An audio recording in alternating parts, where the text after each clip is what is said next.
ಎಲ್ಲರಿಗೂ ಶುಭ ಮುಂಜಾನೆ. ಆತ್ಮೀಯರೇ, ನರಿಂಗನ ಗ್ರಾಮ ಪಂಚಾಯತ್ನ 2025-26ನೇ ಸಾಲಿನ ಪ್ರಥಮ ಹಂತದ ಗ್ರಾಮ ಸಭೆಯನ್ನು ಇದೀಗ ಆರಂಭಿಸುತ್ತಿದ್ದೇವೆ. ಈ ಸಭೆಗೆ ಎಲ್ಲ ಗ್ರಾಮ ಪಂಚಾಯತ್ನ ಸದಸ್ಯರು, ಅಧಿಕಾರಿ ವರ್ಗದವರು ವೇದಿಕೆಯನ್ನು ಅಲಂಕರಿಸಬೇಕಾಗಿ ಕೇಳಿಕೊಳ್ತಾ ಇದ್ದೇನೆ. ಈಗ ಮೊದಲನೆಯದಾಗಿ ನಾಡಗೀತೆ. ಜಯ ಭಾರತ ಜನನಿಯ ತನುಜಾತೆ, ಜಯ ಹೇ ಕರ್ನಾಟಕ ಮಾತೆ, ಜಯ ಸುಂದರ ನದಿವನಗಳ ನಾಡೆ, ಜಯ ಹೇ ರಸ ಋಷಿಗಳ ಬೀಡೆ.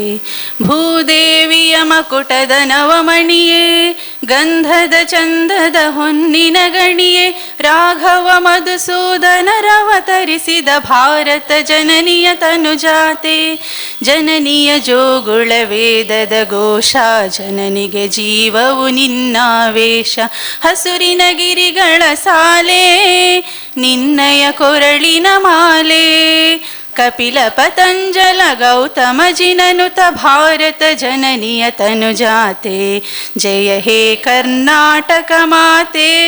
ಜನನಿಯ ಜೋಗುಳ ವೇದದ ಘೋಷ, ಜನನಿಗೆ ಜೀವವು ನಿನ್ನಾವೇಶ. ಹಸುರಿನ ಗಿರಿಗಳ ಸಾಲೆ, ನಿನ್ನಯ ಕೊರಳಿನ ಮಾಲೆ. ಕಪಿಲ ಪತಂಜಲ ಗೌತಮ ಜಿನನುತ ಭಾರತ ಜನನಿಯ ತನುಜಾತೆ, ಜಯ ಹೇ ಕರ್ನಾಟಕ ಮಾತೆ. ಶಂಕರರ ಮನುಜ ವಿದ್ಯಾರಣ್ಯ, ಬಸವೇಶ್ವರ ಮಧ್ವರ ದಿವ್ಯಾರಣ್ಯ.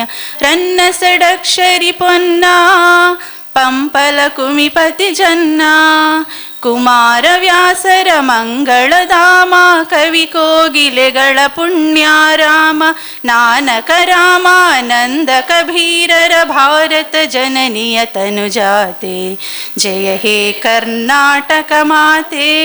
ತೈಲಪ ಹೊಯ್ಸಳರಾಳಿದ ನಾಡೆ, ಡಂಕಣ ಜಕಣರ ನೆಚ್ಚಿನ ಬೀಡೆ. ಕೃಷ್ಣ ಶರಾವತಿ ತುಂಗಾ, ಕಾವೇರಿಯವರ ರಂಗ. ಚೈತನ್ಯ ಪರಮಹಂಸ ವಿವೇಕರ ಭಾರತ ಜನನಿಯ ತನುಜಾತೆ, ಜಯ ಹೇ ಕರ್ನಾಟಕ ಮಾತೆ. ಸರ್ವ ಜನಾಂಗದ ಶಾಂತಿಯ ತೋಟ, ರಸಿಕರ ಕಂಗಳ ಸೆಳೆಯುವ ನೋಟ.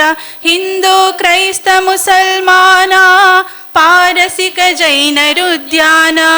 ಜನಕನ ಹೋಲುವ ದೊರೆಗಳ ಧಾಮ, ಗಾಯಕ ವೈನಿಕರಾರಾಮ.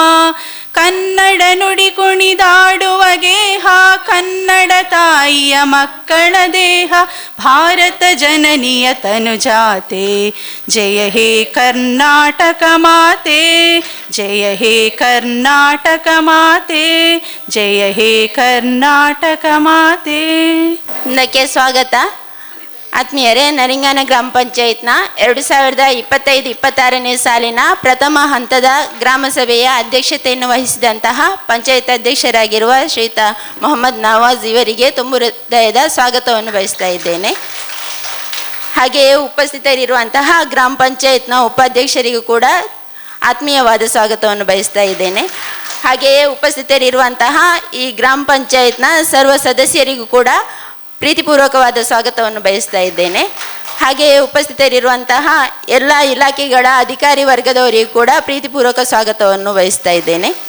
ಹಾಗೆಯೇ ಉಪಸ್ಥಿತರಿರುವಂತಹ ಆಶಾ ಕಾರ್ಯಕರ್ತೆಯರು, ಅಂಗನವಾಡಿ ಕಾರ್ಯಕರ್ತೆಯರು, ಹಾಗೆಯೇ ನಮ್ಮ ಶಾಲಾ ಶಿಕ್ಷಕ ವೃಂದದವರಿದ್ದಾರೆ. ಹಾಗೆಯೇ ಎಲ್ಲ ಇಲಾಖೆಗಳ ಪ್ರತಿನಿಧಿಗಳಿದ್ದಾರೆ. ನಮ್ಮ ಗ್ರಾಮಸ್ಥರಿಗೆ ಎಲ್ಲರಿಗೂ ಕೂಡ ತುಂಬ ಹೃದಯದ ಸ್ವಾಗತವನ್ನು ಬಯಸುತ್ತಾ ಮುಂದಿನ ಸಭೆಯನ್ನು ನಡೆಸಿಕೊಡಬೇಕಾಗಿ ಅಧ್ಯಕ್ಷರಲ್ಲಿ ಕೇಳಿಕೊಳ್ತಾ ಇದ್ದೆ. ಕಾರ್ಯದರ್ಶಿಯವರು ಹಾಗೂ ಪಂಚಾಯತ್ ಸಿಬ್ಬಂದಿಗಳೆಲ್ಲರಿಗೂ ಕೂಡ ಪ್ರೀತಿಪೂರ್ವಕ ಸ್ವಾಗತವನ್ನು ಬಯಸ್ತಾ ಇದ್ದೇನೆ.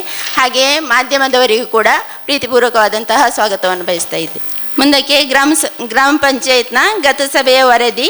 ದಿನಾಂಕ 10-12-2024 ನರಿಂಗನ ಗ್ರಾಮ ಪಂಚಾಯತ್ ಸಭಾಂಗಣದಲ್ಲಿ ನಡೆದ 2024-25ನೇ ಸಾಲಿನ ಪ್ರಥಮ ಹಂತದ ಗ್ರಾಮ ಸಭೆಯ ನಡಾವಳಿ.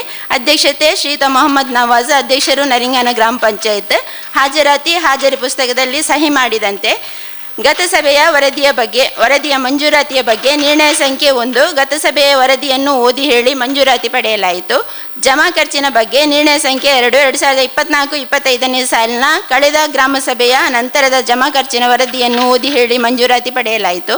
ಮತದಾರರ ಪಟ್ಟಿಯ ಪರಿಷ್ಕರಣೆಯ ಬಗ್ಗೆ ನಿರ್ಣಯ ಸಂಖ್ಯೆ 3, 2024-25 ನಲಿಂಗನ ಗ್ರಾಮ ಪಂಚಾಯತ್ ವ್ಯಾಪ್ತಿಯ ಮತದಾರರಿಗೆ ಅನುಕೂಲವಾಗುವಂತೆ ಮತದಾನದ ಕೇಂದ್ರವನ್ನು ಬದಲಾವಣೆ ಮಾಡಿದ್ದರೂ ಮತದಾರರಿಗೆ ತೊಂದರೆಯಾಗುತ್ತಿದ್ದು ಹತ್ತಿರದ ಬೂತ್ ಅನ್ನು ಬಿಟ್ಟು ದೂರದ ಮತದಾನ ಕೇಂದ್ರಗಳಿಗೆ ಹೋಗುವ ಪರಿಸ್ಥಿತಿ ಮತದಾರರಿಗೆ ಎದುರಾಗಿರುವ ಬಗ್ಗೆ ಚರ್ಚಿಸಿ ಈ ಬಗ್ಗೆ ಮತದಾರರ ಪಟ್ಟಿಯನ್ನು ಪರಿಷ್ಕರಣೆ ಮಾಡುವ ಬಗ್ಗೆ ನಿರ್ಣಯಿಸಲಾಯಿತು. ಮೊಂಟೆಪದವು ಕೈರಂಗಳ ವ್ಯವಸಾಯ ಸೇವಾ ಸಹಕಾರಿ ಸಂಘದ ಪಡಿತರ ಅಂಗಡಿಯಲ್ಲಿ ರೇಷನ್ ವಿತರಣೆ ತಡವಾಗುತ್ತಿರುವ ಬಗ್ಗೆ ನಿರ್ಣಯ ಸಂಖ್ಯೆ 4, 2024-25 ನಲಿಂಗನ ಗ್ರಾಮ ಪಂಚಾಯತ್ ವ್ಯಾಪ್ತಿಗೆ ಸಂಬಂಧಿಸಿದಂತೆ ಮೊಂಟೆಪದವು ಕೈರಂಗಳ ವ್ಯವಸಾಯ ಸೇವಾ ಸಹಕಾರಿ ಸಂಘದ ರೇಷನ್ ಅಂಗಡಿಯಲ್ಲಿ ಪಡಿತರ ತಡವಾಗಿ ವಿತರಣೆಯಾಗುತ್ತಿರುವ ಬಗ್ಗೆ ಚರ್ಚಿಸಲಾಯಿತು. ಅಂಗನವಾಡಿ ಕೇಂದ್ರಗಳಿಗೆ CCTV ಅಳವಡಿಕೆ ಬಗ್ಗೆ ನಿರ್ಣಯ ಸಂಖ್ಯೆ 5 ನಲಿಂಗನ ಗ್ರಾಮ ಪಂಚಾಯತ್ ವ್ಯಾಪ್ತಿಯ ಎಲ್ಲ ಅಂಗನವಾಡಿ ಕೇಂದ್ರಗಳಿಗೆ CCTV ಅಳವಡಿಸುವ ಬಗ್ಗೆ ಚರ್ಚಿಸಲಾಯಿತು. ಕೊಡೆಂಚಿಲ್ ರಸ್ತೆಗೆ CCTV ಅಳವಡಿಸುವ ಬಗ್ಗೆ ನಿರ್ಣಯ ಸಂಖ್ಯೆ 6 ನಲಿಂಗನ ಗ್ರಾಮ ಪಂಚಾಯತ್ ವ್ಯಾಪ್ತಿಯ ಕೊಡೆಂಚಿಲ್ ರಸ್ತೆಗೆ CCTV ಅಳವಡಿಸುವ ಬಗ್ಗೆ ಚರ್ಚಿಸಲಾಯಿತು. ಕಂಬಳಕೋಡಿ ಎಂಬಲ್ಲಿಗೆ ತ್ಯಾಜ್ಯದ ಸಂಗ್ರಹಣಾ ಗಾಡಿ ಬರೆದಿರುವ ಬಗ್ಗೆ ನಿರ್ಣಯ ಸಂಖ್ಯೆ 7 ನಲಿಂಗನ ಗ್ರಾಮ ಪಂಚಾಯತ್ ವ್ಯಾಪ್ತಿಯ ಕಂಬಳಕೋಡಿ ಎಂಬಲ್ಲಿಗೆ ತ್ಯಾಜ್ಯದ ಗಾಡಿ ಬರೆದೇ ಇರುವ ಬಗ್ಗೆ ಚರ್ಚಿಸಲಾಯಿತು. ಚಂದಹಿತ್ಲು ಕಟ್ಟಪುಣಿ ರಸ್ತೆಯ ಬಗ್ಗೆ ನಿರ್ಣಯ ಸಂಖ್ಯೆ 8, 2024-25 ನಲಿಂಗನ ಗ್ರಾಮ ಪಂಚಾಯತ್ ವ್ಯಾಪ್ತಿಯ ಚಂದಹಿತ್ತಿಲು ಕಟ್ಟಪುಣಿ ರಸ್ತೆಯನ್ನು ಮುಚ್ಚಿದ್ದು ಈ ಬಗ್ಗೆ ಚರ್ಚಿಸಲಾಗಿ ಈ ರಸ್ತೆಯು ಹಿಂದಿನಿಂದಲೂ ಸಾರ್ವಜನಿಕ ನಡೆದಾಡುತ್ತಿದ್ದ ರಸ್ತೆಯಾಗಿರುವುದರಿಂದ ಈ ಸಮಸ್ಯೆಯನ್ನು ಸರಿಪಡಿಸುವ ಬಗ್ಗೆ ನಿರ್ಣಯಿಸಲಾಯಿತು. ಜಲಜೀವನ್ ಮಿಷನ್ ಯೋಜನೆಯು ಗ್ರಾಮದ ಎಲ್ಲ ಕಡೆಗಳಿಗೆ ಬರೆದಿರುವ ಬಗ್ಗೆ ಜಲಜೀವನ್ ಮಿಷನ್ ಯೋಜನೆಯಲ್ಲಿ ಗ್ರಾಮದ ಎಲ್ಲ ಮನೆಗಳಿಗೆ ನಲ್ಲಿ ನೀರು ಸಂಪರ್ಕ ಸಿಗದಿರುವ ಬಗ್ಗೆ ಚರ್ಚಿಸಲಾಯಿತು. ಮುಂಗುಡೇಲು ರಸ್ತೆ ಬದಿ ಸೋಲಾರ್ ದೀಪ ಅಳವಡಿಸುವ ಬಗ್ಗೆ ನಲಿಂಗನ ಗ್ರಾಮ ಪಂಚಾಯತ್ ವ್ಯಾಪ್ತಿಯ ಮುಂಗುಡೇಲು ರಸ್ತೆಯ ಬದಿ ಬೀದಿ ದೀಪದ ಕಂಬ ಇಲ್ಲದೇ ಇರುವುದರಿಂದ ಸೋಲಾರ್ ದೀಪ ಅಳವಡಿಸುವ ಬಗ್ಗೆ ಚರ್ಚಿಸಲಾಯಿತು. ಬೋಳದಲ್ಲಿ ಸೋಲಾರ್ ದೀಪ ಅಳವಡಿಸುವ ಬಗ್ಗೆ ನಿರ್ಣಯ ಸಂಖ್ಯೆ 11, 2024-25 ನಲಿಂಗನ ಗ್ರಾಮ ಪಂಚಾಯತ್ ವ್ಯಾಪ್ತಿಯಲ್ಲಿ ಬೋಳ ಎಂಬಲ್ಲಿ ಸೋಲಾರ್ ದೀಪ ಅಳವಡಿಸುವ ಬಗ್ಗೆ ಚರ್ಚಿಸಲಾಯಿತು. ಮೋರ್ಲ ಹಿತ್ತಿಲು ಇಸ್ಮಾಯಿಲ್ ಮನೆಯಿಂದ ಮೋರ್ಲ ಕಂಬಳಕೋಡಿ ಅನ್ಸಾರ್ ಮನೆ ತನಕ ರಸ್ತೆ ದುರಸ್ತಿಯ ಬಗ್ಗೆ ನಲಿಂಗನ ಗ್ರಾಮ ಪಂಚಾಯತ್ ವ್ಯಾಪ್ತಿಯ ಮೋರ್ಲ ಹಿತ್ತಿಲು ಇಸ್ಮಾಯಿಲ್ ಮನೆ ಬಳಿಯಿಂದ ಮೋರ್ಲ ಕಂಬಳಕೋಡಿ ಅನ್ಸಾರ್ ಮನೆ ತನಕ ರಸ್ತೆ ದುರಸ್ತಿ ಮಾಡುವ ಬಗ್ಗೆ ಚರ್ಚಿಸಲಾಯಿತು. ಇವಿಷ್ಟು ಕಳೆದ ಗ್ರಾಮ ಸಭೆಯ ವರದಿ. ಏನಾದರೂ ಕೇಳಲಿಕ್ಕಿದ್ರೆ ಕೇಳ್ಬೋದು. ಇದಲ್ಲ ಇದ್ದಿನ ಕುഞ്ഞിಯವರ ಮನೆ ಕೆಳಗಡೆ ಅದೀಗಾಗಲೇ ನಾವು ಅವ್ರ ಹತ್ರ ಮಾತುಕತೆ ಮಾಡಿದ್ದೇವೆ. ಅವರು ಒಪ್ಪಿದ್ದಾರೆ ಕೊಡಲಿಕ್ಕೆಲ್ಲ. ಮೊನ್ನೆ PDO ಮತ್ತು ಸದಸ್ಯರು ಎಲ್ಲ ಸ್ಥಳ ಭೇಟಿ ಕೊಟ್ಟಿದ್ದಾರೆ. ಕಲ್ಲು ಬೇಕು. ಈಗ ಕಲ್ಲು ಇಲ್ಲದ ಕಾರಣ ಅದು ನಿಂತಿದೆ. ಮಳೆ ಕೂಡ ಇತ್ತು. ಈಗ ಮಳೆ ನಿಂತ ತಕ್ಷಣವೇ ಅದನ್ನು ಸರಿ ಮಾಡಿ ಕೊಡ್ತಾರೆ ಇತ್ತು. ಅದವರು ಪಂಚಾಯತಿಗೆ ನಾವು ಅವರನ್ನು ಕರೆಸಿ ಅವರು ಎಲ್ಲ ಒಪ್ಪಿದ್ದಾರೆ ಕೊಡ್ತೇನಂತೆ. ಜಮಾ ಖರ್ಚಿನ ವರದಿ ಪಂಚಾಯತ್ ಕಾರ್ಯದರ್ಶಿಯವರಿಂದ ದಿನಾಂಕ 10-12-2024ರಿಂದ 11-8-2025 ಗ್ರಾಮ ಸಭೆಯ ಜಮಾ ಖರ್ಚು ವಿವರ. ಮನೆ ತೆರಿಗೆ ಹಾಗೂ ಸೆಸ್ಗಳಿಂದ 22,747 ರೂಪಾಯಿ. ನೀರಿನ ತೆರಿಗೆಯಿಂದ ಜಮೆ 2,91,616 ರೂಪಾಯಿ. ಅಂಗಡಿ ಕೋಣೆ ಬಾಡಿಗೆಯಿಂದ 96,840 ರೂಪಾಯಿ. ಇತರ ಜಮೆಯಿಂದ 48,693 ರೂಪಾಯಿ. ನಮೂನೆ 9 ಹಾಗೂ 11ರ ಜಮೆ 66,504 ರೂಪಾಯಿ. ತ್ಯಾಜ್ಯದಿಂದ ವಸೂಲಿಯಾದ ಮೊತ್ತ 1,48,426 ರೂಪಾಯಿ. ವ್ಯಾಪಾರ ಪರವಾನಗಿಯಿಂದ 42,015 ರೂಪಾಯಿ. ಕಾರ್ಮಿಕ ನಿಧಿಯಿಂದ ಜಮೆ 31,05,987 ರೂಪಾಯಿ. ಕಟ್ಟಡ ಪರವಾನಗಿಯಿಂದ 5,21,716 ರೂಪಾಯಿ. ಕೆಂಪು ಕಲ್ಲಿನಿಂದ ಬಂದಂತಹ ಜಮೆ 68,500. 15ನೇ ಹಣಕಾಸು ಅನುದಾನ ಜಮೆ 26,43,402. ಸಿಬ್ಬಂದಿ ಖಾತೆಗೆ ಅನುದಾನ ಜಮೆ 2,27,888 ರೂಪಾಯಿ. ಎಸ್ಕ್ರೋ ಖಾತೆಗೆ ಅನುದಾನ ಜಮೆ 7,66,796 ರೂಪಾಯಿ. ನರೇಗಾ ವಸೂಲಾತಿ 28,466 ರೂಪಾಯಿ. ಸದಸ್ಯರ ಗೌರವಧನ ಜಮೆ 2,71,300 ರೂಪಾಯಿ. ಒಟ್ಟು ಜಮೆ 1,05,28,896 ರೂಪಾಯಿ. ಆರಂಭದ ಶುಲ್ಕು 67,88,665 ರೂಪಾಯಿ. ಅಂತೂ ಒಟ್ಟು 1,73,17,561 ರೂಪಾಯಿ ಜಮೆಯಾಗಿರ್ತದೆ. ಈಗ ಖರ್ಚಿನ ವಿವರ. ಸಿಬ್ಬಂದಿ ವೇತನ 2,27,888 ರೂಪಾಯಿ. ಪಂಪು ಚಾಲಕರ ವೇತನ 2,88,000. ಗ್ರಂಥಪಾಲಕರ ವೇತನ 1,19,547 ರೂಪಾಯಿ. ಪಂಚಾಯಿತಿ ಎದುರು ಧ್ವಜಾರೋಹಣ ಮಾಡಿದ ಬಗ್ಗೆ 12,720 ರೂಪಾಯಿ. ಅಧ್ಯಕ್ಷರು, ಉಪಾಧ್ಯಕ್ಷರು ಹಾಗೂ ಸರ್ವ ಸದಸ್ಯರ ಗೌರವಧನ ಹಾಗೂ ಸಿಟ್ಟಿಂಗ್ ಫೀಸ್ 2,71,300 ರೂಪಾಯಿ. ಕಚೇರಿ BSNL ಬಿಲ್ 10,615 ರೂಪಾಯಿ. ಸಾಧ್ಯುಲಾರು ಬಾಬ್ತು 84,800 ರೂಪಾಯಿ. ತ್ಯಾಜ್ಯ ವಿಲೇವಾರಿ ಮಾಡಿದ ಬಗ್ಗೆ ಮಹಮ್ಮದ್ ಅಲಿ ಇವರಿಗೆ ಪಾವತಿ 3,81,630 ರೂಪಾಯಿ. ಸ್ಕೌಟ್ಸ್ ಗೈಡ್ಸ್ ಹಾಗೂ ಅಂಬೇಡ್ಕರ್ ಜನ್ಮದಿನಾಚರಣೆಗೆ ದೇಣಿಗೆ ಬಾಬ್ತು 10,000. ನರಿಂಗಾನ ಗ್ರಾಮ ಪಂಚಾಯತ್ ವ್ಯಾಪ್ತಿಯಲ್ಲಿ ಬೋರ್ಡ್ ಅಳವಡಿಸಿದ ಬಗ್ಗೆ ಹಾಗೂ ಸ್ಟಿಕ್ಕರ್ ಅಳವಡಿಕೆ 24,900 ರೂಪಾಯಿ. ಗ್ರಾಮ ಪಂಚಾಯತಿನ ಸಭೆ ಮತ್ತು ಆರೋಗ್ಯ ತಪಾಸಣಾ ಶಿಬಿರ, ಸ್ವಚ್ಛತಾ ಕಾರ್ಯಕ್ರಮ, ಮಕ್ಕಳ ದಿನಾಚರಣೆ ಬಗ್ಗೆ ಊಟ ಉಪಹಾರ ಬಾಬ್ತು 76,548 ರೂಪಾಯಿ. ನರಿಂಗಾನ ಗ್ರಾಮ ಪಂಚಾಯತಿ ನಡೆದ ಸಭೆಗಳ CD ಮಾಡಿದ ಬಗ್ಗೆ 2,000 ರೂಪಾಯಿ. ಗ್ರಾಮ ಪಂಚಾಯತ್ ವ್ಯಾಪ್ತಿಯ ವಿವಿಧ ಪ್ರದೇಶಗಳಲ್ಲಿ ಹುಲ್ಲು ಕಟಾವಣೆ 16,978 ರೂಪಾಯಿ. ನರಿಂಗಾನ ಗ್ರಾಮ ಪಂಚಾಯತ್ ವ್ಯಾಪ್ತಿಯಲ್ಲಿ ಟ್ಯಾಂಕರ್ ಮೂಲಕ ನೀರು ಸರಬರಾಜು ಮಾಡಿದ ಬಗ್ಗೆ 8,11,000 ರೂಪಾಯಿ. ನರಿಂಗಾನ ಗ್ರಾಮ ಪಂಚಾಯತಿಗೆ ಸ್ಟೇಷನರಿ ಖರೀದಿ 15,104 ರೂಪಾಯಿ. ನರಿಂಗಾನ ಗ್ರಾಮ ಪಂಚಾಯತ್ ವ್ಯಾಪ್ತಿಯಲ್ಲಿ ವಿದ್ಯುತ್ ದುರಸ್ತಿಗೊಳಿಸಿದ ಬಗ್ಗೆ ಕೂಲಿ ಪಾವತಿ ಹಾಗೂ ಸಾಮಗ್ರಿ ಖರೀದಿ ಬಗ್ಗೆ 7,466 ರೂಪಾಯಿ. ನರಿಂಗಾನ ಗ್ರಾಮ ಪಂಚಾಯತ್ ವ್ಯಾಪ್ತಿಯಲ್ಲಿ ಕುಡಿಯುವ ನೀರಿನ ಪೈಪ್ಲೈನ್ ದುರಸ್ತಿಗೊಳಿಸಿದ ಬಗ್ಗೆ ಕೂಲಿ ಹಾಗೂ ಸಾಮಗ್ರಿ ಖರೀದಿ 1,33,754 ರೂಪಾಯಿ. ಸೋಲಾರ್ ದುರಸ್ತಿ 6,000 ರೂಪಾಯಿ. ನರಿಂಗಾನ ಗ್ರಾಮದ ಭಂಡಾರ ಮನೆಯಿಂದ ಪುಳಿತಡಿವರೆಗೆ ರಸ್ತೆ ದುರಸ್ತಿ 14,850 ರೂಪಾಯಿ. ತಂತ್ರಿಪಾಲ್ ಎಂಬಲ್ಲಿ ರಸ್ತೆ ದುರಸ್ತಿ 9,000. ನರಿಂಗಾನ ಗ್ರಾಮ ಪಂಚಾಯತ್ ವ್ಯಾಪ್ತಿಯಲ್ಲಿ ಬೀದಿ ದೀಪ ದುರಸ್ತಿಗೊಳಿಸಿದ ಬಗ್ಗೆ ಕೂಲಿ ಹಾಗೂ ಸಾಮಗ್ರಿ ಪಾವತಿ 34,207 ರೂಪಾಯಿ. ವಿದ್ಯುತ್ ಬಿಲ್ಲು ಹಾಗೂ ಕೊಳವೆ ಬಾವಿಗಳಿಗೆ ತಾತ್ಕಾಲಿಕ ವಿದ್ಯುತ್ ಸಂಪರ್ಕ ನೀಡಿದ ವಿದ್ಯುತ್ ಬಿಲ್ಲು ಬಗ್ಗೆ 30,467. ನರಿಂಗಾನ ಗ್ರಾಮದ ವಿವಿಧ ಕಡೆ ಚರಂಡಿ ದುರಸ್ತಿ 12,900 ರೂಪಾಯಿ.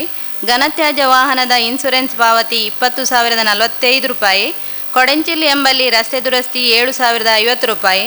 ನರಿಂಗಾನ ಗ್ರಾಮ ಪಂಚಾಯತಿನ ವಿವಿಧ ಕಡೆ ರಸ್ತೆ ದುರಸ್ತಿ 22,300 ರೂಪಾಯಿ.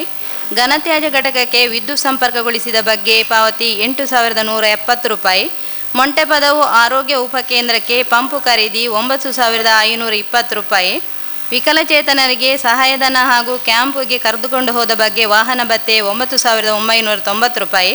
ನರೇಗಾ ವಸೂಲಾತಿ ಸರಕಾರಕ್ಕೆ ಪಾವತಿ 28,466 ರೂಪಾಯಿ. ನೆತ್ತಿಲ ಪದವು ಎಂಬಲ್ಲಿ ಬಾವಿ ಸ್ವಚ್ಛಗೊಳಿಸಿದ ಬಗ್ಗೆ ಪಾವತಿ 17,000. ಪ್ರಕೃತಿ ವಿಕೋಪದ ಮನೆ ಹಾನಿಯಾದ ಬಗ್ಗೆ 4,500. ಮೊಂಟೆಪದವು ಅಂಗನವಾಡಿಗೆ ಶೌಚಾಲಯ ಗುಂಡಿ ರಚನೆ 19,131 ರೂಪಾಯಿ. ಕಂಪ್ಯೂಟರ್ ರಿಪೇರಿ ಬಾಬ್ತು ಹಾಗೂ ಪ್ರಿಂಟರ್ ರಿಪೇರಿ ಬಗ್ಗೆ 27,780 ರೂಪಾಯಿ.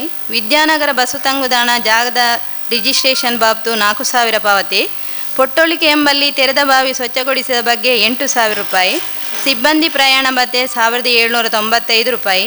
ನರಿಂಗಾನ ಗ್ರಾಮದ ವಿವಿಧ ಕಡೆ ಪಂಪು ದುರಸ್ತಿ 25,875 ರೂಪಾಯಿ. ಪೊಟ್ಟೊಳಿಕೆ ಎಂಬಲ್ಲಿ ಟ್ಯಾಂಕ್ ದುರಸ್ತಿಗೊಳಿಸಿದ ಬಗ್ಗೆ 4,000 ರೂಪಾಯಿ. ಕುಡುಮಳೆಗುರಿ ಎಂಬಲ್ಲಿ ರಸ್ತೆಗೆ ಬಿದ್ದ ಬಂಡೆಕಲ್ಲು ತೆರವುಗೊಳಿಸಿದ ಬಗ್ಗೆ 15,200 ರೂಪಾಯಿ. ಜಾತಿ ಪಂಗಡದ ಮಕ್ಕಳಿಗೆ ಪುಸ್ತಕ ವಿತರಣೆ 15,317 ರೂಪಾಯಿ. ಮೊಂಟೆಪದವು ಅಂಗನವಾಡಿಗೆ ನೀರಿನ ಟ್ಯಾಂಕ್ ಅಳವಡಿಕೆ 15,419 ರೂಪಾಯಿ. ದಿನಪತ್ರಿಕೆ ಬಾಬ್ತು 6,821 ರೂಪಾಯಿ. ನರಿಂಗಾನ ಗ್ರಾಮ ಪಂಚಾಯತ್ ವ್ಯಾಪ್ತಿಯಲ್ಲಿ ಮಳೆಗಾಲದಲ್ಲಿ ಅಪಾಯಕಾರಿ ಮರಗಳನ್ನು ಕಡಿದ ಬಗ್ಗೆ 7,500 ರೂಪಾಯಿ. ಚಂದ ಇತ್ತಲು ಇದ್ದಿನ ಕುಂಜಿಯವರ ಮನೆಗೆ ಹೋಗುವ ದಾರಿ ಅಭಿವೃದ್ಧಿ 28,638 ರೂಪಾಯಿ. ಮೋರ್ಲಾ ಹಾಗೂ ಕೊಡಂಗೆಗೆ ಹೋಗುವ ಕಾಲ್ದಾರಿ ದುರಸ್ತಿ 7,200 ರೂಪಾಯಿ. ಮೋಂಟುಗೋಳಿ ಪಾಜಾತಿ ಕಾಲೋನಿಯ ಬಾವಿ ಅಭಿವೃದ್ಧಿ 45,875 ರೂಪಾಯಿ. ಕಾರ್ಮಿಕ ನಿಧಿ ಸರಕಾರಕ್ಕೆ ಪಾವತಿ 31,05,987 ರೂಪಾಯಿ. ಲೆಕ್ಕ ಪರಿಶೋಧನಾ ಶುಲ್ಕ ಸರಕಾರಕ್ಕೆ ಪಾವತಿ 1,000. ಆರೋಗ್ಯ ಉಪಕೇಂದ್ರ ಪೊಟ್ಟೊಳಿಕೆ ಇಲ್ಲಿನ ತೆರೆದ ಬಾವಿಗೆ ಪಂಪು ಖರೀದಿ ಹಾಗೂ ಟ್ಯಾಂಕ್ ರಚನೆ 15,930 ರೂಪಾಯಿ. 15ನೇ ಹಣಕಾಸು ಯೋಜನೆ ಕಾಮಗಾರಿ ಬಾಬ್ತು 12,34,259 ರೂಪಾಯಿ. ಮೊಂಟೆಪದವು ಎಂಬಲ್ಲಿ ಚರಂಡಿಗೆ ಮೋರಿ ಅಳವಡಿಕೆ ಹಾಗೂ ಚರಂಡಿ ದುರಸ್ತಿ 20,600 ರೂಪಾಯಿ. ಕಲ್ಲರಕೋಡಿ ಶಾಲೆಗೆ ಕರೆಹಲಗೆ ಖರೀದಿ ಬಾಬ್ತು 18,000. ಮೋರ್ಲ ಕಂಬಳಕೋಡಿ ಎಂಬಲ್ಲಿ ಚರಂಡಿ ದುರಸ್ತಿ 7,050 ರೂಪಾಯಿ. ನರಿಂಗಾನ ಗ್ರಾಮ ಪಂಚಾಯತ್ ವ್ಯಾಪ್ತಿಯ ಕುಡಿಯುವ ನೀರು ಹಾಗೂ ಕಚೇರಿ ಮತ್ತು ಬೀದಿ ಬೀದಿ ದೀಪಗಳ ವಿದ್ಯುತ್ ಬಿಲ್ ಪಾವತಿ ಮೆಸ್ಕಾಂಗೆ ಪಾವತಿ 6,16,796 ರೂಪಾಯಿ. ತೆರಿಗೆಗಳಲ್ಲಿ 6% ಗ್ರಂಥಾಲಯ ಸರಕಾರಕ್ಕೆ ಪಾವತಿ 67,345. ಕಾಮಗಾರಿಗಳ ಕಾರ್ಮಿಕ ನಿಧಿ ಸರಕಾರಕ್ಕೆ ಪಾವತಿ 1,48,235 ರೂಪಾಯಿ. ಒಟ್ಟು ಖರ್ಚು 81,96,468 ರೂಪಾಯಿ. ಕೊನೆಯ ಶಿಲ್ಕು 91,21,093 ರೂಪಾಯಿ. ಅಂತೂ ಒಟ್ಟು 1,73,17,561 ರೂಪಾಯಿ. 15ನೇ ಹಣಕಾಸು ಯೋಜನೆಯಡಿ ಕೈಗೊಂಡ ಕಾಮಗಾರಿಗಳ ವಿವರ. ಮೂಡೈಮೂಲೆ ಪಾಜಾತಿ ಕಾಲೋನಿ ಚರಂಡಿ ರಚನೆ ಮುಂದುವರಿದ ಕಾಮಗಾರಿ 58,099 ರೂಪಾಯಿ. ಮೋರ್ಲಾ ಮಸೀದಿ ಬಳಿ ಮೋರಿ ಅಳವಡಿಕೆ 16,248 ರೂಪಾಯಿ. ಮೋರ್ಲಾ ಆರಿಫ್ ಮನೆ ಬಳಿ ಚರಂಡಿ ರಚನೆ 28,961 ರೂಪಾಯಿ. ಮೋರ್ಲೈತುಲು ಆಯಿಷ ಮನೆ ಬಳಿ ಚರಂಡಿ ರಚನೆ 24,165 ರೂಪಾಯಿ. ನರಿಗಾನ ಗ್ರಾಮದ ಸಾರ್ತಬೈಲ್ ಎಂಬಲ್ಲಿ ರಸ್ತೆಗೆ ತಡೆಗೋಡೆ ರಚನೆ 19,154 ರೂಪಾಯಿ. ನರಿಗಾನ ಗ್ರಾಮದ ಸರ್ಕುಡೇಲ್ ದೇವಕಿ ಮನೆ ಬಳಿ ರಸ್ತೆಗೆ ಕಲ್ಲು ಹಾಸುವುದು 68,970 ರೂಪಾಯಿ. ನರಿಗಾನ ಗ್ರಾಮದ ರಕ್ತೇಶ್ವರಿ ಕಟ್ಟೆ ಮಸೀದಿ ಬಳಿ ಸಾರ್ವಜನಿಕ ಸ್ಥಳಕ್ಕೆ ಹೈಮಾಸ್ ಅಳವಡಿಕೆ 95,317 ರೂಪಾಯಿ. ನರಿಗಾನ ಗ್ರಾಮದ ವಿದ್ಯಾನಗರ ಪಾಜಾತಿ ಕಾಲೋನಿಗೆ ಆವರಣಗೋಡೆ ರಚನೆ 80,413 ರೂಪಾಯಿ. ನರಿಗಾನ ಗ್ರಾಮದ ಕೋಡಿ ಪಾಜಾತಿ ಕಾಲೋನಿ ಚರಂಡಿಗೆ ಕಾಂಕ್ರೀಟೀಕರಣ 87,035 ರೂಪಾಯಿ. ನರಿಗಾನ ಗ್ರಾಮದ ಕೋಡಿ ಪಾಜಾತಿ ಕಾಲೋನಿಗೆ ಚರಂಡಿಗೆ ಕಾಂಕ್ರೀಟೀಕರಣ 86,171 ರೂಪಾಯಿ. ನರಿಗಾನ ಗ್ರಾಮದ ಕುಚ್ಚುಗುಡ್ಡೆ ಎಂಬಲ್ಲಿ ಪಾದಚಾರಿ ಕಾಲ್ದಾರಿ ಅಭಿವೃದ್ಧಿ 38,546 ರೂಪಾಯಿ. ನರಿಗಾನ ಗ್ರಾಮದ ಕಲ್ಮಂಜ ಶಾಲಾ ಬಳಿ ರಸ್ತೆಗೆ ಮೋರಿ ಅಳವಡಿಕೆ 47,099 ರೂಪಾಯಿ. ನರಿಗಾನ ಗ್ರಾಮದ ಕೊಡಂಗೆ ಎಂಬಲ್ಲಿ ಅಂಗವಿಕಲರಾದ ದಿವ್ಯಶ್ರೀಯವರ ಮನೆ ಬಳಿ ಪೈಪ್ಲೈನ್ ವಿಸ್ತರಣೆ 51,383 ರೂಪಾಯಿ. ನರಿಗಾನ ಗ್ರಾಮದ ಅಗಳ್ತಬೆಟ್ಟು ಮೊಹಮ್ಮದ್ ಆದಿಲ್ ಮನೆ ಬಳಿ ಹಾದು ಹೋಗುವ ರಸ್ತೆಗೆ ಚರಂಡಿ ರಚನೆ 48,035 ರೂಪಾಯಿ. ನರಿಗಾನ ಗ್ರಾಮದ ಆಳ್ವರಬೆಟ್ಟು ಕೋಡಿ ಬಳಿ ಮೋರಿ ಅಳವಡಿಕೆ 51,037 ರೂಪಾಯಿ. ಸರಕಾರಕ್ಕೆ ಪಾವತಿಸಬೇಕಾದ ಕಾರ್ಮಿಕ ನಿಧಿ ರಾಜಧನ ಸರಕಾರಕ್ಕೆ ಪಾವತಿ 17,296 ರೂಪಾಯಿ. ನರಿಗಾನ ಗ್ರಾಮದ ಕಟ್ಟಪುಣಿ ಇದ್ದಿನ ಕುಂಜಿ ಮಣೆಮಲೆ ಚರಂಡಿಗೆ ಮೋರಿ ಅಳವಡಿಕೆ 68,283 ರೂಪಾಯಿ. ನರಿಗಾನ ಗ್ರಾಮದ ಕಟ್ಟಪುಣಿ ಇದ್ದಿಕುಂಜಿ ಮನೆ ಬಳಿ ಚರಣಿಗೆ ಮೋರಿ ಅಳವಡಿಕೆ ಮುಂದುವರಿದ ಕಾಮಗಾರಿ 68,655 ರೂಪಾಯಿ. ನರಿಗಾನ ಗ್ರಾಮದ ಕೋಡಿ ರಸ್ತೆಯ ಕಾಂಕ್ರೀಟೀಕರಣ ಮುಂದುವರಿದ ಕಾಮಗಾರಿ 87,127 ರೂಪಾಯಿ. ನರಿಗಾನ ಗ್ರಾಮದ ಫಾತಿಮತ್ತು ಜೌರ ಮನೆ ಬಳಿ ಚರಂಡಿ ರಚನೆ ಮುಂದುವರಿದ ಕಾಮಗಾರಿ 50,805 ರೂಪಾಯಿ. ನರಿಗಾನ ಗ್ರಾಮದ ಕೋಡಿ ಪಾಜಾತಿ ಕಾಲೋನಿಯ ಚರಣಿಗೆ ಕಾಂಕ್ರೀಟೀಕರಣ ಮುಂದುವರಿದ ಕಾಮಗಾರಿ 63,535. ನರಿಗಾನ ಗ್ರಾಮದ ಕಲ್ಮಂಜ ಕೊಳವೆ ಬಾಗಿ ಪೈಪ್ಲೈನ್ ಅಳವಡಿಕೆ 77,925. ಒಟ್ಟು 12,34,259 ಖರ್ಚಾಗಿರುತ್ತದೆ. 2 ಎಕರೆಗೆ ಕೊಟ್ಟಿದೆ. ವಾಪಸ್ಸಲ್ಲಿ ನಮ್ಮದು ಮಲತ್ಯಾಜ್ಯ ಘಟಕ ಬಂದಿದೆ. ಆ ಬಂದರಿಂದ ಹೆಚ್ಚುವರಿಯಾಗಿ ನಾವು 2 ಎಕರೆ ವಾಪಸ್ ನಾವು ಆ ಘಟಕಕ್ಕೆ ಆಗಲೇ ಆಗಿದೆ, ಅದಕ್ಕೆ ಕೂಡ ತೆಗೆದಿದ್ದೇವೆ ಟೋಟಲ್ ಆಗಿ. ಹೌದು,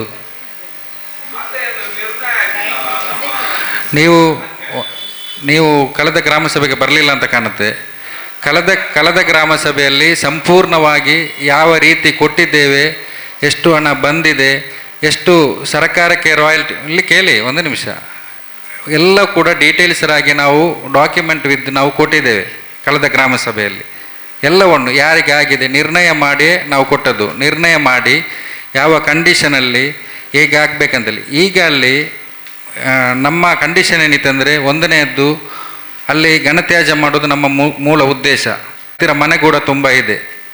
ಮೊದಲು ಬೇರೆ ಕಡೆ ಇತ್ತು, ನಮ್ಮ ಬೋಳದ ಕಡೆಯಲ್ಲಿ ಆದಂಥ ಘನತ್ಯಾಜ್ಯವನ್ನು ಅಲ್ಲಿಯ ಊರವರ ಒಪ್ಪೋಸಿತ್ತು, ಇಲ್ಲಿ ಮಾಡಲೇಬಾರ್ದಂತೇಳಿ.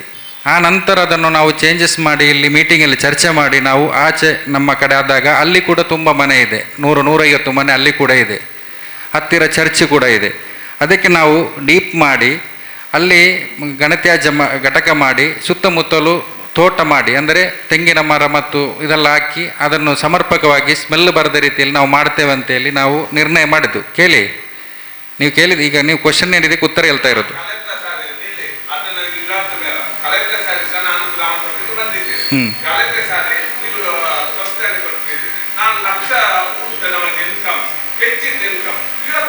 ಇವಾಗ ಆ ನಂತರ ಇಲ್ಲಿ ನೋಡಿ, ಆ ನಂತರ ಜನವರಿಯ ಆ ನಂತರ ಆಗಲಿಲ್ಲ. ನಂತರ ಸರ್ಕಾರಕ್ಕೆ 18 ಲಕ್ಷ ನಾವು ರಾಯಲ್ಟಿ ಕಟ್ಟಿದ್ದೇವೆ. 18 ಲಕ್ಷ ಗಣಿ ಇಲಾಖೆ ಕೂಡ ರಾಯಲ್ಟಿ ಕಟ್ಟಲಿಕ್ಕಿದೆ. ಅಲ್ಲ, ಅದು ಇದರಲ್ಲಿ ಬರುವುದಿಲ್ಲ. ನೇರವಾಗಿ ನೋಡಿ, ಇದರ ಜಮಾ ಖರ್ಚಿಗೆ ಅದು ಬರುವುದಿಲ್ಲ. ಅದು ಡೀಟೇಲ್ಸ್ ಬೇಕಾದರೆ ಕೊಡ್ಬೋದು, ನಮ್ಮ PDO ಬಳಿ ಇದೆ.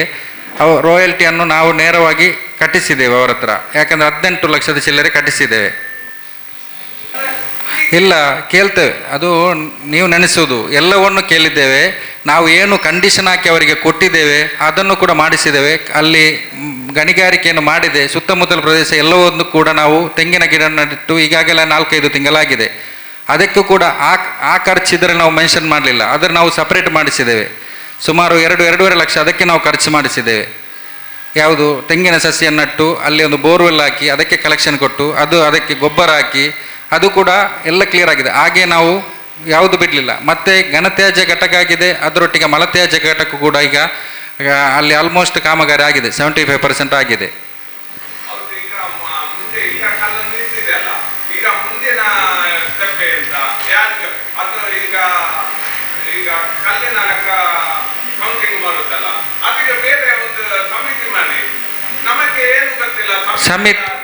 ಸಮಿತಿ ಅಂದರೆ ಹೇಗೆ ಮಾಡಬೇಕು ಹೇಳಿ ನೀವು?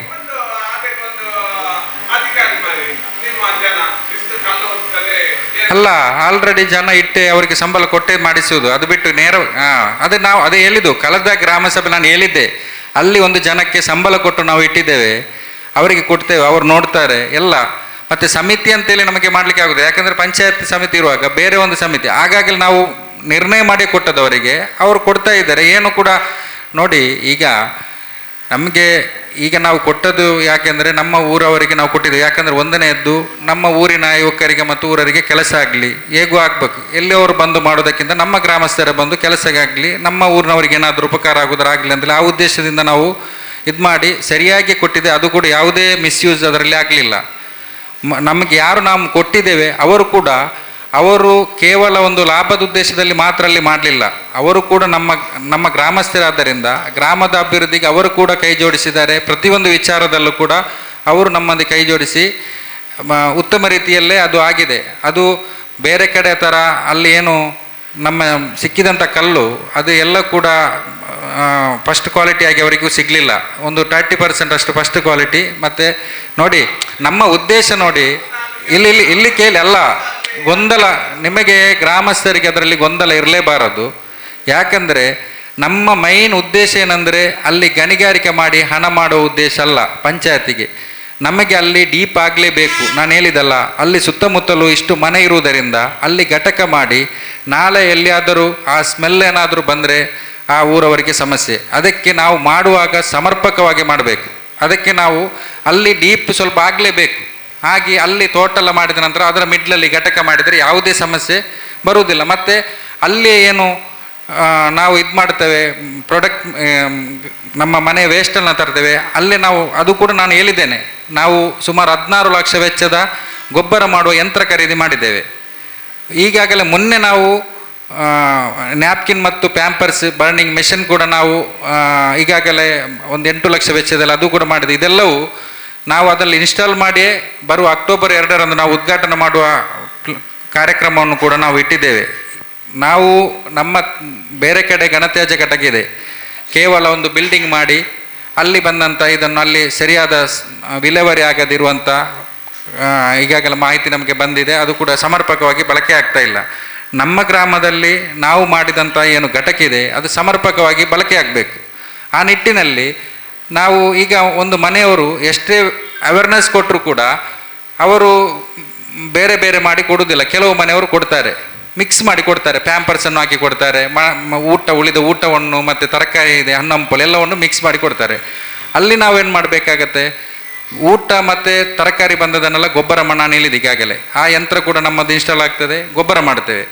ಈ ಪ್ಯಾಂಪರ್ಸನ್ನು ನಾವು ಹೂಳುವಾಗಿ ಇಲ್ಲ ಅಲ್ಲಿ, ಯಾಕಂದರೆ ತುಂಬ ಪ್ಲೇಸ್ ಬೇಕಾಗತ್ತೆ. ಅದಕ್ಕೆ ನಾವು ಏನಂದರೆ ಪರಿಸರ ಸ್ನೇಹಿ ಬರ್ನಿಂಗ್ ಮಿಷನ್ ಅಂದರೆ ಅದು ಈಗಾಗಲೇ ನಾವು ಮೊನ್ನೆ ವಿಸಿಟ್ ಮಾಡಿದ್ದೆವು ತಮಿಳುನಾಡಿಗೆ ಹೋಗಿ.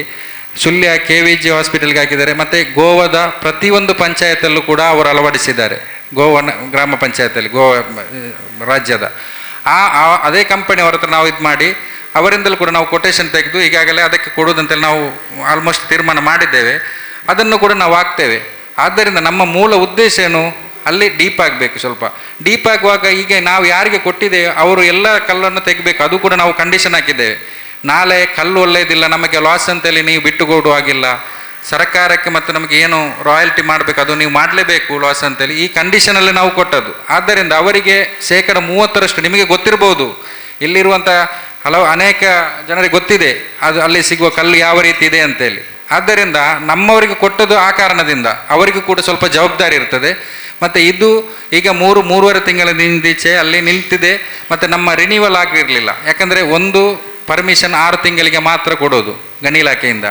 ನಮ್ಮದು 6 ತಿಂಗಳಾಗಿ ಮತ್ತು ರಿನ್ಯೂವಲ್ಗೆ ಹೋದಂಥ ಸಂದರ್ಭದಲ್ಲಿ ಈಗ ಇನ್ನಿರುವುದು ಸ್ವಲ್ಪ ಸ್ಥಳ ಮಾತ್ರ ನಾವು ಏನು ಪ್ಲ್ಯಾನ್ ಮಾಡಿದ್ದೇವೆ. ಆ ನಂತರ ರಿನ್ಯೂವಲ್ ಆದ ಕಾರಣ ಅದನ್ನು ನಿಲ್ಲಿಸಿದ್ದೇವೆ. ಈಗ ರಿನ್ಯೂವಲ್ ಆಗಿ ಬಂದರೆ ಸ್ವಲ್ಪ 1-2 ತಿಂಗಳವರೆಗೆ ಅದು ಇರ್ಬೋದು ಅಷ್ಟೇ. ಅಲ್ಲ, ಏನಂದರೆ ಈಗಾಗಲೇ ನಾವು ಪ್ರತಿಯೊಂದು ಸಭೆಯಲ್ಲಿ ಕೂಡ ಹೇಳ್ತೇವೆ. ಯಾಕಂದರೆ ನಮಗೆ ತಿಂಗಳಿಗೆ ನಾವು 70,000 ನಾವು ತ್ಯಾಜ್ಯ ವಿಲೇವಾರಿ ಗಾಡಿಯವರಿಗೆ ಪೇ ಮಾಡ್ತಿದ್ದೇವೆ. ತಿಂಗಳಿಗೆ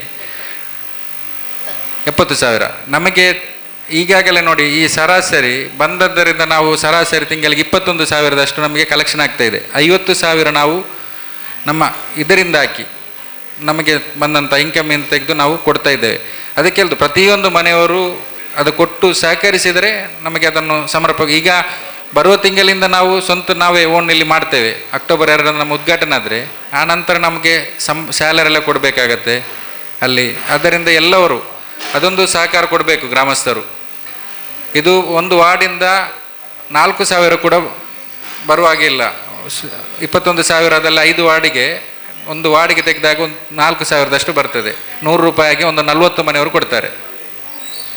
ಒಂದು ವಾರ್ಡಲ್ಲಿ ಸುಮಾರು 300 ಮನೆ ಇದೆ, 40 ಮನೆಯವರಿಂದ ಸಿಗ್ತದೆ. ತ್ಯಾಜ್ಯದ ಏನು ಅಮೌಂಟ್ ಇದೆ 100 ರೂಪಾಯಿ, ಅದು ನಾವು ಪ್ರತಿಯೊಂದು ಮನೆಯವರಿಗೆ ಹಾಕಿದ್ದೇವೆ. ಎಲ್ಲಿ ವೆಹಿಕಲ್ ಹೋಗೋದಿಲ್ಲ, ತೋಟ ಪ್ರದೇಶ ಇದೆ, ಬಯಲು ಪ್ರದೇಶ ಅಲ್ಲ, ಅವರಿಗೆ ಇಲ್ಲ. ಯಾಕಂದರೆ ಅಲ್ಲಿಗೆ ವೆಹಿಕಲ್ ಹೋಗೋದಿಲ್ಲ. ಮತ್ತು ತ್ಯಾಜ್ಯವನ್ನು ವಿಲೇವಾರಿ ಮಾಡುವ ಇದು ಕೂಡ ಅವರಲ್ಲಿದೆ. ಏನು ಇದನ್ನು ತೋಟಕ್ಕೆ ಹಾಕಿ ಇದಕ್ಕೆಲ್ಲ ಹಾಕ್ಬೋದಂತೇಳಿ. ಯಾವ ಮನೆ ಕಡೆ ನಮ್ಮ ವೆಹಿಕಲ್ ಹೋಗುತ್ತದೆ ಅವರು ಯಾರು ಕೊಡಲಿಲ್ಲ, ಅವರು ತ್ಯಾಜ್ಯ ಕೊಡದೇ ಇರಲಿ 100 ರೂಪಾಯಿ ಅಂತ ನಾವು ಹಾಕಿದ್ದೇವೆ. ಅವರನ್ನು ಹಣವನ್ನು ವರ್ಷ ಆಗುವಾಗ ನಾವು ತೆರಿಗೆಗೆ ನಾವು ಹಾಕ್ತೇವೆ. ಹಣವನ್ನು 1,200 ನಾವು ಆ್ಯಡ್ ಮಾಡ್ತೇವೆ. ಪ್ಲಸ್ ಅದು ಬಡ್ಡಿ ಆಗ್ತಾ ಹೋಗುತ್ತೆ. ಅದು ಯಾಕೆ ಹಾಕಿದ್ದೇವೆ ಅಂದರೆ ಹಣದ ಉದ್ದೇಶಕ್ಕೆಲ್ಲ, ಪ್ರತಿಯೊಂದು ಮನೆಯವರು ತ್ಯಾಜ್ಯವನ್ನು ಗಾಡಿಗೆ ಕೊಡಬೇಕಂತೇಳಿ. ಈಗ ನಾವು ತೆರಿಗೆಗೆ ಹಾಕಿದಾಗ ಅವರು ಕೊಡ್ತಾರೆ, ಹೇಗೂ ನಾವು ಹಣ ಪಾವತಿ ಮಾಡಬೇಕಂತೇಳಿ. ಈಗ ಅವರು ಹಣ ಪಾವತಿ ಮಾಡೋದಕ್ಕೋಸ್ಕರ ಕೊಡ್ತಾ ಇಲ್ಲ ಹೆಚ್ಚಿನ ಜನರು. ಆದ್ದರಿಂದ ನಾವು ತೆರಿಗೆಗೆ ನಾವು ಅದನ್ನು ಹಾಕ್ತೇವೆ ಅಂತೇಳಿ ತೀರ್ಮಾನ ಮಾಡಿದ್ದೇವೆ. ಅದು ಎಷ್ಟು ವರ್ಷ ಕೊಡಲಿಲ್ಲ ಅಂದರೂ ಆ್ಯಡ್ ಆಗ್ತಾ ಹೋಗುತ್ತೆ. ಮತ್ತು ನಾವು ನಮ್ಮ ಸಾಮಾನ್ಯ ಸಭೆಯಲ್ಲಿ ನಿರ್ಣಯ ಮಾಡಿದ್ದೇವೆ. ಈಗ ಈ ಗ್ರಾಮ ಸಭೆಯಲ್ಲಿ ನಾವು ಈಗ ಅದರ ಬಗ್ಗೆ ನಿಮ್ಮೆಲ್ಲರ ಒಪ್ಪಿಗೆ ಇದ್ದರೆ ನಮ್ಮ ಇವತ್ತು ನಿರ್ಣಯ ಮಾಡ್ತೇವೆ. ಯಾಕಂದರೆ ತ್ಯಾಜ್ಯದ ಹಣವನ್ನು ಯಾರು ಕೊಡುವುದಿಲ್ಲ, ಅದನ್ನು ನಾವು ತೆರಿಗೆಗೆ ನಾವು ಹಾಕ್ತೇವೆ ಅಂತೇಳಿ ನಿಮ್ಮೆಲ್ಲರ ಅದು ಅಭಿಪ್ರಾಯವನ್ನು ತೆಗೆದು ನಾವು ಈ ಗ್ರಾಮ ಸಭೆಯಲ್ಲಿ ಕೂಡ ನಿರ್ಣಯ ಮಾಡಲಿಕ್ಕೆ ಪ್ರಸ್ತಾವನೆಯನ್ನು ಮಾಡ್ತಾ ಇದ್ದೇವೆ. ನಮ್ಮ ಮನೆಯೆಲ್ಲ ರೋಡಿಗೆ ಬರುವುದಿಲ್ಲ ತ್ಯಾಜ್ಯ, ನಾವು ಸಹ ಕಟ್ಟಬೇಕಾ ತ್ಯಾಜ್ಯ? ಅದೇ ನಾನು ಹೇಳಿದ್ದು, ಯಾರ ಮನೆಗೆ ವೆಹಿಕಲ್ ಹೋಗುದಿಲ್ಲ ಅಂದರೆ ರಸ್ತೆ ಇಲ್ಲ, ಕೆಲವು ಬಯಲು ಪ್ರದೇಶ ಇದೆ ನಮ್ಮ ಗ್ರಾಮದಲ್ಲಿ, ಅವರಿಗಿಲ್ಲ. ಮತ್ತೆ ಅವರಿಗೆ ಇಲ್ಲ ಅಂತೇಳಿ ಅವರು ಎಲ್ಲೆಲ್ಲಂದರಲ್ಲಿ ಬಿಸಾಡುವಾಗಿಲ್ಲ. ಅವರು ತಮ್ಮ ತ್ಯಾಜ್ಯವನ್ನು, ತೋಟ ಇರುತ್ತೆ, ತೆಂಗಿನ ಅದಕ್ಕೆ ಹಾಕಬೇಕು. ಮತ್ತು ಈ ಪ್ಯಾಂಪರ್ಸ್ ಅದೇನಿದೆ ಅದನ್ನು ಸಮರ್ಪಕವಾಗಿ ವಿಲೇವಾರಿ ಮಾಡಬೇಕು. ಅಥವಾ ಅದನ್ನು ಒಮ್ಮೆ 1-2 ದಿವಸಕ್ಕೊಮ್ಮೆ ಆದರೂ ತಂದು ನಮ್ಮ ಘಟಕಕ್ಕೆ ತಲುಪಿಸುವಾಗ ಮಾಡಬೇಕು. 100 ರೂಪಾಯಿ ಯಾಕೆ ಕಟ್ಟಬೇಕು? ತ್ಯಾಜ್ಯ ಇಲ್ಲದ ಮನೆ ಇರಲಿಕ್ಕಿಲ್ಲ. ಇಲ್ಲ, ನಾವು ಯಾವುದು? ಹೌದು, ಪ್ರತಿಯೊಂದು ನಾನು ಇಲ್ಲ ಅಂತ ಪ್ರತಿಯೊಂದು ಮನೆಯಲ್ಲಿ ತ್ಯಾಜ್ಯ ಇಲ್ಲದ ಅಲ್ಲ, ನಾವು ತ್ಯಾಜ್ಯ ಅಲ್ಲ, ತ್ಯಾಜ್ಯದ ಗಾಡಿಯಲ್ಲಿ ಎಷ್ಟು ತ್ಯಾಜ್ಯ ಬೀಳ್ತದೆ ನಮ್ಮ ರೋಡಲ್ಲಿ, ನಾವು ಎಲ್ಲ ಕ್ಲೀನ್ ಮಾಡಿಸಿದ್ದು ಮಾಡುದು ಮಕ್ಕಳು ನಾನೆಲ್ಲ. ಅಂದ್ರೆ ಅದಕ್ಕೇನು ನೀವು ಇದು ಮಾಡುದು, ನಾವು ಯಾಕೆ ನಾವು ಅದರ ವ್ಯವಸ್ಥೆ ಎಲ್ಲ ಮಾಡ್ತೇವೆ. ಅಲ್ಲ ನೋಡಿ, ಅದು ಮಾಡೋದು ಒಳ್ಳೆ ಕೆಲಸ, ನಿಮ್ಮದೊಂದು ಸಮಾಜ ಸೇವೆ. ಗಾಡಿಯಿಂದ ನಾನು ಹೇಳ್ತೇನೆ, ಗಾಡಿಯಿಂದ ಹೋದರೆ ಅದು ಒಳ್ಳೆಯ ಕೆಲಸವೇ. ಎಲ್ಲಿಂದ ನಾವು ನೋಡಿ, ಈ ತ್ಯಾಜ್ಯ ಎಂಬುದನ್ನು ಎಲ್ಲರೂ ನಾವು ಸೇರಿ ಮಾಡಬೇಕಾದ್ದು. ಸ್ವಚ್ಛತೆ ಎಂಬುದು ಕೇವಲ ಪಂಚಾಯತ್ ಅಧ್ಯಕ್ಷರು, ಸದಸ್ಯರು, PDO ಮತ್ತು ಕಾರ್ಯದರ್ಶಿಯ ಜವಾಬ್ದಾರಿ ಇಲ್ಲ. ಪ್ರತಿಯೊಂದು ನೋಡಿ ಗ್ರಾಮಸ್ಥರ ಜವಾಬ್ದಾರಿ ಇದು. ಈ ಸ್ವಚ್ಛತೆ ಅಂದರೆ ನಮ್ಮ ಸನ್ಮಾನ ಹಿಡಿಬೇಕು. ನೀವು ನೋಡಿ ಯಾರು ಬಿಸಾಡ್ತಾರೆ ಅಲ್ಲ, ನೀವು ಬೇರೆಯವರದ್ದು ಕಟ್ಟಬೇಡಿ, ನಿಮ್ಮ ಮನೆಯ ವೇಸ್ಟನ್ನು ಕೊಡಬೇಕು.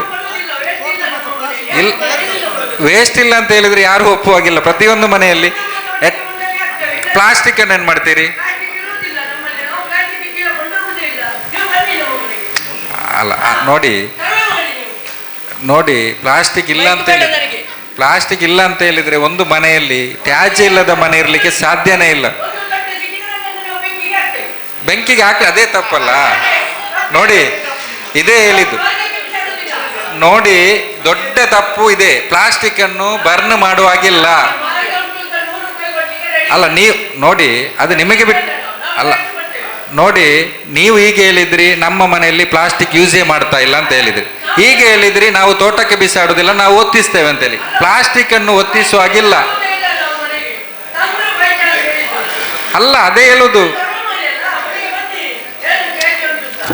ಒತ್ತಿಸುವಾಗಿಲ್ಲ ಪ್ಲಾಸ್ಟಿಕ್ ಅನ್ನು. 2025 ನಮ್ಮ ಇಲ್ಲಿ ನಮಗೆ ಒಂದು ಸರ್ಕ್ಯುಲರ್ ಬಂದಿದೆ ಪಂಚಾಯತಿಗೆ. ನೋಡಿ ಮಾನ್ಯರೇ, ವಿಷಯ ಸ್ವಾತಂತ್ರ್ಯ ದಿನಾಚರಣೆ ಪ್ರಯುಕ್ತ ಆಗಸ್ಟ್ 8ರಿಂದ 15ರವರೆಗೆ ಹರ್ ಘರ್ ತಿರಂಗ, ಹರ್ ಘರ್ ಸ್ವಚ್ಛತೆಯೊಂದಿಗೆ ಸ್ವಾತಂತ್ರ್ಯೋತ್ಸವ ಅಭಿಯಾನವನ್ನು ಹಮ್ಮಿಕೊಳ್ಳುವ ರೀತಿ ಅಂತೇಳಿ ನಾವು ಕಳೆದ ನಮಗೆ ಸನ್ಮಾನ್ಯ ಪ್ರಧಾನಮಂತ್ರಿಯವರು 75ನೇ ಸ್ವಾತಂತ್ರ್ಯೋತ್ಸವ ಆಚರಣೆ ಮಾಡುವಾಗ ಹರ್ ಘರ್ ತಿರಂಗ ಅಂತೇಳಿ ಒಂದು ಅಭಿಯಾನವನ್ನು ಹೊಂಟರು. ಪ್ರತಿಯೊಂದು ಗ್ರಾಮ ಪಂಚಾಯತ್ ಮಟ್ಟದಲ್ಲಿ ಪ್ರತಿಯೊಂದು ಮನೆಗೆ ಹೋಗಿ ತಿರಂಗ ಹಾಕ್ಬೇಕಂತೇಳಿ.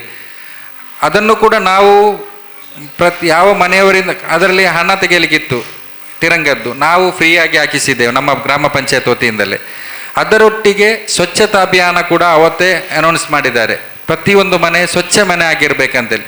ಅದರ ಪ್ರಕಾರವೇ ಮಾಡೋದೇ ವಿನ ಇದು ಯಾವುದು ಕೂಡ ನಮ್ಮ ನರಿಂಗಾನ ಗ್ರಾಮ ಪಂಚಾಯತ್ನ ತೀರ್ಮಾನ ಅಲ್ಲ. ಒಂದೇ ಪಂಚಾಯತ್ ಇದು. ನಮಗೇನು ಸರ್ಕ್ಯುಲರ್ ಬಂದಿದೆ VO ಅವರಿಂದ, ಅದನ್ನು ನಾವು ಇಲ್ಲಿ ಇಂಪ್ಲಿಮೆಂಟ್ ಮಾಡ್ತೇವೆ. ಇದು ಕೂಡ ನಾವು ತೆರಿಗೆ ಹಾಕಿ ನಮ್ಮದು 3-4 ತಿಂಗಳಲ್ಲಿ ನಮ್ಮ ಅಧಿಕಾರ ಅವಧಿ ಮುಗಿಯಬಹುದು. ಮುಂದಕ್ಕೂ ಕೂಡ ಬರ್ತಾರೆ, ಬೇರೆಯವರು ಬರ್ತಾರೆ, ಇರ್ತಾರೆ. ನಾವು ಗ್ರಾಮಸ್ಥರು ನಮ್ಮ ಕರ್ತವ್ಯ ಇದೆ, ಅದನ್ನು ನಾವು ಮಾಡಲೇಬೇಕು. ಅದಕ್ಕೆ ಹೇಳಿದ್ದು, ನಾವು ಒಂದು ದಿವಸಕ್ಕೆ 1 ಪ್ಲಾಸ್ಟಿಕ್ ಇದ್ದರೂ ಸರಿ, 10 ಇದ್ದರೂ ಸರಿ, ಅದನ್ನು ನಾವು ವೆಹಿಕಲ್ಗೆ ಕೊಡಲೇಬೇಕು. 1 ಪ್ಲಾಸ್ಟಿಕ್ ಬರ್ನ್ ಮಾಡಿದರೂ ಆರೋಗ್ಯಕ್ಕೆ ಹಾನಿಕಾರವೇ, 10 ಮಾಡಿದರೂ ಒಂದೇ, ರಿಸಲ್ಟ್ ಒಂದೇ. ಆದ್ದರಿಂದ ನಾವು ಹೇಳಿದಲ್ಲ ನೋಡಿ, ನಮಗೆ ಈಗಲೂ ಕೂಡ ನಾವು ತಿಂಗಳಿಗೆ 50,000 ನಮ್ಮ ಕೈಯಿಂದ ಕೊಟ್ಟು ನಾವು ಕಸವನ್ನು ವಿಲೇವಾರಿ ಮಾಡಿಸ್ತಾ ಇದ್ದೇವೆ. ಯಾಕೆ? ನಮ್ಮ ಗ್ರಾಮದಲ್ಲಿ ಸ್ವಚ್ಛತೆ ಇರಬೇಕು, ಯಾವುದೇ ರೀತಿಯ ಪ್ಲಾಸ್ಟಿಕ್ ಮತ್ತು ಇತರ ವಸ್ತುಗಳಿಂದ ಆರೋಗ್ಯಕ್ಕೆ ಹಾನಿಕಾರ ಆಗಬಾರ್ದು ಎಂಬ ಉದ್ದೇಶ ಮಾಡ್ತೇವೆ. ಇದಕ್ಕೆ ಗ್ರಾಮಸ್ಥರಾದ ನೀವು ನಮ್ಮೊಂದಿಗೆ ಕೈ ಜೋಡಿಸಿದರೆ ಮಾತ್ರ ಇದು 100% ಇದರ ರಿಸಲ್ಟ್ ಸಿಗ್ಬೋದು. ಅಲ್ಲದೆ ನಾವು ಎಷ್ಟೇ ಕೆಲಸ ಮಾಡಿದರೂ ಕೂಡ ಗ್ರಾಮಸ್ಥರ ಇದಕ್ಕೆ ಕೈ ಜೋಡಣೆ ಇಲ್ಲದ್ರೆ ಇದು ಖಂಡಿತ ಯಶಸ್ವಿ ಆಗಲಿಕ್ಕೆ ಸಾಧ್ಯ ಇಲ್ಲ. ಆದ್ದರಿಂದ ಇದು ನಮ್ಮ ತೀರ್ಮಾನ. ಯಾವುದು ನಾವು ಸಾಮಾನ್ಯ ಸಭೆಯಲ್ಲಿ ಮಾಡಿದ್ದು. ಈಗ ಗ್ರಾಮಸ್ಥರು ನೀವು ಕೂಡ ಏನು ಹೊರಗಿನವರು ತಂದು, ಈಗಾಗಲೇ ನಾವು CC ಕ್ಯಾಮರಾ ಅಳವಡಿಸಿದ್ದೇವೆ ತುಂಬ ಕಡೆ, ಕೇರಳದಿಂದೆಲ್ಲ ಬಂದು ಹಾಕೋದಕ್ಕೆ, ಇನ್ನೂ ಕೂಡ ಹಾಕ್ಲಿಕ್ಕಿದೆ. ನಿಮ್ಮ ಗಮನಕ್ಕೆ ಎಲ್ಲಿಯಾದರೂ ಬಂದರೆ ಆ ಗಾಡಿ ನಂಬರನ್ನು ನೀವು ಅವ್ರ ಹತ್ರ ಮಾತಾಡಬೇಡಿ, ಫೋಟೋ ತೆಗೆದು ನಮಗೆ ಕಳಿಸಿ, ನಾವು ಫೈನ್ ಹಾಕಿಸ್ತೇವೆ. ಮೊನ್ನೆ ನಾವು ನೆತ್ತಿಲಪದ ಬಾರ್ ನಾವು ವಿಸಿಟ್ ಮಾಡಿದ್ದೆವು, ಅಲ್ಲಿ ಪ್ಲಾಸ್ಟಿಕ್ಕನ್ನು ಹಾಕಿದ್ದಕ್ಕೆ ನಾವು 10,000 ದಂಡ ಹಾಕಿದ್ದೇವೆ ಅವರಿಗೆ ಕೂಡ. ನಮ್ಮ ಗಮನಕ್ಕೆ ಯಾವುದು ಬರ್ತೇವೆ ನಾವು ಅದನ್ನು ಖಂಡಿತ ಹಾಕ್ತೇವೆ. ನೀವು ಕೂಡ ನಮ್ಮೊಂದಿಗೆ ಕೈ ಜೋಡಿಸಬೇಕು. ಇದು ಈ ನಿರ್ಣಯ ಮಾಡಲಿಕ್ಕೆ ಕೂಡ ನೀವು ಸಹಕಾರ ಕೊಡಬೇಕು. ಯಾವುದು ಈ ತೆರಿಗೆಗೆ ಹಾಕೋದು, ಯಾಕಂದರೆ ಅದು ಕೊಡಲೇಬೇಕು. ಈಗ ನನ್ನ ಹತ್ರ ಇಲ್ಲ ಅಂತೇಳಿ ನೀವು ಹೇಳೋದು ಸರಿ. ಎಲ್ಲರೂ ಆ ಥರ ಹೇಳಿದರೆ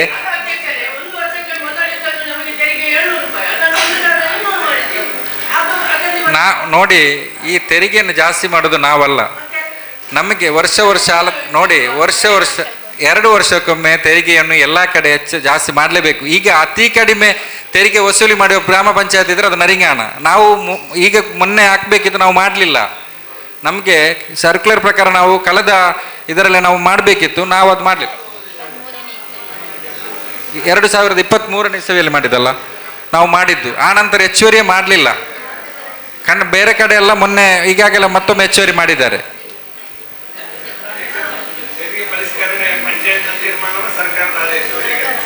ಸರ್ಕಾರದ ಆದೇಶ, ಹೌದು, ಸರ್ಕಾರದ ಆದೇಶ. ಅದನ್ನು ಹೌದು. ಮತ್ತೆ ಮನೆಯನ್ನು ಅಳತೆ ಮಾಡಲಿಕ್ಕೂ ಕೂಡ ಜನ ಕಳಿಸ್ತಾರೆ ಅವರು, ನಾವು ಮಾತ್ರ ಅಲ್ಲ. ಮನೆಯವರು ಈಗ ಏನು ಲೈಸೆನ್ಸ್ ತೆಗೆಯುವಾಗ ಕೆಲವು ಮನೆಯವರು ಕಡಿಮೆ ಸ್ಕ್ವೇರ್ ಫೀಟ್ ಮಾಡಿ ಕೊಡ್ತಾರೆ. ಯಾವುದು ಲಾನ್ ಪರ್ಪಸ್ಸಿಗೆ ಹೋದವರು ಕರೆಕ್ಟಾಗಿ ಕೊಡ್ತಾರೆ. ಯಾವುದು ಲಾನ್ ಇಲ್ಲದೆ ಕಟ್ಟೋರು ಸುಮಾರು 10 ಲಕ್ಷದಿಂದ ಕೆಳಗಡೆ ಹಾಕಿ ಕೊಟ್ಟರೆ ಅವರಿಗೆ ಕಾರ್ಮಿಕ ನಿಧಿ ಕಟ್ಟಲಿಕ್ಕೆ ಬರೋದಿಲ್ಲ 1%, ಮತ್ತು ಟ್ಯಾಕ್ಸ್ ಕೂಡ ಕಡಿಮೆ ಆಗ್ತಂತೇಳಿ. ಅಂಥ ಮನೆಯನ್ನು ಕೆಲವು ಮನೆಗಳನ್ನು ಸೆಲೆಕ್ಟ್ ಮಾಡಿ ಅವರು ಜನ ಕಳಿಸಿ ಅವರೇ ಸರ್ವೆ ಮಾಡಿಸಿ ಜಾಸ್ತಿ ಇದ್ದರೆ ಪೆನಲ್ಟಿ ವಿತ್ ಪೆನಲ್ಟಿ ಮತ್ತು ತೆರಿಗೆ ಜಾಸ್ತಿ ಮಾಡಲಿಕ್ಕೆ ಇದು ಕೊಡ್ತಾರೆ. ಬೇರೇನಿದೆಯಾ ಜಮಾ ಖರ್ಚಿನಲ್ಲಿ? ಜಮಾ ಖರ್ಚಲ್ಲಿ ಬೇರೆ ಏನಾದರೂ ಕೇಳಲಿಕ್ಕಿದೆಯಾ? ನೆಕ್ಸ್ಟ್ ವಾರ್ಡ್ ಸಭೆಯ ನಡಾವಳಿ ಪಂಚಾಯತ್ ಸಿಬ್ಬಂದಿ ತುಳಸಿಯವರಿಂದ. 2025 ನಡೆದ 4ನೇ ವಾರ್ಡ್ನ ವಾರ್ಡ್ ಸಭೆಯ ನಡವಳಿ. ಬೇಡಿಕೆಗಳು: 1. ಸರಕಾರಿ ಬಸ್ಸು ವ್ಯವಸ್ಥೆ. 2. ಈಗ ಬರುತ್ತಿರುವ ಬಸ್ಸುಗಳ ಸರಿಯಾದ ಸಮಯದಲ್ಲಿ ಬರದೇ ಇರುವ ಬಗ್ಗೆ ಸಾರಿಗೆ ಇಲಾಖೆಗೆ ಬರೆಯುವುದೆಂದು ನಿರ್ಣಯಿಸಲಾಯಿತು. ತೌಡುಗೋಳಿ ಜಂಕ್ಷನ್ನಲ್ಲಿ ಸಾರ್ವಜನಿಕ ಶೌಚಾಲಯ. 3. ತೌಡುಗೋಳಿ ಜಂಕ್ಷನ್ನಲ್ಲಿ ಕುಡಿಯುವ ನೀರಿನ ವ್ಯವಸ್ಥೆ. 4. ಶಾಂತಿಪಡಿಕೆ ಎಂಬಲ್ಲಿ ಚರಂಡಿ ವ್ಯವಸ್ಥೆ. 5. ಸ್ವಚ್ಛತೆಯ ಬಗ್ಗೆ ಮನೆ ಮನೆಗೆ ಮಾಹಿತಿ ನೀಡುವುದು. 6. ಬೋಳ ಬಾವಳಿಗುಳಿ ಫ್ಯಾಕ್ಟರಿ ಬಳಿಯ ರಸ್ತೆ ದುರಸ್ತಿ ಹಾಗೂ ಚರಂಡಿ ರಚನೆ. 7. ಬೋಳ ಮೋರ್ಲ ಮುಂತಾದ ಕಾಲ್ದಾರಿ ದುರಸ್ತಿ. 8. ಸರ್ಕುಡೇಲು ಗರೋಡಿ ಬೆರ್ಮದೆ ಮೋರ್ಲ ಎಂಬಲ್ಲಿ ಕಾಲ್ದಾರಿ ಹಾಗೂ ಚರಂಡಿ ದುರಸ್ತಿ. 9. ಶಾಂತಿಪಳಿಕೆ ದೈವಸ್ಥಾನದಿಂದ ಶಾಂತಿಪಳಿಕೆ ಉಮರ್ ಹಾಜಿ ರವರ ಮನೆಯವರೆಗೆ ರಸ್ತೆ ದುರಸ್ತಿ. 10. ನಿಡ್ಮಾಡು ರಸ್ತೆ ದುರಸ್ತಿ. 11. ತೌಡುಗೋಳಿ ಅಂಗನವಾಡಿ ಕೇಂದ್ರದ ಬಳಿ ಇರುವ ಹಳೆಯ ಕಟ್ಟಡ ತೆರವುಗೊಳಿಸುವುದು, ಹಳೆ ಗ್ರಾಮ ಪಂಚಾಯತ್ ಕಟ್ಟಡ. 12. ಹಳೆ ಕಟ್ಟಡದ ದುರಸ್ತಿ ಹಾಗೂ ಸಿಸಿ ಕ್ಯಾಮರಾ ಅಳವಡಿಕೆ. 13. ಬೋಳ ಪೈಪ್ಲೈನ್ ದುರಸ್ತಿಗೊಳಿಸುವುದು. ದಿನಾಂಕ 5/8/2025 ನಡೆದ 5ನೇ ವಾರ್ಡ್ನ ವಾರ್ಡ್ ಸಭೆಯ ನಡವಳಿ. 1. ನರಿಂಗಾಣ ಗ್ರಾಮದ ಪೊಟ್ಟೊಳಿಕೆ ಎಂಬಲ್ಲಿ ಉದ್ಯಾನವನ. 2. ಪೊಟ್ಟೊಳಿಕೆ ಎಂಬಲ್ಲಿ ಬಸ್ಸು ತಂಗುದಾಣದ ಬಳಿ ಇಂಟರ್ಲಾಕ್ ಅಳವಡಿಕೆ. 3. ಮೋರ್ಲೈತಿಲು ಅಂಗನವಾಡಿ ಕೇಂದ್ರಕ್ಕೆ ಹೊಸ ಕಟ್ಟಡ ರಚನೆ. 4. ತೌಡುಗೋಳಿ ಕ್ರಾಸ್ನಿಂದ ಮೋರ್ಲೈತಿಲುವರೆಗೆ ಚರಂಡಿ ರಚನೆ. 5. ಕೊರಕಟ್ಟದಿಂದ ಮೋರ್ಲ ಕಂಬಳಕೋಡಿವರೆಗೆ ರಸ್ತೆ ಕಾಂಕ್ರೀಟೀಕರಣ. 6. ಕೊರಕಟ್ಟ ಶಂಕರಗುಳಿಗ ಬನದ ಬಳಿ ಮೋರಿ ರಚನೆ. 7. ಮೋರ್ಲ ಹಿತ್ತಿಲಿನಿಂದ ಅನ್ಸಾರ್ ನಗರದವರೆಗೆ ರಸ್ತೆಗೆ ಕಾಂಕ್ರೀಟೀಕರಣ. 8. ಮೋರ್ಲ ಹಿತ್ತಿಲಿನಿಂದ ಮೋರ್ಲ ಕೆಂಪುಗುಡ್ಡವರೆಗೆ ರಸ್ತೆ ರಚನೆ. 9. ಗ್ರಾಮ ಪಂಚಾಯತ್ ಅಂಗಡಿ ಕಟ್ಟಡದ ಪುನರ್ರಚನೆ. ದಿನಾಂಕ 6/8/2025 ನಡೆದ 1ನೇ ವಾರ್ಡ್ನ ವಾರ್ಡ್ ಸಭೆಯ ಬೇಡಿಕೆಗಳು. 1. ನರಿಂಗಾಣ ಗ್ರಾಮದ ಮೀನಂಕೋಡಿ ಚೌಕ ರಸ್ತೆಯನ್ನು ಬಂದ್ ಮಾಡಿದ ಬಗ್ಗೆ ಈಗಾಗಲೇ ಗ್ರಾಮ ಪಂಚಾಯತ್ನಿಂದ ಸದ್ರಿ ರಸ್ತೆಗೆ ಅನುದಾನ ಬಳಕೆ ಮಾಡಿರುವುದರಿಂದ ಸದ್ರಿ ರಸ್ತೆಯನ್ನು ಬಂದ್ ಮಾಡಿರುವುದರಿಂದ ತೆರವುಗೊಳಿಸುವುದೆಂದು ನಿರ್ಣಯಿಸಲಾಯಿತು. 2. ಮುರತ್ತಗುಂಡಿ ಅಂಗನವಾಡಿ ಕೇಂದ್ರದ ಬಾಗಿಲು ದುರಸ್ತಿ. 3. ಮುರತ್ತಗುಂಡಿ ನೆತ್ತಿಲ ಪದವಿನಿಂದ ಕೆದುಂಬಾಡಿವರೆಗೆ ರಸ್ತೆಗೆ ಚರಂಡಿ ರಚನೆ. 4. ಬೀದಿ ದೀಪ ದುರಸ್ತಿ. 5. ನೆತ್ತಿಲಪದವು ರೇಷನ್ ಅಂಗಡಿಗೆ ಶೀಟ್ ಅಳವಡಿಕೆ. 6. ನೆತ್ತಿಲಪದವು ಅಂಗನವಾಡಿಗೆ ಬಾಗಿಲು ಹಾಗೂ ಇಂಟರ್ಲಾಕ್. 7. ತ್ಯಾಜ್ಯ ವಾಹನ ನಿಗದಿತ ಸಮಯದಲ್ಲಿ ಬರದಿರುವ ಬಗ್ಗೆ. 8. ಬೀದಿ ನಾಯಿ ಹಾವಳಿ ಕುರಿತು. 9. ಕುಡುಂಬಳಗುರಿ ಕಾಲ್ದಾರಿ ದುರಸ್ತಿ. 10. ಎನಪಾಯದವರು ಕೊಳಚೆ ನೀರು ಬಿಡುತ್ತಿರುವ ಬಗ್ಗೆ ಅಂತಿಮ ನೋಟಿಸ್ ನೀಡುವುದು. 11. ಎನಪಾಯದವರಿಗೆ ಬ್ಯಾರಿಕೇಡ್ ಅಳವಡಿಕೆಯನ್ನು ಕೈಗೊಳ್ಳುವುದು. 12. ತ್ಯಾಜ್ಯ ವಿಲೇವಾರಿಯ ಬಗ್ಗೆ ಸಭೆ ನಡೆಸುವುದು. 13. ಬೀದಿ ದೀಪಕ್ಕೆ ನಂಬ್ರ ಹಾಕುವುದು. 14. ಬಹುಗ್ರಾಮ ಕುಡಿಯುವ ನೀರು ಯೋಜನೆಯಡಿ ನೆತ್ತಿಲ ಬಾನೋಟು ಎಂಬಲ್ಲಿಗೆ ಕುಡಿಯುವ ನೀರಿನ ಯೋಜನೆ. 15. ನರಿಂಗಾಣ ಗ್ರಾಮದ ಗುಳಿಮನೆ ಹನೀಫ್ ಇವರ ಮನೆ ಬಳಿ ತಡೆಗೋಡೆ ರಚನೆ. 16. ನೆತ್ತಿಲಪದವು ಅಂಗನವಾಡಿ ಕೇಂದ್ರಕ್ಕೆ ಗಾಡ್ರೇಜ್. 17. ನೆತ್ತಿಲ ಪದವಿನಲ್ಲಿ ಖಾಲಿ ಇರುವ ಮನೆಗಳನ್ನು ಗ್ರಾಮ ಪಂಚಾಯತ್ ಸ್ವಾಧೀನ ಪಡೆಯುವುದೆಂದು ನಿರ್ಣಯಿಸಲಾಯಿತು. 18. ನೆತ್ತಿಲ ಪದವು ಎಂಬಲ್ಲಿ ಐಮಾಸ್ಕ್ ಅಳವಡಿಕೆ. 19. ನರಿಂಗಾಣ ಗ್ರಾಮದ ನೆತ್ತಿಲ ಪದವು ಕೃಷ್ಣ ಮಂದಿರದ ಬಳಿ ಐಮಾಸ್ಕ್ ಅಳವಡಿಕೆ. ದಿನಾಂಕ 7/8/2025 ನಡೆದ 3ನೇ ವಾರ್ಡ್ನ ವಾರ್ಡ್ ಸಭೆಯ ಬೇಡಿಕೆ. 1. ನಗರದಲ್ಲಿ ರಿಕ್ಷಾ ಪಾರ್ಕ್. 2. ರಕ್ತೇಶ್ವರಿ ಕಟ್ಟೆ ಎಂಬಲ್ಲಿ ರಸ್ತೆ ದುರಸ್ತಿ. 3. ಮುಂಗುಡೇಲು ಎಂಬಲ್ಲಿಯ ರಸ್ತೆ ಕಾಂಕ್ರೀಟೀಕರಣ. ಮಣ್ಣು ಹಾಕದೆ ಮೋರಿ ಹಾಕಿಸುವುದು, ಈ ಬಗ್ಗೆ ಇಂಜಿನಿಯರಿಗೆ ಬರೆಯುವುದು. 4 ಮರಿಕಳ ಮಸೀದಿಯಿಂದ ಚೆನ್ನಕಟ್ಟವರೆಗೆ ರಸ್ತೆ ರಚನೆ.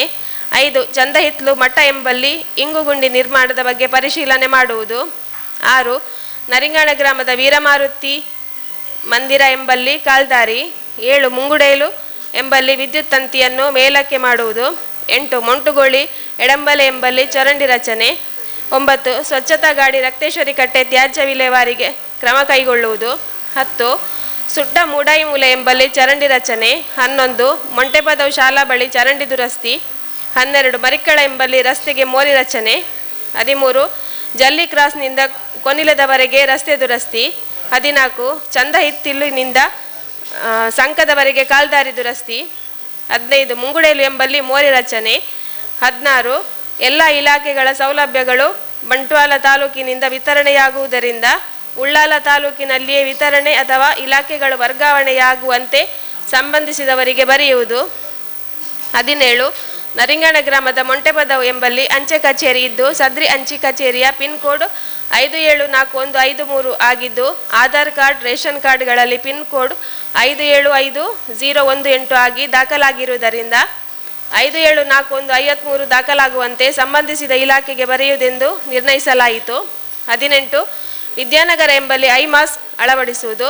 19 ಮೊಂಟೆಪದವು ಆರೋಗ್ಯ ಕೇಂದ್ರಕ್ಕೆ ಐ ಮಾಸ್ಕ್ ಅಳವಡಿಕೆ. 20 3ನೇ ವಾರ್ಡ್ನಲ್ಲಿ ಬೀದಿ ದೀಪ ದುರಸ್ತಿಗೊಳಿಸುವುದು.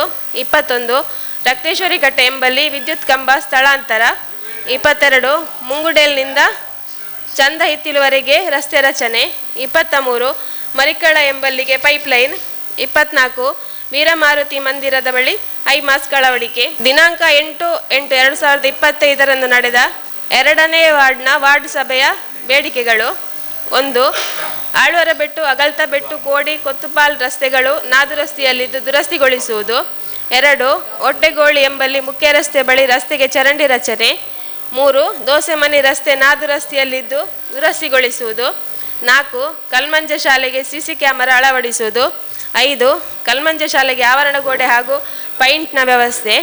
6 ಕಲ್ಮಂಜ ತೌಡುಗೋಳಿ ಮಾರ್ಗವಾಗಿ ಸರ್ಕಾರಿ ಬಸ್ಸಿನ ಅವಶ್ಯಕತೆ ಇದ್ದು ಈ ಬಗ್ಗೆ ಇಲಾಖೆಗೆ ಬರೆಯುವುದು.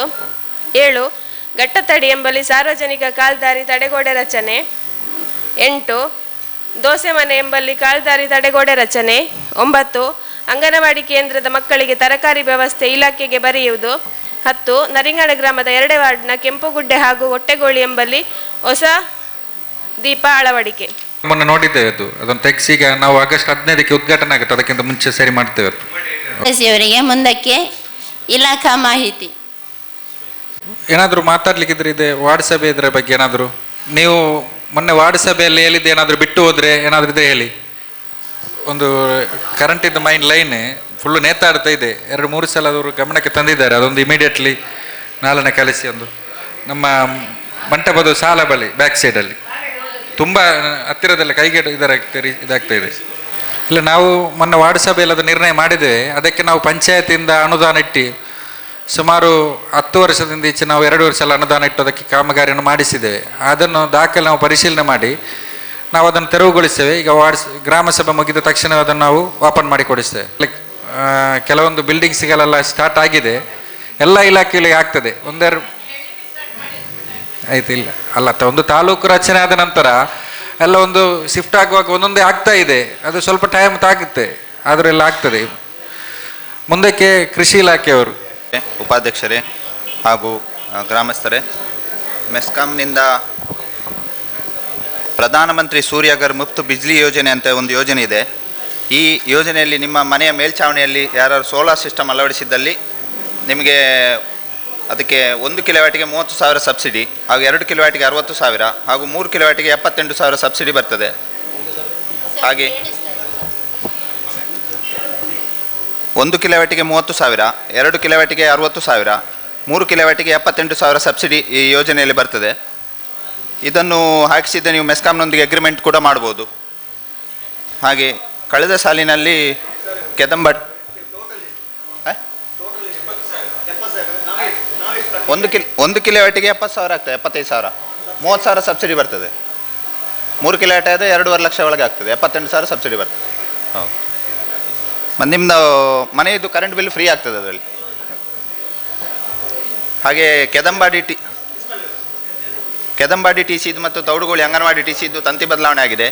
ಹಾಗೆ ದೇವಿನಗರ ಟಿ ಸಿದು ತಂತಿ ಬದಲಾವಣೆಗೆ ಸ್ಯಾಂಕ್ಷನ್ ಆಗಿದೆ. ಮೋರ್ಲ ಅಂಗನವಾಡಿ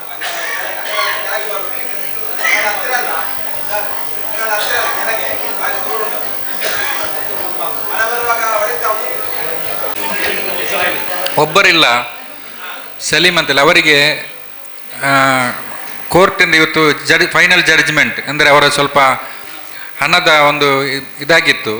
ಕೃಷಿ ಇಲಾಖೆಯಲ್ಲಿ ಸಿಗುವಂಥ ಸೌಲಭ್ಯಗಳು, ನಮ್ಮ ಕೃಷಿ ಇಲಾಖೆ ಭತ್ತದ ಸಾಗುವಳಿ ಮಾಡುವಂಥ ರೈತರಿಗೆ ಸಂಬಂಧಿಸಿದ ಬಿತ್ತನೆ ಬೀಜಗಳ ಭತ್ತದ ಬೀಜ ದೊರೆಯುವಂಥ ಇಲಾಖೆ ಆಗಿರುತ್ತದೆ. ಈಗಾಗಲೇ ಭತ್ತನೆ ಬೀಜದ ಮುಕ್ತಾಯವಾಗಿದೆ. ಇನ್ನು ಬೇಕು ಅನ್ನೋ ಯಾರಾದರೂ ರೈತರ ಆಸಕ್ತರಿದ್ದರೆ ನಮ್ಮ ಇಲಾಖೆಯನ್ನು ಸಂಪರ್ಕ ಮಾಡಿದರೆ ನಾವು ಹೊರಗಡೆಯಿಂದ ತರಿಸಿಕೊಡುವ ವ್ಯವಸ್ಥೆ ನಿಮಗೆ ಒಂದು ವ್ಯವಸ್ಥೆಯನ್ನು ಕಲ್ಪಿಸಿಕೊಡ್ತೇವೆ. ಅದೇ ರೀತಿ ಇಲಾಖೆಯಲ್ಲಿ ಇನ್ನಿತರ ಸೌಲಭ್ಯಗಳಾದಂಥ power sprayer, power weeder, power tiller ಮತ್ತು ಮಿನಿ ಟ್ರ್ಯಾಕ್ಟರ್ ಇವುಗಳಿಗೂ ಸಹ ಇನ್ನಿತರ ಕೃಷಿ ಯಂತ್ರೋಪಕರಣಗಳಿಗೂ ಸಹ ಇಲಾಖೆಯಲ್ಲಿ ರೈತರು ಅರ್ಜಿ ಸಲ್ಲಿಸಲಿಕ್ಕೆ ಅವಕಾಶ ಇದೆ. ಯಾರಾದರೂ ರೈತರು ಈ ಸೌಲಭ್ಯಗಳು ಬೇಕು ಅನ್ನೋದಾದರೆ 1 ಎಕರೆದ RTC, Aadhaar card, bank passbook, ಒಂದು ಫೋಟೋ ಈ ದಾಖಲೆಗಳನ್ನು ತಗೊಂಡು ಕೃಷಿ ಇಲಾಖೆ BC ರೋಡಿಗೆ ಬಂದರೆ ನಿಮಗೆ ಅರ್ಜಿ ಸಲ್ಲಿಸಿ ಸರ್ಕಾರದ ಅನುದಾನ ಬರುವಾಗ ಹಂತ ಹಂತವಾಗಿ ವಿತರಣೆ ಮಾಡುವ ವ್ಯವಸ್ಥೆ ಇಲಾಖೆಯಲ್ಲಿದೆ. ಅದೇ ರೀತಿ ತುಂತುರು ನೀರಾವರಿ ಘಟಕ ಯೋಜನೆಯಲ್ಲಿ ರೈತರಿಗೆ ಸ್ಪ್ರಿಂಕ್ಲರ್ ಪೈಪ್ ವಿತರಣೆ ಸಹ ಇಲಾಖೆಯಲ್ಲಿ ವ್ಯವಸ್ಥೆ ಇದೆ. ಈಗಾಗಲೇ ವಿತರಣೆ ಸಹ ಆಗ್ತಾ ಇದೆ. ಈಗ ಕೂಡಲೇ ಹೋಗಿ 1 ವಾರದಲ್ಲಿ ಪಡೆದುಕೊಳ್ಳುವ ವ್ಯವಸ್ಥೆ ಇಲಾಖೆಯಲ್ಲಿದೆ. ಅದಕ್ಕೂ ಸಹ ರೈತರು ಅರ್ಜಿ ಸಲ್ಲಿಸಿ ಪಡ್ಕೋಬೇಕಾಗ್ತದೆ. ಇದಕ್ಕೆ 1 ಎಕರೆ 25 ಸೆನ್ಸು ಮೇಲ್ಪಟ್ಟು ಜಾಗ ಇರುವಂಥ ರೈತರು ಅರ್ಜಿ ಸಲ್ಲಿಸಬೇಕಾಗ್ತದೆ. ಮತ್ತು ಅದೇ ರೀತಿ ಪ್ರತಿ ವರ್ಷ ಸಾಧಾರಣ ಇತ್ತೀಚೆಗೆ ಒಂದು 10 ವರ್ಷದಿಂದ ರೈತರ ಬೆಳೆ ಸಮಸ್ಯೆಗಳು ಪ್ರತಿ ವರ್ಷ ಆಗ್ತಾನೆ ಬರ್ತಾ ಇದೆ. ಅದೇ ರೀತಿ ರೈತರಿಗೆ 4 ವರ್ಷದಿಂದ ರೈತರ ಆ್ಯಪ್ ಮುಖಾಂತರ ಬೆಳೆ ಸಮೀಕ್ಷೆ ಆಗ್ತಾ ಬರ್ತಾ ಇದೆ. ಇದನ್ನು ಪ್ರತಿಯೊಬ್ಬ ರೈತರು ತಮ್ಮ ತಮ್ಮ ಜಮೀನಿನಲ್ಲಿ ಬೆಳೆದಂಥ ಬೆಳೆಗಳನ್ನು ದಾಖಲೆ ಮಾಡಿಕೊಳ್ಳಿಕ್ಕೋಸ್ಕರ ಒಂದು ರಾಜ್ಯ ಸರ್ಕಾರ ಬಿಡುಗಡೆ ಮಾಡಿದೆ ಆ ಆ್ಯಪ್ ಮುಖಾಂತರ. ಹಾಗಾಗಿ ಆದಷ್ಟು ಎಲ್ಲ ರೈತರು ತಮ್ಮ ತಮ್ಮ ಬೆಳೆಯ ಜಮೀನನ್ನು ಈ ಒಂದು ಬೆಳೆ ಸಮೀಕ್ಷೆ ಆ್ಯಪ್ ಮೂಲಕ ದೃಢೀಕರಿಸಿ ಹೇಳ್ತಾರೆ ಅದರದ್ದು ಕ್ವಶನ್ಸ್ ಮತ್ತೆ ಕೇಳಿ. ಈ ಒಂದು ಬೆಳೆ ಸಮೀಕ್ಷೆ ಆ್ಯಪನ್ನು ಬಳಕೆ ಮಾಡಿಕೊಂಡು ಎಲ್ಲ ರೈತರು ಒಂದು ಬೆಳೆ ಸಮೀಕ್ಷೆಯನ್ನು ಮಾಡಿಕೋಬೇಕು. ಮತ್ತು ಈಗ 1-2 ಕ್ವಶನ್ ಹೇಳಿದ್ರು ಅವರು, ಬೆಳೆ ಸಮೀಕ್ಷೆ ಆಗ್ತದೆ, ಅದರಲ್ಲಿ ಏನಾದರೂ ಸಮಸ್ಯೆ ಇದೆಯಾ ಅಲ್ಲ ಆ್ಯಪಲ್ಲಿ ಏನಾದರೂ?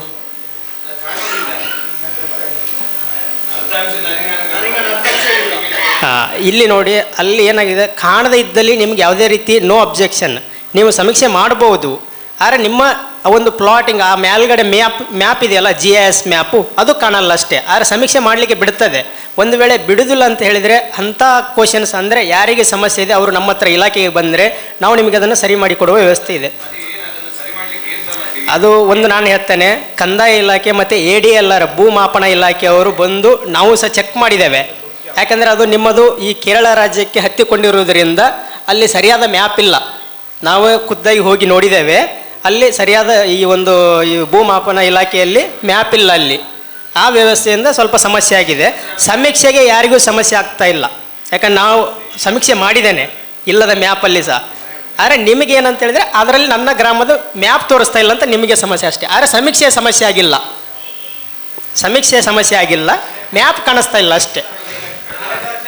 ನೋಡಿ, ಅವರು ಹೇಳ್ತಾ ಇರೋದು ಸಮೀಕ್ಷೆಗೆ ಇದಂತ ಅಲ್ಲ, ಯಾಕೆ ಕಾಣ್ತಾ ಇಲ್ಲ ಅದನ್ನು ಸರಿಪಡಿಸಬೇಕಂದ್ರೆ ಮುಂದಕ್ಕೆ ಏನಾದರೂ ಟೆಕ್ನಿಕಲ್ ಇಶ್ಯೂಸ್ ಬಂದರೆ ಅದು ಆನ್ಲೈನಲ್ಲಿ ತೆಗೆದರೆ ಮಾತ್ರ ಸಮೀಕ್ಷೆ ಆಗುತ್ತಂದ್ರೆ ಅವರಿಗೆ ಸಮಸ್ಯೆ ಆಗ್ತದೆ. ಅದು ಆದ್ದರಿಂದ ಅದೇನಿದೆ, ನೀವು ಸಂಬಂಧಪಟ್ಟ ನೋಡಿ ಯಾರು ಭೂಮಾಪಕ ಇಲಾಖೆ ಇದ್ದಾರೆ ಅವರಿಗೆ ನೀವು ಅವರನ್ನು ಕರೆಸಿ ಅದನ್ನು ಬರುವಾಗೆ ಮಾಡಿಸಬೇಕು. ಈಗ ಏನು ಡಿಲೀಷನ್ ಇದ್ದರೆ ಆ್ಯಡ್ ಮಾಡ್ಬೋದು, ಅದನ್ನು ಆದಷ್ಟು ಬೇಗನೆ ಮಾಡಿ ಬರುವ ಏನು ಮಳೆಗಾಲದ ಸಮೀಕ್ಷೆಗೆ ಮುಂಚಿತವಾಗಿ ಆ ಆ್ಯಪಲ್ಲಿ ಬರುವಾಗೆ ಮಾಡಿಸ್ಕೊಳ್ಳಿ. ಕಳೆದ ವರ್ಷ ಇದೆ, ನೀವು ಈ ಸಮಸ್ಯೆಗೆ ನಾವು ವಿಸಿಟ್ ಮಾಡಿದ್ದೇವೆ ADLR ಒಟ್ಟಿಗೆ. ಹಾಗೆ ನೋಡುವ ಈ ವರ್ಷ ಆದರೂ ಒಂದೊಂದು ವ್ಯವಸ್ಥೆ ಸರಿಪಡಿಸುವ ವ್ಯವಸ್ಥೆ ಮೇಲ್ಗಡೆ ಇಲ್ಲ ನೋಡುವ, ನಮ್ಮ ಮೇಲಿನ ಅಧಿಕಾರಿಗಳಿಗೆ ತಿಳಿಸಿ ಇದನ್ನೊಂದು ಸರಿಪಡಿಸುವ ವ್ಯವಸ್ಥೆ ಮಾಡುವ. ತೋಟಗಾರಿಕೆ ಇಲಾಖೆಗೆ ಬರ್ತದೆ, ನಮಗೆ ಬರಲ್ಲ. ನಾನು ಅದರಲ್ಲಿ ಹೇಳಿದ್ನಲ್ಲ, ಕೃಷಿ ಇಲಾಖೆ ಮಂಗಳೂರಲ್ಲಿಯಾ? ಸೂರತ್ಕಲ್ಲಲ್ಲೇ ಇದೆ, ಸೂರತ್ಕಲ್ಲಲ್ಲೇ ಇದೆ. ಮಹಾನಗರ ಪಾಲಿಕೆ 2 ಅಂತಿದೆಯಲ್ಲ ಮಂಗಳೂರು, ಅದರ ಪಕ್ಕದಲ್ಲೇ ಇದೆ ಸೂರತ್ಕಲ್ ಅವರಿಗೆ. ಮಂಗಳೂರಲ್ಲಿ ಆದರೆ ನಿಮ್ಮ ತಹಸೀಲ್ದಾರ್ ಕಚೇರಿ ಹಿಂದುಗಡೆ ಇದೆ. ಮಂಗಳೂರು BA ಈ ಒಂದು ಹೋಬಳಿಯವರಿಗೆ ತಹಸೀಲ್ದಾರ್ ಕಚೇರಿ ಹಿಂದುಗಡೆಗೆ ಇದೆ ಕೃಷಿ ಇಲಾಖೆ. ಓಕೆ, ಅವಕಾಶಕ್ಕೆ ಧನ್ಯವಾದಗಳು. ನಾನು ಶಿಕ್ಷಣ ಇಲಾಖೆಯಿಂದ CRP ಮಲ್ಲಿಕಾರ್ಜುನ್ ಅಂತ ಬಂದಿದ್ದೇನೆ. ನಮ್ಮ ನರಿಂಗಾಣ ಪಂಚಾಯಿತಿ ವ್ಯಾಪ್ತಿನಲ್ಲಿ ಇರ್ತಕ್ಕಂಥ ಶಾಲೆಗಳು ಒಟ್ಟು 7. KPS ಪ್ರಾಥಮಿಕ ಮತ್ತು ಪ್ರೌಢಶಾಲೆ ಅತಿ ಹೆಚ್ಚು ಮಕ್ಕಳನ್ನು ಹೊಂದಿದೆ. ಆನಂತರ ಕಲ್ಲರಕೋಡಿ ಪ್ರೈಮರಿ ಮತ್ತು ಹೈಸ್ಕೂಲು 2 ಇದೆ. ಕಲ್ಮಂಜ ಒಟ್ಟು 5 ಪ್ರಾಥಮಿಕ ಮತ್ತು ಪ್ರೌಢಶಾಲೆಗಳು ಬರ್ತವೆ. ಆನಂತರ 2 ಅಲ್ಮದಿನ ಅನುದಾನ ರಹಿತ ಶಾಲೆ ಇದೆ, ಅಲ್ಲೂ ಹೆಚ್ಚು ಮಕ್ಕಳಿದ್ದಾರೆ. ಅಲ್ಲಿರ್ತಕ್ಕಂಥ ಮಕ್ಕಳ ಸಂಖ್ಯೆ ಹೇಳ್ತೇನೆ. KPS ಪ್ರೈಮರಿನಲ್ಲಿ 824 ಮಕ್ಕಳು ಕಲಿತಾ ಇದ್ದಾರೆ, 1ರಿಂದ 7. KPS ಸೆಕೆಂಡರಿ ಪ್ರೌಢಶಾಲೆಯಲ್ಲಿ 361 ಮಕ್ಕಳು ಕಲಿತಾ ಇದ್ದಾರೆ. ಕಲ್ಮಂಜ ಶಾಲೆಯಲ್ಲಿ 1ರಿಂದ 8ನೇ ತರಗತಿ ತನಕ ಇದೆ, 68 ಮಕ್ಕಳಿದ್ದಾರೆ. ಅಲ್ಮದಿನ ಶಾಲೆ ಇಂಗ್ಲೀಷ್ ಮೀಡಿಯಂನಲ್ಲಿ 1ರಿಂದ 10 573 ಮಕ್ಕಳಿದ್ದಾರೆ. ಅಲ್ಮದಿನ 8ರಿಂದ 10 ಮಾತ್ರ ಕನ್ನಡ ಮೀಡಿಯಂ ಇದೆ, 98 ಮಕ್ಕಳು ವಿದ್ಯಾಭ್ಯಾಸ ಮಾಡ್ತಿದ್ದಾರೆ. ಅದರಲ್ಲಿ ಹೋದ ಬಾರಿ SLC ಫಲಿತಾಂಶವನ್ನು ನಾನು ಲೆಕ್ಕ ತಗೊಂಡಿದ್ದೀನಿ. KPS ಸೆಕೆಂಡರಿ ಪ್ರೌಢಶಾಲೆ ಮಂಟಪದವು 62% ಬಂದಿದೆ SLCನಲ್ಲಿ. ಅಲ್ಮದಿನ 55% ಬಂದಿದೆ ಇಂಗ್ಲೀಷ್ ಮೀಡಿಯಂನಲ್ಲಿ. ಕನ್ನಡ ಮೀಡಿಯಂನಲ್ಲಿ 50% ಬಂದಿದೆ. ಕಲ್ಲರಕೋಡಿ ಹೈಸ್ಕೂಲ್ನಲ್ಲಿ 90% ಫಲಿತಾಂಶ ಗಳಿಸಿದ್ದಾರೆ. ಅತಿ ಹೆಚ್ಚು ಫಲಿತಾಂಶವನ್ನು ನಾವು ಯಾವ ಕಡೆ ಗಮನ ಕೊಡ್ತೀವಿ ಅಂದರೆ SLC ರಿಸಲ್ಟ್ ಬಗ್ಗೆ ಗಮನ ಕೊಡ್ತೀವಿ ಇಲಾಖೆಯಿಂದ.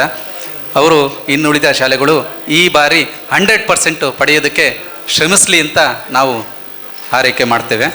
ಆನಂತರ ಸರ್ಕಾರದಿಂದ ಉಚಿತವಾಗಿ ಸಮವಸ್ತ್ರ ಮತ್ತು ಪಠ್ಯಪುಸ್ತಕ ಬಿಸಿಯೂಟ ವ್ಯವಸ್ಥೆ ಎಲ್ಲ ಇದೆ ಸರ್ಕಾರಿ ಶಾಲೆಗಳಲ್ಲಿ. ಅದನ್ನೆಲ್ಲ ಸದ್ಬಳಕೆ ಮಾಡಿ ಸರ್ಕಾರಿ ಶೈಕ್ಷಣಿಕ ನಿಯಮದ ಅನ್ವಯ ಎಲ್ಲ ಮಕ್ಕಳಿಗೂ ಸಿಗಲಿ ಅಂತ ಆಶಿಸ್ತೀವಿ. ಶೂ ಸಾಕ್ಸು ವಿತರಣೆ ಈ ವಾರದಲ್ಲಿ ಆಗ್ತಾ ಇದೆ. ಇನ್ನು ಅತಿ ಹೆಚ್ಚು ಮಕ್ಕಳನ್ನು ಹೊಂದಿರತಕ್ಕಂಥ ಶಾಲೆಗಳು ಅಂತಂದರೆ ನರಿಂಗಣ ವ್ಯಾಪ್ತಿಯಲ್ಲಿ ಇದೆ, ಗ್ರಾಮ ಸಭೆ ವ್ಯಾಪ್ತಿನಲ್ಲಿ.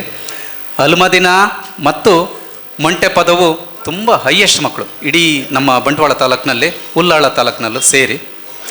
ಉಲ್ಲಾಳ ನಮ್ಮ ಕಲ್ಮಂಜ HM ಹೇಳಿದ್ರು ನಮಿತಾ ಸರ್, ಯಾವುದೇ ವಿಷಯಕ್ಕೆ ನಾವು ಬಂಟ್ವಾಳ ಆಫೀಸ್ ಹತ್ರನೇ ಹೋಗ್ಬೇಕು, BC ರೋಡ್ಗೆ ಹೋಗ್ಬೇಕು, ಮಾಹಿತಿ ತಲುಪಿಸೋದಕ್ಕೆ ತುಂಬ ಕಷ್ಟ ಆಗುತ್ತೆ. ಅಂದರೆ ಅಲ್ಲಿ ಇರ್ತಕ್ಕಂಥವ್ರು 2 ಆ ಶಾಲೆನೂ ನೋಡ್ಕೋಬೇಕು, ಮತ್ತು ಹೋಗಿ ಬರೋದಕ್ಕೆ ಅರ್ಧ ದಿನ ಬರೀ ಬಸ್ಸಿಗೆ ಹೋದ್ರು ಆಟೋಕ್ಕೆ ಹೋದ್ರು ಅದು ಹಿಡಿಯುತ್ತೆ, 1,000 ರೂಪಾಯಿ ಖರ್ಚಾಗುತ್ತೆ. ಹಾಗಾಗಿ ನಾನು ಆದಷ್ಟು ಮಾಹಿತಿಗಳನ್ನು ಇಲ್ಲೇ ಮುಡಿಪು ಗಾಯತ್ರಿ ಸೈಬರಲ್ಲಿ ಇಡಕ್ಕೆ ಹೇಳ್ತೀನಿ. ಒಂದಿನ ಹೆಚ್ಚು ಕಮ್ಮಿ ಆದರೂ ನಾನು ನಡೆಯುತ್ತೆ ಮೇಡಮ್. ನಾನು ಯಾಕೆ ಅಂತಂದರೆ ಮುಡಿಪು ಶಾಲೆಗೆ ಬರ್ತಿರೋದ್ರಿಂದ ನಾನು ಅನುಸರಿಸ್ತೀನಿ. ಪಂಚಾಯಿತಿ ಅಧ್ಯಕ್ಷರು ನವಾಜ್ರು ಹೇಳಿದಂಗೆ ಸರ್ಕಾರಿ ಲೆವೆಲಲ್ಲಿ ಅದು ನಡೀತಾ ಇದೆ. ಎಲ್ಲ ಇಲಾಖೆ, ಕಂದಾಯ ಇಲಾಖೆ ಮತ್ತು ಬೇರೆ ಬೇರೆ ಇಲಾಖೆಗಳೆಲ್ಲ ಟ್ರಾನ್ಸ್ಫರ್ ಆದರೂ ಉಲ್ಲಾಳ ವ್ಯಾಪ್ತಿಗೆ. ಈಗ ಶಿಕ್ಷಣ ಇಲಾಖೆ ಒಂದು ಮರ್ಜ್ ಆದರೆ ಉಲ್ಲಾಳ ಶಿಕ್ಷಣ ಇಲಾಖೆ ಆದರೆ ಭಾರಿ ಒಳ್ಳೆಯದಾಗುತ್ತೆ. ಅದಕ್ಕೆ ದೇವರಲ್ಲಿ ಪ್ರಾರ್ಥನೆ ಮಾಡೋಣ. ಈ ಭಾಗದ ಜನಕ್ಕೆ ಅದು ಒಳ್ಳೆ ಮಾತು ಸರ್. ಪ್ರಯತ್ನ ಪಡ್ತಿದ್ದಾರೆ ಸರ್ಕಾರದಿಂದ. ಆನಂತರ ಇನ್ನೇನು ನಮ್ಮ ಮಕ್ಕಳ ವಿದ್ಯಾಭ್ಯಾಸದಲ್ಲಿ ನಿಮ್ಮ ಶಾಲೆಗಳಲ್ಲಿರ್ತಕ್ಕಂಥ ಸಮಸ್ಯೆಗಳು ಏನಾದ್ರೆ ನನಗೆ ತಿಳಿಸ್ಬೋದು, ನಾವು ಮೇಲಧಿಕಾರಿಗಳಿಗೆ ತಿಳಿಸ್ತೇವೆ. ಸ್ಪೀಕರ್ ಸಾಹೇಬರು ಅವರು ಮನಸ್ಸು ಮಾಡಿ ಉಲ್ಲಾಳ ವ್ಯಾಪ್ತಿಗೆ ಬರ್ತಕ್ಕಂಥ ಎಲ್ಲ ಶಾಲೆಗಳು ದ್ವಿಭಾಷಾ ಮಾಧ್ಯಮ ಕಲಿಬೇಕು, ಅದಕ್ಕೆ ಪ್ರೋತ್ಸಾಹ ನಾವು ಕೊಡ್ತೀವಿ. ನಾವು ಸರ್ಕಾರಿ ಪರವಾಗಿ ನಾವು ಹೋರಾಟ ಮಾಡ್ತೇವೆ, ಅದಕ್ಕೆ ಶೀಘ್ರದಲ್ಲಿ ಅನುಮತಿ ಕೊಡಿಸ್ತೀವಿ ಅಂತ ಅವರು ಹೇಳಿದ್ದಾರೆ. ನಮ್ಮ ಹೂವಾಕಕಲ್ಲು ವ್ಯಾಪ್ತಿನಲ್ಲಿ ತುಂಬ ಶಾಲೆಗಳು ಬರ್ತವೆ. ಸಜೀಪ ಮೂಡ ಕ್ಲಸ್ಟರು, ಆನಂತರ ಮಂಚಿ ಕ್ಲಸ್ಟರಲ್ಲಿ ಕೆಲವೊಂದು ಶಾಲೆ, ಆನಂತರ ಹೂವಾಕಕಲ್ಲು ವ್ಯಾಪ್ತಿನಲ್ಲಿ ಪಜೀರ್ ವ್ಯಾಪ್ತಿ ಮತ್ತು ನರಿಂಗಾಣ ವ್ಯಾಪ್ತಿನಲ್ಲಿ ತುಂಬ ಶಾಲೆಗಳಿದ್ದಾವೆ. ಆ ಸರ್ಕಾರಿ ಶಾಲೆಗಳಿಗೆ ದ್ವಿಭಾಷಾ ಮಾಧ್ಯಮ ತರಲೇಬೇಕು, ಜನಗಳ ಪೋಷಕರ ಅಪೇಕ್ಷೆ ಇದೆ ಅಂತ ಅವರು ಮನಗಂಡು ಅವರು ಶ್ರಮಿಸ್ತಿದ್ದಾರೆ. ಅವರಿಗೆ ನಾವು ಮತ್ತೊಮ್ಮೆ ಧನ್ಯವಾದಗಳನ್ನು ಹೇಳುತ್ತಾ ಅವರು ಶೀಘ್ರದಲ್ಲಿ ಮಾಡಲಿ ಅಂತ. ನಂದು ಸಂಬಾರ ತೋಟ, ಆನಂತರ ಕಲ್ಮಂಜ, ಪಾಣೆಲೆ ಬರಕೆ ಇವಕ್ಕೆಲ್ಲ ಕೊಟ್ಟಿದ್ದಾರೆ. ಅರ್ಜಿ ಕೊಟ್ಟಿದ್ದೀವಿ, ಆದರೆ ಸ್ಯಾಂಕ್ಷನ್ ಆಗಿ ಬರಬೇಕು ಸರ್. ಆಯಿತಾ? ಹಾಂ, ತುಂಬ ಒಳ್ಳೆಯದು. ಅವರಿಗೆ ವಿಶೇಷ ಧನ್ಯವಾದಗಳನ್ನು ಇಲಾಖೆಯಿಂದ ಸಲ್ಲಿಸ್ತೇನೆ. ಆವರಣದ ಒಳಗೆ ಆಗೋದಿಲ್ಲ. ಆವರಣದ ಒಳಗೆ ಅಂತಂದರೆ ಮಕ್ಕಳ ಪ್ರಿಮಿಸಿಸ್, ಅದು ಮಕ್ಕಳಿಗೆ ಏನಾದ್ರು ತೊಂದರೆ ಆದರೆ ಅದೇನಿಲ್ಲ, ಅದು ಮಾಡಾಗಿಲ್ಲ. ಆದರೆ ಆ ಶಾಲೆಯ STMC ಮತ್ತು HMಗೆ ಬಿಟ್ಟಂಥ ವಿಚಾರ, ಅದು ಸಹಕಾರದಿಂದ ಮಾಡೋದಾದರೆ ಅಲ್ಲೇನಾದರೂ ತೊಂದರೆ ಆದರೆ ಮಾತ್ರ ಮುಖ್ಯ ಶಿಕ್ಷಕರಿಗೆ ಮತ್ತೆ STMC ಎಲ್ಲಿ ಮಾಡಿದ್ದಾರೆ? ಶಾಲೆಯಲ್ಲಿ ಮುಂಗಡೆಗೆ ಕಾಂಕ್ರೀಟ್ ಆಗುವಾಗ ಜಗಡಿಯಲ್ಲಿ ಸ್ಟಾಕ್ ಮಾಡಿದ್ದಾರೆ, ಸಿಮೆಂಟ್ ಜಲ್ಲಿ ಎಲ್ಲ ಮಿಕ್ಸ್ ಮಾಡಿ ಅಲ್ಲಿಂದಲೇ ನೀರು ಹಾಕಿ ಕೊಂಡೋಗಿ. ಅಲ್ಲ, ಒಳಗಡೆ ಮಾಡಿದಾರ? ಅಲ್ಲ, ಅದು ನಮ್ಮ ಗಮನಕ್ಕೆ ಬರಲಿಲ್ಲ. ನೀವು ಅವತ್ತೇ ನಮ್ಮ ಗಮನಕ್ಕೆ ತಂದಿದ್ರೆ ನಾವು ಅದನ್ನು ತೆರವುಗೊಳಿಸ್ತಾ ಇದ್ದೇವೆ. ನಮ್ಮ ಗಮನಕ್ಕೆ ಅದು ಬಂದಿರಲಿಲ್ಲ.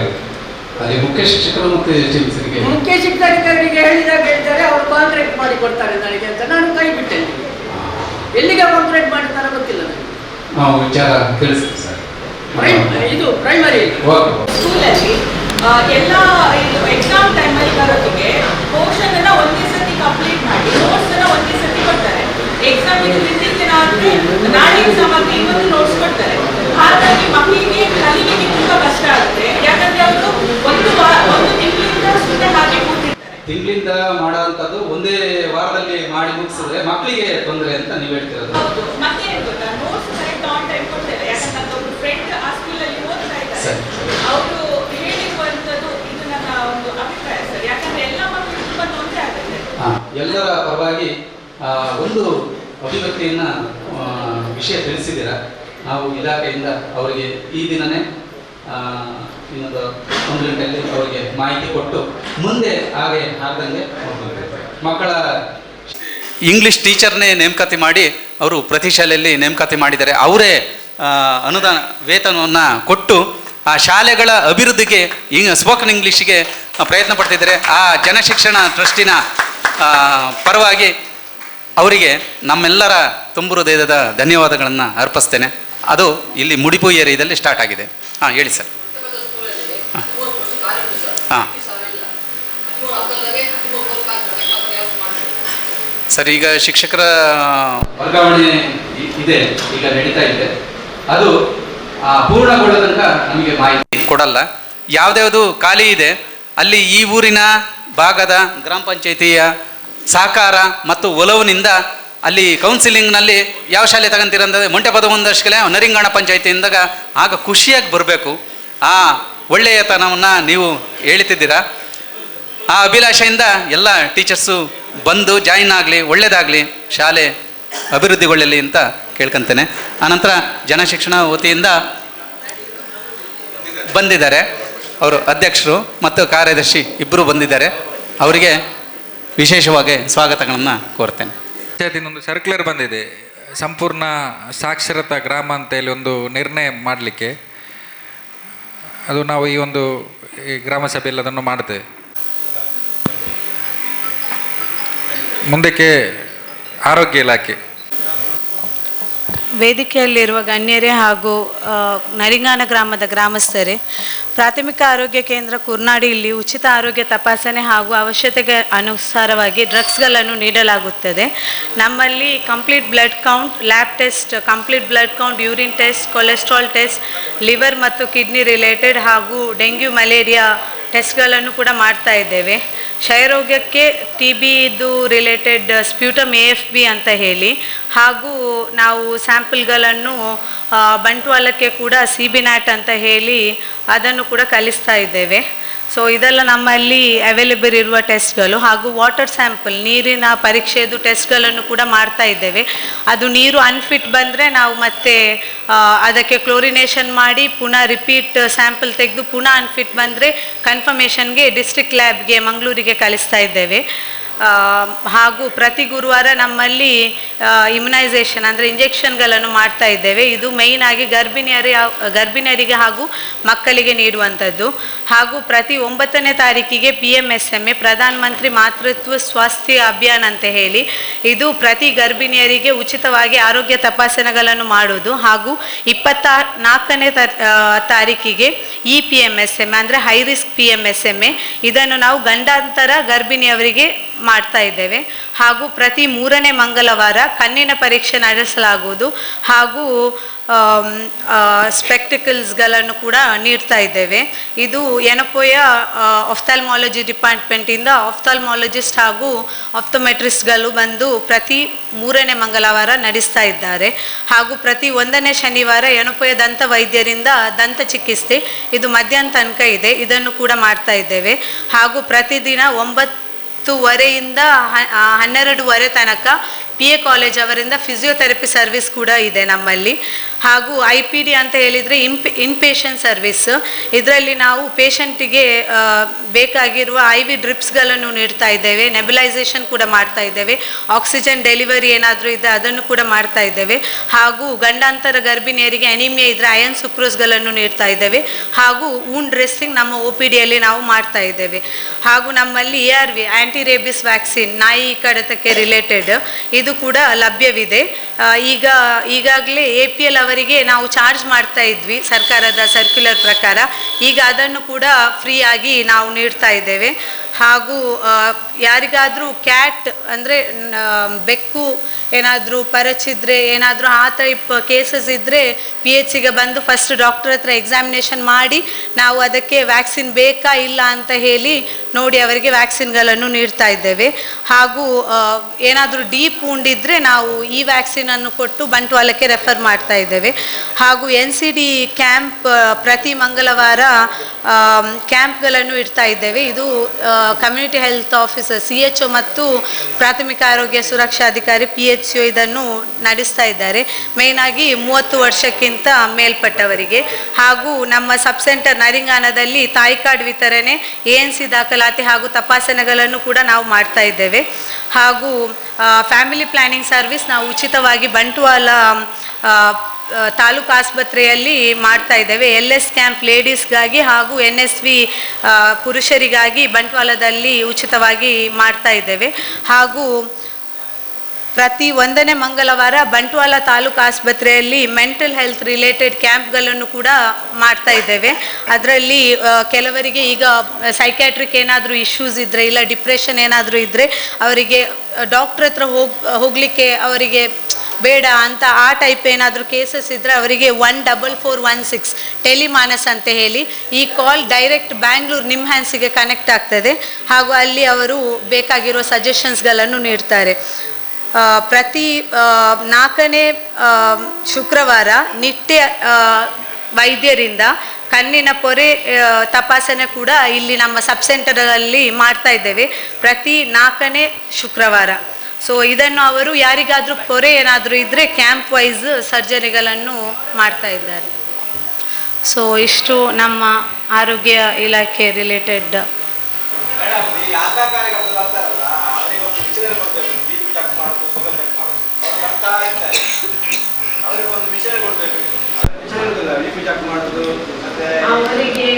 ಅವರಿಗೆ ಆ ಫೆಸಿಲಿಟಿ ಇಲ್ಲ, BP ಚೆಕ್ ಮಾಡೋದು ಅದು ನಮ್ಮ PHO ಮತ್ತು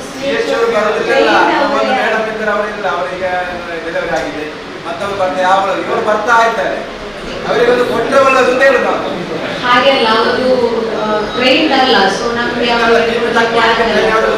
ಕೊಟ್ಟು ಬಿಡಿ, ಯಾಕಂದ್ರೆ ಬರ್ತಾ ಇದ್ದಾರೆ 2 ದಿವಸ 3 ದಿವಸ. ಇವರು ಮೇಡಮ್ ಉಂಟಲ್ಲ, ಅವರಿಗೆ ಡೆಲಿವರಿ ಆಗಿದೆ. ಈಗ ಅವರು ಬರ್ತಿಲ್ಲ. ಈಗ ಮಳೆಗಾಲ, ಮಲೇರಿಯಾ ಉಂಟಾ, BP ಚೆಕ್ ಮಾಡಬೇಕು, ಅವ್ರು ನೋಡ್ತಾರೆ, ಕೊಟ್ಟರೆ ನೋಡ್ತಾರೆ ಅವರು. ಕೊಟ್ಟು ನೋಡಿ ಅವರು ಮೇಡಮ್ ಗಣ್ಯರೇ ಹಾಗೂ ನರಿಂಗಾನ ಗ್ರಾಮದ ಗ್ರಾಮಸ್ಥರೇ, ನಾವು ಸಮಾಜ ಕಲ್ಯಾಣ ಇಲಾಖೆ ಬಂಟ್ವಾಳ ತಾಲೂಕಿಂದ ಬಂದಿರ್ತಿದ್ದೇನೆ. ನನ್ನದು ಸಂಪತ್ ಕುಮಾರ್ ಅಂತೇಳಿ. ನಮ್ಮ ಸಮಾಜ ಕಲ್ಯಾಣ ಇಲಾಖೆ ಇರುವಂಥದ್ದು, ಇದರಲ್ಲಿರುವಂಥ ಯೋಜನೆಗಳು ಪರಿಶಿಷ್ಟ ಜಾತಿ ಮತ್ತು ಪರಿಶಿಷ್ಟ ವರ್ಗದ ಜನಾಂಗದವರಿಗೆ ಶಿಕ್ಷಣಕ್ಕೆ ಸಂಬಂಧಿಸಿದಂತೆ ನಮ್ಮ ಬಂಟ್ವಾಳ ತಾಲೂಕು ಇದರಲ್ಲಿ 5 ಮೆಟ್ರಿಕ್ ಪೂರ್ವ ವಿದ್ಯಾರ್ಥಿ ನಿಲಯಗಳು ಮತ್ತು 3 ವಸತಿ ಶಾಲೆಗಳು ಕಾರ್ಯನಿರ್ವಹಿಸ್ತಿವೆ. ಮತ್ತು ಪರಿಶಿಷ್ಟ ಜಾತಿ ಪರಿಶಿಷ್ಟ ವರ್ಗದ ವಿದ್ಯಾರ್ಥಿಗಳಿಗೆ ಮೆಟ್ರಿಕ್ ಪೂರ್ವ ವಿದ್ಯಾರ್ಥಿ ವೇತನ, ಮೆಟ್ರಿಕ್ ನಂತರದ ವಿದ್ಯಾರ್ಥಿ ವೇತನಗಳನ್ನು ಇಲಾಖೆ ವತಿಯಿಂದ ನೀಡುತ್ತಿದೆ. ಇದಕ್ಕೆ ಈಗಾಗಲೇ 2025-26ನೇ ಸಾಲಿನಲ್ಲಿ ಅರ್ಜಿಗಳನ್ನು ಅವರು ಆನ್ಲೈನಲ್ಲಿ ವಿದ್ಯಾರ್ಥಿಗಳು ಹಾಕಿಕೊಳ್ಳಬೇಕು. 10 PUC ಮತ್ತು ಡಿಗ್ರಿ ಪದವಿಯಲ್ಲಿ ಉತ್ತೀರ್ಣರಾದ ಪ್ರಥಮ ದರ್ಜೆಯಲ್ಲಿ ಉತ್ತೀರ್ಣರಾದ ವಿದ್ಯಾರ್ಥಿಗಳಿಗೆ ಬಹುಮಾನಧನಂತಲ್ಲಿ ನೀಡಲಾಗ್ತಿದೆ. SLC ವಿದ್ಯಾರ್ಥಿಗಳಿಗೆ ಸಾಧಾರಣ 20,000, ಡಿಗ್ರಿಯವರು 25,000 ಹೀಗೆ ತರವಳಿ ಇದೆ. ಇವರು ಅಂಥ ವಿದ್ಯಾರ್ಥಿಗಳು ಅರ್ಹರಿದ್ದಲ್ಲಿ ಇವರು ಅರ್ಜಿಗಳನ್ನು ಹಾಕಿಕೊಳ್ಬಹುದು. ಮತ್ತು ಆದಿವಾಸಿ ಪಂಗಡದ ವಿದ್ಯಾರ್ಥಿಗಳಿಗೆ ನಿರುದ್ಯೋಗಿ ಭತ್ಯೆ ಅಂತ ನೀಡ್ತಿದ್ದೇವೆ. ಯಾರಾದರೂ PUC ಆಗಿ ಶಾಲೆ ಬಿಟ್ಟ ವಿದ್ಯಾರ್ಥಿಗಳಿದ್ದಲ್ಲಿ ನಿರುದ್ಯೋಗಿ ಭತ್ಯೆಗೆ ನಮಗೆ ಅರ್ಜಿ ಹಾಕಬಹುದು. ಹಾಕಿದಲ್ಲಿ ನಾವು ನಮ್ಮ ITDP ಕಚೇರಿಗೆ ಕಳಿಸಿ ಅವರಿಗೆ ನಿರುದ್ಯೋಗಿ ಭತ್ಯೆ ಅಂತೇಳಿ ದೊರಕುವಂತೆ ಕ್ರಮ ಕೈಗೊಳ್ತೇವೆ. ಆನಂತರ ಆದಿವಾಸಿ ಕೊರಗ ಜನಾಂಗದವರಿಗೆ ಇಲಾಖೆ ವತಿಯಿಂದ ಸುಮಾರು 4.5 ಘಟಕ ವೆಚ್ಚದಲ್ಲಿ ಮನೆಗಳನ್ನು ಈಗ ನೀಡಲಾಗ್ತಿದೆ. ಈಗಾಗಲೇ ಸರ್ವೆ ಎಲ್ಲ ಆಗಿ ಅವರಿಗೆ ನಮ್ಮ ಬಂಟ್ವಾಳ ತಾಲೂಕಿನಲ್ಲಿ ಒಟ್ಟು 16 ಮನೆಗೆ ಈಗಾಗಲೇ ಆದೇಶವಾಗಿರ್ತದೆ. ಆದರೆ ಕೆಲವು ದಾಖಲೆಗಳ ಸಮಸ್ಯೆಗಳಿಂದ ಅದು ಸ್ವಲ್ಪ ಕೆಲವು ಮನೆಗಳು ಪ್ರಾರಂಭವಾಗಿರುವುದಿಲ್ಲ. ಈಗ ಮಳೆಗಾಲ ಮುಗಿದ ನಂತರ ಕೂಡಲೇ ಮನೆಗಳು ಪ್ರಾರಂಭ ಆಗ್ಬೋದು. ಇನ್ನು ಪರಿಶಿಷ್ಟ ಜಾತಿ ವರ್ಗದ ಕಾಲೋನಿಗಳಿಗೆ ಮೂಲಭೂತ ಸೌಕರ್ಯಗಳು ಅಂದರೆ ರಸ್ತೆ ಕಾಂಕ್ರೀಟೀಕರಣ ಮತ್ತು ದಾರಿದೀಪದ ವ್ಯವಸ್ಥೆಗಳು ನಮ್ಮ ಇಲಾಖೆ ವತಿಯಿಂದ ನೀಡಲಾಗ್ತಿದೆ. ಇಂಥ ರಸ್ತೆ ಅಭಿವೃದ್ಧಿ ಅಥವಾ ದಾರಿದೀಪದ ಅವಶ್ಯಕತೆ ಇದ್ದಲ್ಲಿ ಅವರು ಆ ಕಾಲೋನಿ ನಿವಾಸಿಗಳು ನಮಗೆ ಅರ್ಜಿ ಕೊಟ್ಟಲ್ಲಿ ನಮ್ಮ ITDP ಇಲಾಖೆ ಮತ್ತು ಸಮಾಜ ಕಲ್ಯಾಣ ಇಲಾಖೆಗೆ ಮುಂದಿನ ಕ್ರಿಯೋಜನೆಯಲ್ಲಿ ಸೇರಿಸಿಕೊಳ್ಳಲಿಕ್ಕೆ ಪ್ರಸ್ತಾವನೆ ಸಲ್ಲಿಸಲಾಗುವುದು. ನೋಡಿ ಇಲ್ಲಿ ನೋಡಿ, ನಮಗೆ ಈ ST ಜನಾಂಗ ಏನಿದ್ದಾರೆ ಅದಕ್ಕೊಂದು ಕ್ಯಾಂಪ್ ಇಲ್ಲಿ ಮಾಡಬೇಕು. ಯಾಕಂದರೆ ಅವರಿಗೆ ಅವರ ಡಾಕ್ಯುಮೆಂಟ್ ದಾಖಲಾತಿ ತುಂಬ ಇದಿದೆ, ಕೊರತೆ ಇದೆ ಸರ್. ಈ ಬಗ್ಗೆ ಅಂದರೆ ಆದಿವಾಸಿ ಜನಾಂಗದವರಿಗೆ ಅಂತೇಳಿ ಅಂದರೆ ಕೊರಗ ಜನಾಂಗದವರು ಅವರು ಎಲ್ಲ ದಾಖಲೆಗಳಿಂದ ವಿಫಲರಾಗಿರ್ತಾರೆ. ಅವರಿಗೆ ಸರಿಯಾದ ದಾಖಲೆಗಳು ಇರುವುದಿಲ್ಲ. ಈ ಬಗ್ಗೆ ಈಗಾಗಲೇ ಸರ್ವೆ ಎಲ್ಲ ಮಾಡಿ ಅವರಿಗೆ ಆದ್ಯತೆ ಮೇರೆಗೆ ಕೆಲವು ದಾಖಲೆಗಳನ್ನು ಕೊಡುವಂಥ ಇದನ್ನು ಮಾಡಿಕೊಂಡು ಆಗಿದೆ.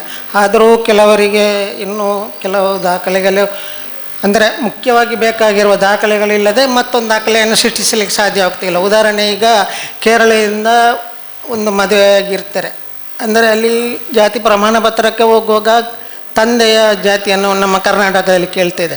ಹಾಗೆ ಇವರಿಗೆ ಜಾತಿ ಪ್ರಮಾಣ ಪತ್ರ ನೀಡಲಿಕ್ಕೆ ಆಗೋದಿಲ್ಲ. ಅದಕ್ಕೆ ಈಗ ಅವರು ಅಂದರೆ ಸಂಘಟನೆಯವರು ಏನು ಕೇಳಿದಂದರೆ ತಾಯಿಯ ಮೂಲವನ್ನು ಇದಕ್ಕೆ ಮಾಡಿಕೊಂಡು ಜಾತಿ ಪ್ರಮಾಣ ಪತ್ರ ನೀಡಿ ಅಂತೇಳಿ ಕೇಳ್ತಾ ಇದ್ದಾರೆ. ಇದು ನಮ್ಮಲ್ಲಿ ಇನ್ನೂ ಯಾವುದು ಇದು ಆಗಲಿಲ್ಲ. ಇಂಥ ಪ್ರಸ್ತಾವನೆಗಳೆಲ್ಲ ಬಂದಿದೆ. ಹಾಗೆ ಈಗ ನಾವು ಅಂದರೆ ಈಗ ಮೊನ್ನೆ 7ನೇ ತಾರೀಕಿಗೆ ನಾವು ವಿಟ್ಲ ಹೋಬಳಿ ಮಟ್ಟದಲ್ಲಿ ವೀರಕಂಬದಲ್ಲಿ ನಾವು ಒಂದು ಜನ ಆಂದೋಲನ ಕಾರ್ಯಕ್ರಮ ಅಂತ ಮಾಡಿದ್ದೇವೆ. ಅವರಿಗೆ ಎಲ್ಲ ಇಲಾಖೆಗಳು ಸೇರಿಕೊಂಡು ಜನ ಆಂದೋಲನ ಇದು ಮಾಡಿಕೊಂಡು ಅಲ್ಲಿ ಕೆಲವರ ಮಾಹಿತಿಯನ್ನು ಕಲೆಕ್ಟ್ ಮಾಡಿ ಅವರಿಗೆ ಯಾವುದು ದಾಖಲೆಗಳು ಇಲ್ಲ ಅದರ ಪ್ರಕಾರ ಅದು ಮುಂದಕ್ಕೆ ಈಗ ಮಾಡುವಂಥ ಕ್ರಮ ಆಗ್ತಾಯಿದೆ. ಈಗ ಇನ್ನು 21ನೇ ತಾರೀಕಿಗೆ ನಾವು ಪರೇಲ್ ತಡ್ಕ, ಕೇಪು ಮತ್ತು ಈ ಒಟ್ಟಾರೆ ಸೇರಿಕೊಂಡು ಈಗ ಪುಣಚದಲ್ಲಿ ಮಾಡ್ತಿದ್ದೇವೆ. ಅಲ್ಲಿಗ ಎಲ್ಲ ಗ್ರಾಮವನ್ನು ಕರ್ನಾಟಕವನ್ನು ಇಂಥ ಇವರನ್ನೆಲ್ಲ ಅಲ್ಲಿಯೇ ಸೇರಿಸಿಕೊಂಡು ಏನಾದರೂ ದಾಖಲೆಗಳನ್ನು ಮಾಡಿಕೊಳ್ಳುವಲ್ಲಿ ಪ್ರಯೋಜನ ಆಗ್ತದ ಅಂತೇಳಿ ಒಂದು ಇದು ಮಾಡ್ತಾ ಇದ್ದೇವೆ ಸರ್. ನೋಡಿ, ನಾವು ಹೇಳ್ತಾ ಇರೋದು ನೀವು ಮೊನ್ನೆ ವೀರಕಂಬದಲ್ಲಿ ಮಾಡಿದ್ರಿ. ಅದೇ ಸರ್. ನೋಡಿ, ಅದು ನಮ್ಮ ಪಂಚಾಯತಿಂದಲೂ ಇಲ್ಲಿರುವಂಥ ಯಾರು ದಾಖಲೆಯಿಂದ ವಂಚಿತರಾಗಿದ್ದಾರೆ ಅವರನ್ನು ಕರ್ಕೊಂಡು ಹೋಗ್ಲಿಕ್ಕೆ ಹೇಳಿದ್ದಾರೆ.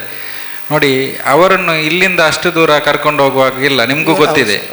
ಅವರು ಕಾಲಬುಡದಲ್ಲೇ ಇದ್ದದ್ದನ್ನು ಮಾಡದೇ ಆದ್ದರಿಂದ ಈ ಪರಿಸ್ಥಿತಿ ಆಗಿದೆ. ಅವರಿಗೆ ಅದರ ಬಗ್ಗೆ ಅವೇರ್ನೆಸ್ ಕೊಡಬೇಕು. ಮತ್ತೊಂದು ಸ್ಥಳದಲ್ಲೇ ಅವರ ಏನು ದಾಖಲೆ ಇಲ್ಲ, ಮೂಲ ದಾಖಲೆ ಏನು ಬೇಕಾಗತ್ತೆ ಅವರಿಗೆ, ಇನ್ಕಮ್ ಸರ್ಟಿಫಿಕೇಟ್ ನೀವು ಹೇಳಿದಾಗೆ ತುಂಬ ಸಮಸ್ಯೆ ಅದಿದೆ. ಮಕ್ಕಳಿಗೆ ಎಷ್ಟೋ ಇಲ್ಲಿ SC ST ಮಕ್ಕಳಿಗೆ ಸ್ಕಾಲರ್ಶಿಪ್ಪಿಂದ ವಂಚಿತರಾಗಿದ್ದಾರೆ. ಅವರ ತಾಯಿ ಮನೆ ಕೇರಳ ಇರುತ್ತದೆ ಅಥವಾ ನಮ್ಮ ದಕ್ಷಿಣ ಕನ್ನಡ ಜಿಲ್ಲೆ ಬಿಟ್ಟು ಬೇರೆ ಜಿಲ್ಲೆ ಇರುತ್ತೆ, ಅವರಿಗೆ ಅದು ಮ್ಯಾಚ್ ಆಗೋದಿಲ್ಲ ಅಂತೇಳಿ ಅವರಿಗೆ ಇದು ಇನ್ಕಮ್ ಸರ್ಟಿಫಿಕೇಟ್ ಕಾಸ್ಟ್ ಮತ್ತು ಇನ್ಕಮ್ ಸರ್ಟಿಫಿಕೇಟ್ ಕೊಡ್ತಾ ಇಲ್ಲ.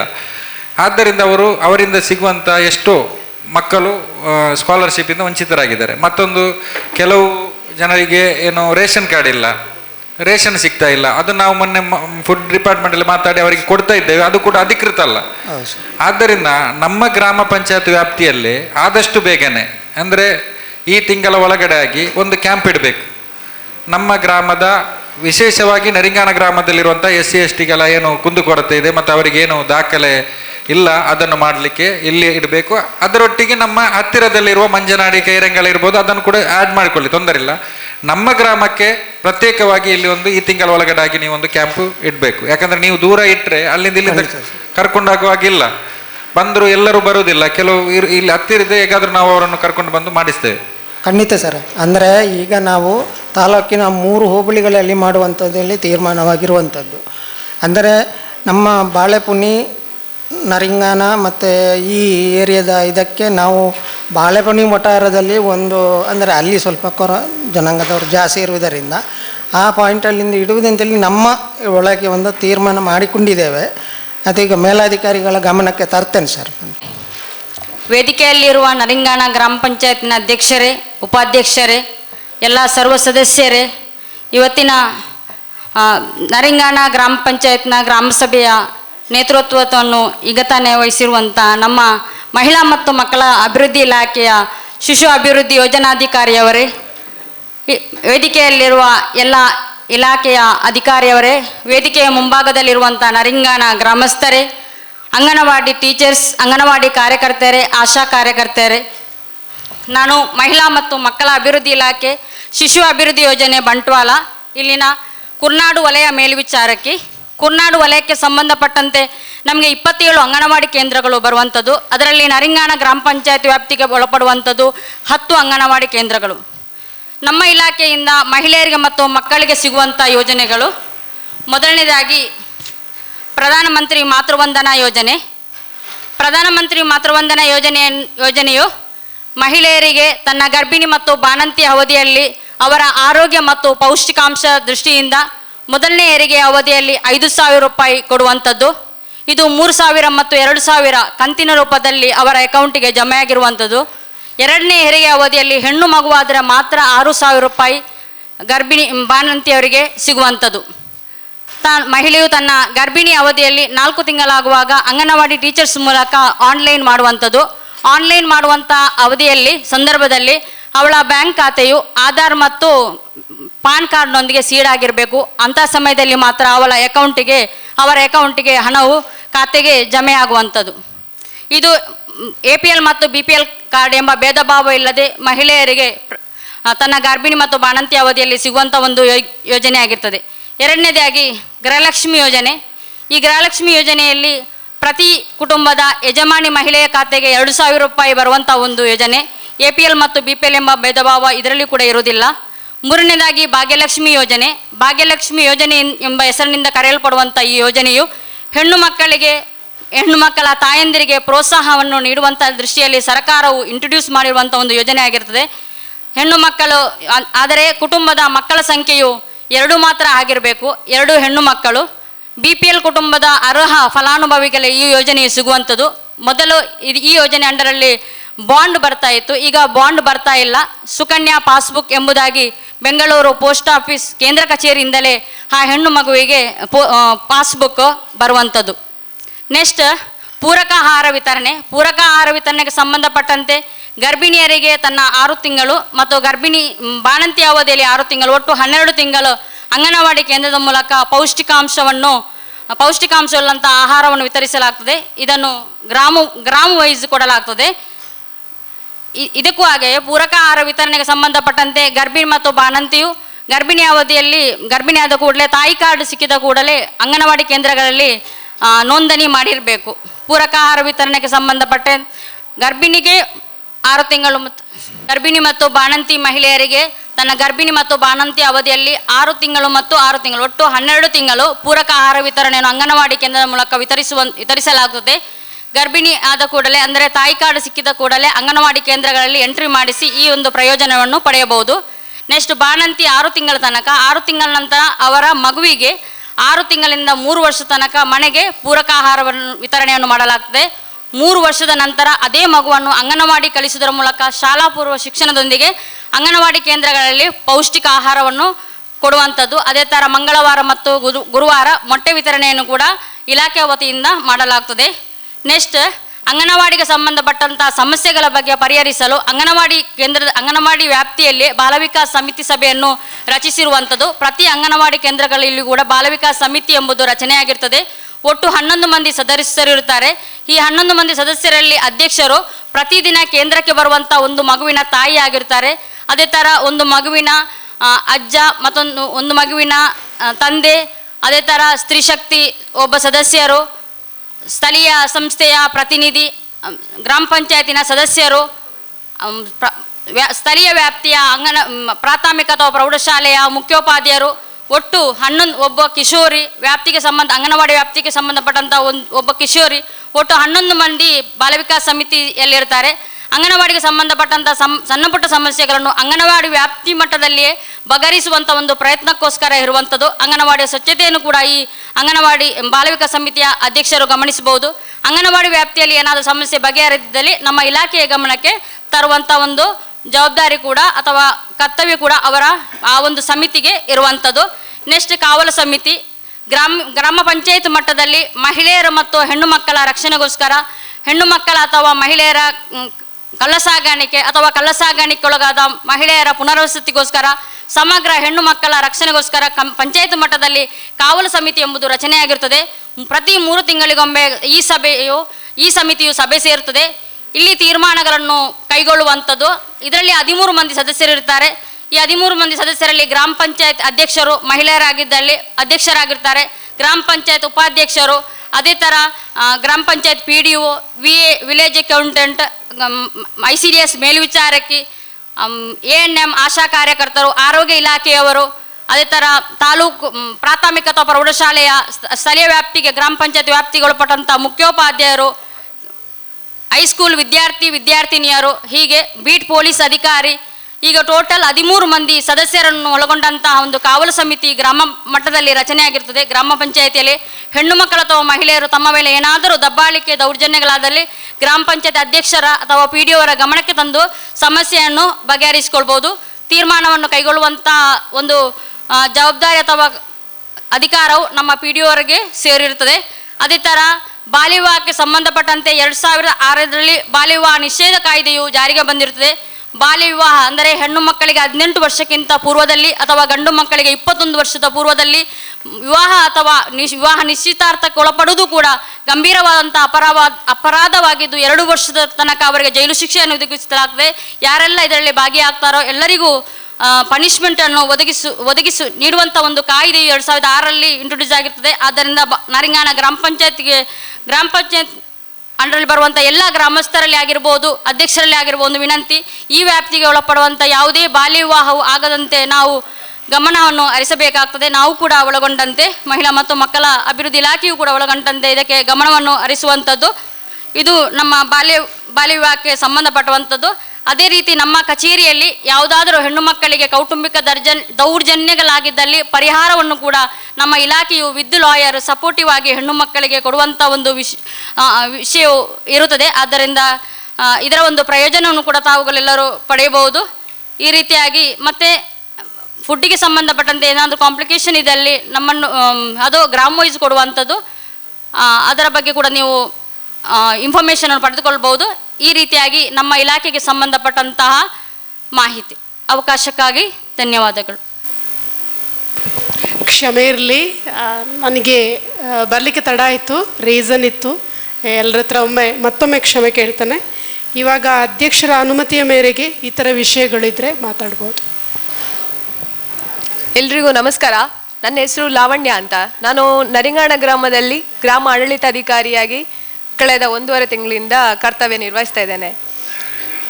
ಈಗ ನಮ್ಮ ಕಂದಾಯ ಇಲಾಖೆಗೆ ಸಂಬಂಧಪಟ್ಟಂತೆ ಮಂಜೂರಾಗುವಂತಹ ಪೆನ್ಷನ್ ಯೋಜನೆಗಳು ಈ 60 ವರ್ಷ ಮೇಲ್ಪಟ್ಟವರಿಗೆ ವೃದ್ಧಾಪ್ಯ ವೇತನ, 65 ವರ್ಷ ಮೇಲ್ಪಟ್ಟವರಿಗೆ ಸಂಧ್ಯಾ ಸುರಕ್ಷಾ, ವಿಧವೆ ಮಹಿಳೆಯರಿಗೆ ವಿಧವಾ ವೇತನ ಮತ್ತು ಅಂಗವಿಕಲ ವೇತನ ಮಂಜೂರಾಗ್ತದೆ. ಮತ್ತು ಅದೇ ಕಂದಾಯ ಇಲಾಖೆಗೆ ಸಂಬಂಧಪಟ್ಟಂತೆ ಏನಾದರೂ ಮಾಹಿತಿ ಬೇಕಾದರೆ ಕೇಳ್ಬೋದು. ಹೇಳಿ. ಯಾವುದು? ಹೌದು ಹೌದು ಹೌದು. ಅದಕ್ಕೆ ವಿಷಯ ಮತ್ತೆ ಎಲ್ಲ ಹೇಳಿದ್ರು. ಅದಕ್ಕೀಗ ನಮ್ಮ ಚುನಾವಣಾ ಶಾಖೆಯಿಂದ ಅದಕ್ಕೆ ಸಂಬಂಧಪಟ್ಟಂತೆ ತಂತ್ರಾಂಶ ಓಪನ್ ಆಗಬೇಕು. ಆ ತಕ್ಷಣ ಅದನ್ನೆಲ್ಲ ಕೂತ್ಕೊಂಡು ಸರಿ ಮಾಡ್ತಾರೆ. 5ನೇ ವಾರ್ಡ್ 1ನೇ ವಾರ್ಡ್ ಮಾತ್ರ ಇಲ್ಲಿ ನಮ್ಮ 5ನೇ ವಾರ್ಡ್ ಹೋಗಿ 3ನೇ ವಾರ್ಡ್ ವೋಟ್ ಹಾಕ್ಬೇಕು, 2ನೇ ವಾರ್ಡ್ ಇಲ್ಲಿ ಬರ್ಬೇಕು, ಭಾರಿ ಕಷ್ಟ ಆಗ್ತದೆ. ಅದನ್ನ ಸುಮೋಟೋ ನಾವು ಇಲ್ಲಿಂದ ರೈಸ್ ಮಾಡ್ಲಿಕ್ಕೆ ಆಗುದಿಲ್ಲ. ನಮ್ಮ ಚುನಾವಣಾ ಶಾಖೆಯಿಂದ ಅದರ ಸಾಫ್ಟ್ವೇರ್ ಓಪನ್ ಆದ ತಕ್ಷಣ ನಾವು ಅದನ್ನ ಪಂಚಾಯತ್ ವೋಟ್ ಬರ್ತದೆ. ಅಲ್ಲಿ ಇಲ್ಲಿ ಬರ್ಬೇಕು, ಇಲ್ಲಿ ಅಲ್ಲಿ ಹೋಗ್ಬೇಕು, ಬೇರೆ ಬೇರೆ ಅದನ್ನ ಸರಿ ಮಾಡಿ ನಾವು VLR ಎಲ್ಲ ಕೂತ್ಕೊಂಡು ಪಂಚಾಯತ್ ಮೆಂಬರ್ಸ್ ಕೂತ್ಕೊಂಡು ಸರಿ ಮಾಡಿಬಿಡಿ. ಯಾಕಂದ್ರೆ ಭಾರಿ ಕಷ್ಟ ಆಗ್ತದೆ.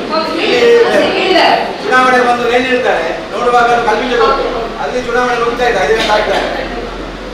ಅದೊಂದು ಸರಿ ಮಾಡಿ. 9148525684.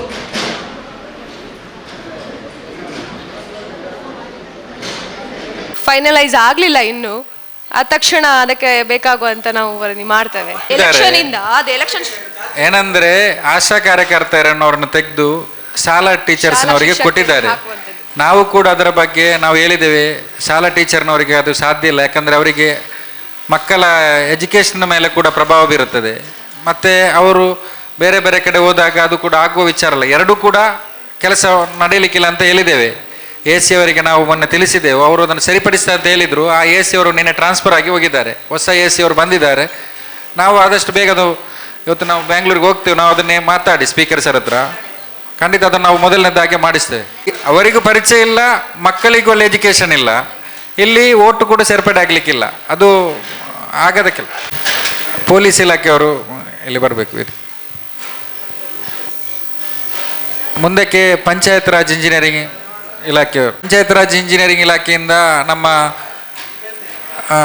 ಇಂಜಿನಿಯರ್ ರವಿ ಅವರಿಗೆ ಅನಾರೋಗ್ಯ ಇರುವುದರಿಂದ ಅವರ ಅಸಿಸ್ಟೆಂಟ್ನ ಕಳಿಸಿದ್ದಾರೆ.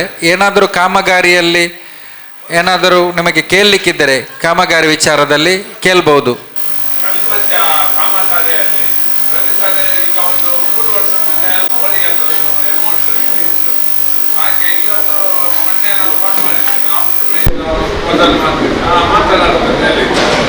ಬಂದಿಲ್ಲ ಅದಕ್ಕೆ ಇಲ್ಲಿ ವಿದ್ಯಾನಗರದಿಂದ ಕಲಿಮಂಜಿ ಅಲ್ವಡ ಇತ್ತಲ್ಲ, ಅದರಲ್ಲಿ ಮೋಡಿ ನಾವು ಹಾಕಿದ ಮೋಡಿ ಅವತ್ತು ಮಾಡಿ ಆ ಅಮೌಂಟ್ ಅನ್ನು ಕೊಡ್ತೇನೆ. ನಿಮಗೆ ಅದು ಪಾವತಿ ಮಾಡಬೇಕು. ಫೋಟೋಸ್ ಎಲ್ಲ ಇದೆ, ಅವೆಲ್ಲ ಹಾಕಿದ್ದಲ್ಲ, ಹಾಕಿದ ಫೋಟೋಸ್ ಎಲ್ಲ ಇದೆಯಾ? ನಾನು ಅವ್ರ ಹತ್ರ ಮಾತಾಡಿ ಮಾಡಿಸಿ. ಆಯ್ತಾಯ್ತು ಮಾಡಿಸಿ. ಬೇರೆ ಏನಾದ್ರು ಇದೆಯಾ? ವಿದ್ಯಾನಗರದಿಂದ ಕಲ್ಮಿಂಜಿ ಬರುವಂತೆ ಲೈಟ್ ಕಂಬ ಶಿಫ್ಟ್ ಆಗಲೇ ಇಲ್ಲ. ರೋಡ್ ಸೈಡಲ್ಲಿ ಟರ್ನಲ್ಲಿ ಇರಬೇಕಲ್ಲ, ಶಿಫ್ಟ್ ಮಾಡಿದೆ ಅಲ್ಲ, ಆಗಿದೆ, ಶಿಫ್ಟ್ ಮಾಡಿದೆ ಅಲ್ಲ. ಈಗ ಮೈನ್ ಟರ್ನಲ್ಲಿ ಇರೋದನ್ನು ತೆರವುಗೊಳಿಸಿಲ್ಲ. ಮೈರಗೌಡ ಜೈ ಅವರೇ ರೋಡ್ನವರಲ್ಲ. ಅಲ್ಲಿ ವಿದ್ಯಾನಗರದಲ್ಲಿ ಒಂದು ಮಾಡಿಸಿದೆ, 3 ನಮ್ಮ ಕಾಂಟ್ರಾಕ್ಟ್ನವರು ಮಾಡಿಸಲಿಕ್ಕಂತೆ, ಅವರು ಪೇಮೆಂಟ್ ಮಾಡದೆ ಪೆಂಡಿಂಗ್ ಇದೆ. ನೀವೊಂದು ಆ ಕಾಂಟ್ರಾಕ್ಟರನ್ನು ನೋಡಿ. ಕೆಲಸ ಏನಾಗಿದೆ ಅಂದರೆ, ನಾನು ಮೊನ್ನೆ ವಾರ್ಡ್ ಸಭೆಯಲ್ಲಿ ಕೂಡ ನಾವು ತಿಳಿಸಿದ್ದೇವೆ, ಎಲ್ಲ ಗ್ರಾಮ ಪಂಚಾಯತಿಯಲ್ಲಿ ಕಾಮಗಾರಿ ಇನ್ನೂ ಕೂಡ ಪ್ರಾರಂಭವೇ ಆಗಲಿಲ್ಲ. ಅಲ್ಲಿ ಹೋಗೋರೆಲ್ಲ ಊಟ ಮಾಡಿ ಹೋಗಿ, ಎಲ್ಲ ಗ್ರಾಮ ಪಂಚಾಯತ್ ವ್ಯಾಪ್ತಿಯಲ್ಲಿ ಕಾಮಗಾರಿ ಸ್ಟಾರ್ಟೇ ಆಗಲಿಲ್ಲ. ನಾವು ಸ್ಟಾರ್ಟ್ ಮಾಡಿದ್ದೇವೆ, ಮಾಡಿ ಎಲ್ಲ ಮುಗಿಯುತ್ತಿತ್ತು. ಈ ಸಲ ಮಳೆ 1 ತಿಂಗಳು ಮುಂಚಿತವಾಗಿ ಬಂದರಿಂದ ಅರ್ಧದಲ್ಲಿ ಕಾಮಗಾರಿಗಳು ಸ್ಥಗಿತ ಆಗಿದೆ. ಕಾಮಗಾರಿ ಮಾಡಿದ್ದು ಕೂಡ ಅದು ಮಳೆಗೆ ಸರಿಯಾಗುವುದಿಲ್ಲ ಅಂತ ನಾವು ನಿಲ್ಲಿಸಿದ್ದೇವೆ. ಈಗಾಗಲೇ ಸಣ್ಣ ಮಟ್ಟದ ಕಾಂಕ್ರೀಟ್ ರಸ್ತೆ ಎಲ್ಲ ಸ್ಟಾರ್ಟ್ ಮಾಡಿದ್ದೇವೆ. ಇದು ಡಾಮರೀಕರಣ, ಆದ್ದರಿಂದ ಡಾಮರೀಕರಣ ಮಳೆಗಾಲದಲ್ಲಿ ಮಾಡುವಾಗಿಲ್ಲ, ಮಳೆ ನಿಂತ ತಕ್ಷಣವೇ ಇದು ನಾವು ಕಂಪ್ಲೀಟ್ ಮಾಡಿ ಕೊಡ್ತೇವೆ.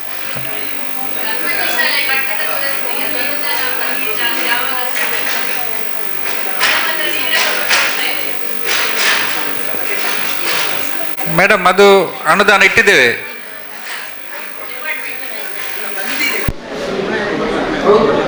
ದುರಸ್ತಿಗೆಲ್ಲ ಬಂದಿದೆ, ಅದೀಗ ಮಾಡಿ ಸ್ಟಾರ್ಟ್ ಮಾಡ್ತಾರೆ. ಪಶುಸಂಗೋಪನಾ ಇಲಾಖೆ. ನಮಸ್ಕಾರ, ನಾನು ಪಶುಸಂಗೋಪನಾ ಇಲಾಖೆ ವೈದ್ಯಕೀಯ ಸೇವಾ ಇಲಾಖೆ ಇದರ ಪರವಾಗಿ ಪಶುಸಖಿ ಈಗ ಕಿಸಾನ್ ಕಾರ್ಡ್ ಯೋಜನೆ KCC ಮೂಲಕ ಕಡಿಮೆ ಬಡ್ಡಿ ದರದಲ್ಲಿ ಪಶುಪಾಲಕರಿಗೆ ನೆರವು 2019-20 ಸಾಲಿನಿಂದ ಭಾರತ ಸರ್ಕಾರವು ಕಿಸಾನ್ ಕ್ರೆಡಿಟ್ ಕಾರ್ಡ್ KCC ಸೌಲಭ್ಯವನ್ನು ಪಶುಪಾಲಕರಿಗೂ ವಿತರಿಸಿದೆ.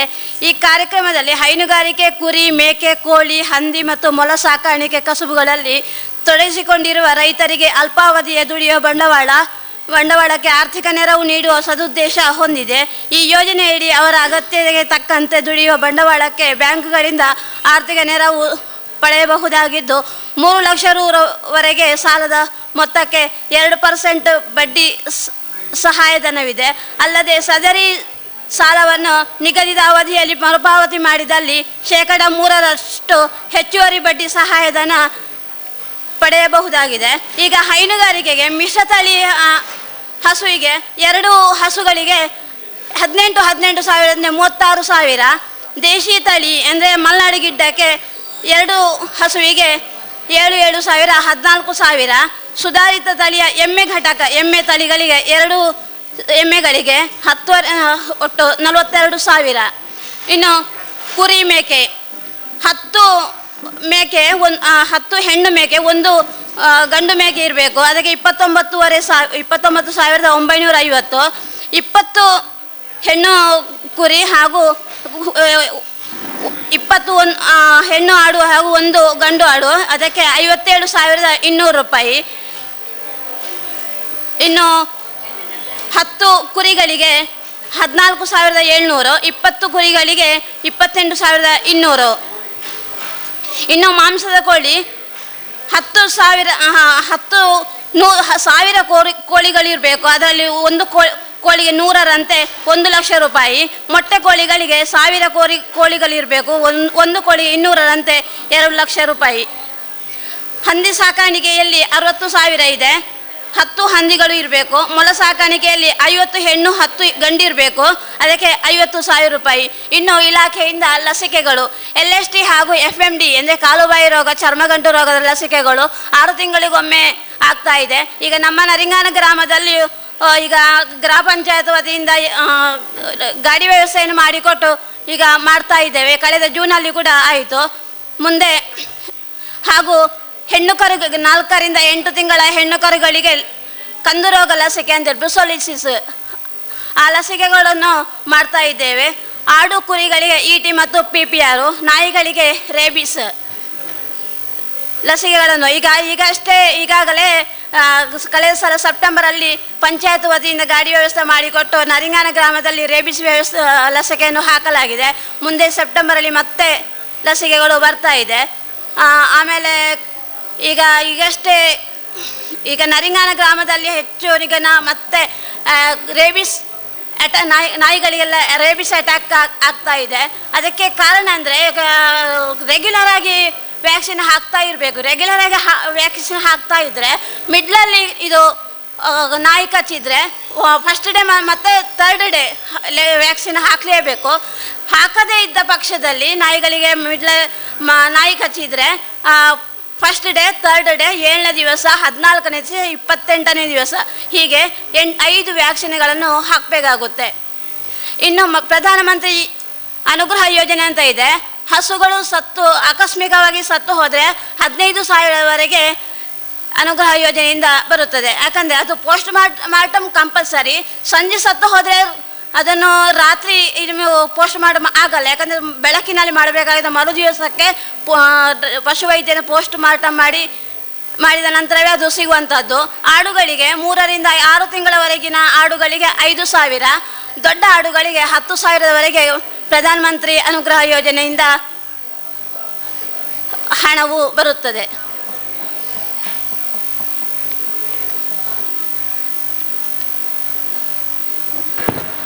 ಇನ್ನು ಹೆಣ್ಣು ನಾಯಿಗಳಿಗೆ ಸಂತಾನಹರಣ ಚಿಕಿತ್ಸೆ. ಯಾಕಂದರೆ ಕಳೆದ ಸಲ ನರಿಂಗಾನ ಗ್ರಾಮದಿಂದ 18 ನಾಯಿಗಳನ್ನು ಬೀದಿ ನಾಯಿಗಳನ್ನು ತಗೊಂಡೋಗಿ ಸಂತಾನಹರಣಿ ಚಿಕಿತ್ಸೆ ಮಾಡಿಸಿ ಆಗಿದೆ. ಮುಂದೆ ಅದರ ಮಧ್ಯೆ ಈಗ ಇನ್ನೂ ಆ ಯೋಜನೆ ಪಂಚಾಯತ್ ಮಟ್ಟದಲ್ಲಿ ನಡೆಯಬೇಕು. ಈಗ ನಾಯಿಗಳಿಗೆ ರ್ಯಾಬೀಸ್ ನಾಯಿಗಳ ಕಾಟ ಅಂದರೆ ಅದು ಪಂಚಾಯತ್ ವ್ಯಾಪ್ತಿಗೆ ಬರುತ್ತೆ. ನಮ್ಮ ಪಶು ಇಲಾಖೆಯ ಜವಾಬ್ದಾರಿ ಅಲ್ಲದು. ಅವರಲ್ಲಿ ಪಂಚಾಯತಿಂದ ಫಂಡ್ ಇಟ್ಟರೆ ಅದರ ಬೀದಿ ನಾಯಿಗಳ ಸಂತಾನಹರಣ ಚಿಕಿತ್ಸೆ ಎನಿಮಲ್ ಕೇರ್ ಟ್ರಸ್ಟ್ ಮೂಲಕ ಮಾಡಲಾಗುತ್ತದೆ. ನಮಸ್ತೆ, ರಮೇಶ್ ಅಂತ ನನ್ನ ಹೆಸರು. ನಾನು ಮಂಗಳಾಂತಿ ಮತ್ತು ಮಂಜನಾಡಿ ಬೀಟ್ ಪೊಲೀಸು. ಇಲ್ಲಿ ನರಿಂಗಾನ ಬೀಟ್ ಪೊಲೀಸ್ನವ್ರು ರಜೆ ಇರೋ ಕಾರಣ ನನ್ನ ಕಳಿಸ್ಕೊಟ್ರು.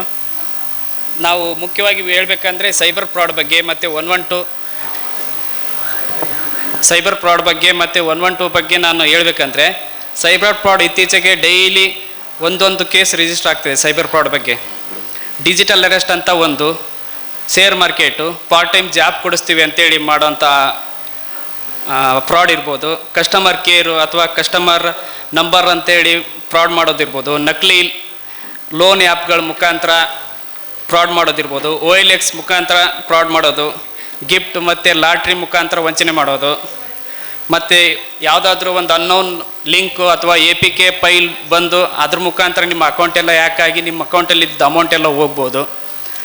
ಅದರಿಂದ ನೀವು ಪಾರಾಗಬೇಕಂದ್ರೆ ಈಗ ಒಂದು ಯಾವುದೋ ಡಿಜಿಟಲ್ ಅರೆಸ್ಟ್ ಮುಖಾಂತರ ಯಾವುದೋ ಒಂದು ಅನ್ನೋನ್ ನಂಬರಿಂದ ನಿಮಗೆ ಕಾಲ್ ಬರ್ತದೆ. ಬಂದು ನಿಮ್ಮ ಮೊಬೈಲ್ ನಂಬರಿಂದ ಬೇರೆ ನಿಮ್ಮ ಮೊಬೈಲ್ ನಂಬರಿಂದ ಡ್ರಗ್ ಆ್ಯಕ್ಟಿವಿಟಿಗೆ ಯೂಸ್ ಆಗಿದೆ, ಅದಕ್ಕೆ ನಿಮ್ಮನ್ನ ಅರೆಸ್ಟ್ ಮಾಡ್ತೀವಿ, ನೀವು ನಿಮ್ಮ ಮೇಲೆ ಕೇಸ್ ಆಗುತ್ತೆ ಅಂತ ಎದುರಿಸೋದು. ಯೂನಿಫಾರ್ಮಲ್ಲಿ ಇದ್ಕೊಂಡೇ ಒಂದು ವಿಡಿಯೋ ಕಾಲ್ ಮಾಡ್ತಾರೆ ಯಾರೋ ಅನ್ನೋನ್ ಪರ್ಸನ್. ಅದನ್ನು ನಂಬ್ಕೊಂಡು ಕೆಲವೊಬ್ರು ಗೊತ್ತಿಲ್ಲದವ್ರು ಅವ್ರು ಹೇಳ್ದಂಗೆ ದುಡ್ಡು ಕೊಡ್ತೀವಿ ಹಾಗೆ ಹೀಗೆ ಅಂತೇಳಿ ದುಡ್ಡು ಕೊಟ್ಟು ಅದನ್ನು ಡಿಜಿಟಲ್ ಅರೆಸ್ಟ್ ಅಂತ ಕರೀತಾರೆ. ಈಗ ರೀಸೆಂಟಾಗಿ ಒಂದು 2-3 ದಿನದಿಂದ ಒಂದು 75 ವರ್ಷದ ಅಜ್ಜಿಗೆ 3.5 ಕೋಟಿ ಫ್ರಾಡ್ ಮಾಡಿದ್ದಾರೆ. 75 ವರ್ಷ ಅಜ್ಜಿಗೆ. ಅದೇ ಅಜ್ಜಿಗೆ ಒಬ್ಬರು ಬೀಟ್ ಕಾನ್ಸ್ಟೇಬಲ್ ಒಬ್ಬರು ಪರಿಚಯ ಇದ್ದಿದ್ರೆ ಅವ್ರು ಕೇಳ್ಬೋದಿತ್ತಲ್ಲ, ಈ ಥರ ಒಂದು ಕಾಲ್ ಬಂದಿದೆ ಏನು ಮಾಡಬೇಕು ಅಂತ ಹೇಳಿದರೆ ಅಜ್ಜಿದು ಒಂದು ಅಮೌಂಟ್ ಉಳಿಸ್ಬೋದಿತ್ತು. ಅದಕ್ಕೆ ಅಂತಲೇ ಮನೆ ಪೊಲೀಸ್ ಅಂತೇಳಿ ಈಗ ರಾಜ್ಯ ಸರ್ಕಾರ ಒಂದು ಮನೆ ಪೊಲೀಸ್ಗೂ ಪ್ರತಿಯೊಂದು ಮನೆಗೂ ಪೊಲೀಸ್ನವ್ರು ವಿಸಿಟ್ ಮಾಡಬೇಕು. ಈ ಡಿಜಿಟಲ್ಲು ಅರೆಸ್ಟ್ ಬಗ್ಗೆ ಮತ್ತು ಆನ್ಲೈನ್ ಫ್ರಾಡ್ ಬಗ್ಗೆ ಎಲ್ಲರಿಗೂ ತಿಳಿಸ್ಕೊಡ್ಬೇಕನ್ನೋ ಉದ್ದೇಶದಿಂದ ಮನೆ ಪೊಲೀಸ್ ಅನ್ನೋ ಕಾನ್ಸೆಪ್ಟ್ ತಂದಿದ್ದಾರೆ. ಮತ್ತು ಈ ಅನ್ನೋನ್ ನಂಬರಿಂದ ಲಿಂಕ್ ಬರ್ತದೆ ಯಾವುದೋ ಒಂದು, ಆ ಲಿಂಕ್ ನೀವು ಕ್ಲಿಕ್ ಮಾಡೋದ್ರಿಂದ ನಿಮ್ಮ ಅಕೌಂಟ್ದೆಲ್ಲ ಡೀಟೇಲ್ಸ್ ಅವ್ರು ತಗೊಂಡು ಆ ಅಕೌಂಟ್ ಡೀಟೇಲ್ಸಿಂದ ನಿಮ್ಮ ಅಮೌಂಟಲ್ಲಿ ನಿಮ್ಮದು ಬ್ಯಾಂಕಲ್ಲಿರೋಂಥ ಅಮೌಂಟ್ನೆಲ್ಲ ಅವರು ಟ್ರಾನ್ಸ್ಫರ್ ಮಾಡ್ಕೊಳ್ತಾರೆ. ಆವಾಗ ನೀವು ಆ ಥರ ಆದಾಗ ನೀವು 1930 ಅಂತ ಸೈಬರ್ ಹೆಲ್ಪ್ಲೈನ್ ನಂಬರ್ ಇದೆ, ಆ ನಂಬರ್ಗೆ ನೀವು ಕಾಲ್ ಮಾಡಿ 1 ಗಂಟೆ ಒಳಗಡೆ ನೀವು ಕಂಪ್ಲೇಂಟ್ ರಿಜಿಸ್ಟರ್ ಮಾಡಿದರೆ 1 ಗಂಟೆ ಒಳಗಡೆ ನಿಮ್ಮ ಅಮೌಂಟ್ನ ರಿಕವರಿ ಮಾಡ್ಕೋಬೋದು. 1 ಗಂಟೆ ಒಳಗಡೆ ಸೈಬರ್ ಹೆಲ್ಪ್ಲೈನ್ ನಂಬರ್ ಇದೆ 1930 ಅಂತ. ಆ ನಂಬರ್ಗೆ ಫೋನ್ ಮಾಡಿ ಆಗಿರೋಂಥ ಘಟನೆ ನೀವು ತಿಳಿಸಿದರೆ ಅವ್ರು ನಿಮ್ಮ ಅಕೌಂಟಲ್ಲಿರೋಂಥ ಅಮೌಂಟ್ನ ಫ್ರೀಸ್ ಮಾಡಿ ಲಾಕ್ ಮಾಡಿಸ್ತಾರೆ. ಮತ್ತು ನೀವು ಸ್ಟೇಷನಲ್ಲಿ ಕಂಪ್ಲೇಂಟ್ ಕೊಟ್ಟು ನೀವು ಅಮೌಂಟ್ನ ರಿಕವರಿ ಮಾಡ್ಕೋಬೋದು. ಬಟ್ ಇದು ಆಗೋಕ್ಕೆ 1 ಗಂಟೆ ಒಳಗಡೆ ನೀವು ಇದನ್ನ ಮಾಡಬೇಕಾಗಿರೋಂಥ ಕೆಲಸ. ಮತ್ತು ಬೀಟ್ ಪೊಲೀಸ್ ಅಂತೇಳಿ ಒಂದು ಸಿಸ್ಟಮ್ ಇದೆ. ಬೀಟ್ ಪೊಲೀಸ್ ಸಿಸ್ಟಮ್ ಅಂದರೆ ಪ್ರತಿಯೊಂದು ಮನೆಗೂ ವಿಸಿಟ್ ಮಾಡಿ ಅಲ್ಲಿ ಅವ್ರದ್ದು ಏನೇ ಒಂದು ಕಾನೂನಿಂದ ಆಗುವಂಥ ಏನೇ ಒಂದು ಸಮಸ್ಯೆಗಳಿದ್ರು ಅದನ್ನು ಬೀಟ್ ಪೊಲೀಸ್ನವ್ರ ಮುಖಾಂತರ ನೀವು ಬಗೆಹರಿಸ್ಕೋಬೋದು. ಅದಕ್ಕೆ ವಾಟ್ಸಪ್ ಗ್ರೂಪ್ ಅಂತ ಮಾಡಿದ್ದಾರೆ. ವಾಟ್ಸಪ್ ಗ್ರೂಪಲ್ಲಿ ಆ ಬೀಟಲ್ಲಿರೋಂಥ ಎಲ್ಲ ಸದಸ್ಯರು ಆ ವಾಟ್ಸಪ್ಪಲ್ಲಿ ಸೇರಿಕೊಂಡು ಪೊಲೀಸ್ ಇಲಾಖೆಯಿಂದ ಬರುವಂಥ ಮಾರ್ಗಸೂಚಿಗಳು ಮತ್ತು ಆನ್ಲೈನ್ ಫ್ರಾಡ್ಗಳ ಬಗ್ಗೆ ಮುಂಜಾಗ್ರತೆ ಕ್ರಮಗಳ ಬಗ್ಗೆ ಅವರೆಲ್ಲ ಗ್ರೂಪಲ್ಲಿ ಹಾಕ್ತಾ ಇರ್ತಾರೆ. ಅದನ್ನು ನೀವು ಅನುಸರಿಸಿದರೆ ನೀವು ಸೈಬರ್ ವಂಚನೆಯಿಂದ ದೂರ ಇರ್ಬೋದು. ಮತ್ತು 112 ಅಂತ ಒಂದಿದೆ, ಎಲ್ಲರಿಗೂ ಗೊತ್ತಿರ್ಬೋದು 112 ಅಂತ. 112 ಎಮರ್ಜೆನ್ಸಿ ಸರ್ವಿಸ್.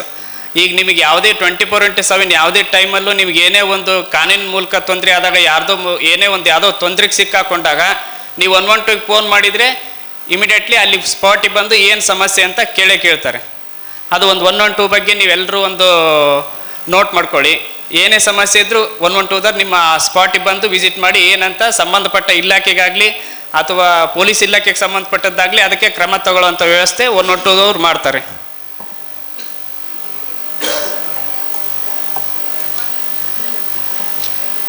ಮತ್ತು ಸೈಬರ್ ಸ್ಟೇಷನ್ನಿಂದ ಮತ್ತು ಪಣಜಿ ಸ್ಟೇಷನ್ನಿಂದ ಸೈಬರ್ ಫ್ರಾಡ್ ಬಗ್ಗೆ ಮತ್ತು ಮಾರ್ಗಸೂಚಿಗಳು ಮತ್ತು ಮುಂಜಾಗ್ರತೆ ಕ್ರಮಗಳ ಬಗ್ಗೆ ಒಂದು ಪೋಸ್ಟರ್ ಬಿಡುಗಡೆ ಮಾಡಿದ್ದಾರೆ. ಅದು ಬೇಕಾದರೆ ನಾನು PDO ಸರ್ ಹತ್ರ ಕೊಟ್ಟಿರ್ತೀನಿ, ಬೇಕಾದರೂ ತೊಗೋಬೋದು. ಮತ್ತು ಏನಾದರೂ ಡೌಟ್ಗಳಿದ್ದರೆ ಕೇಳ್ಬೋದು.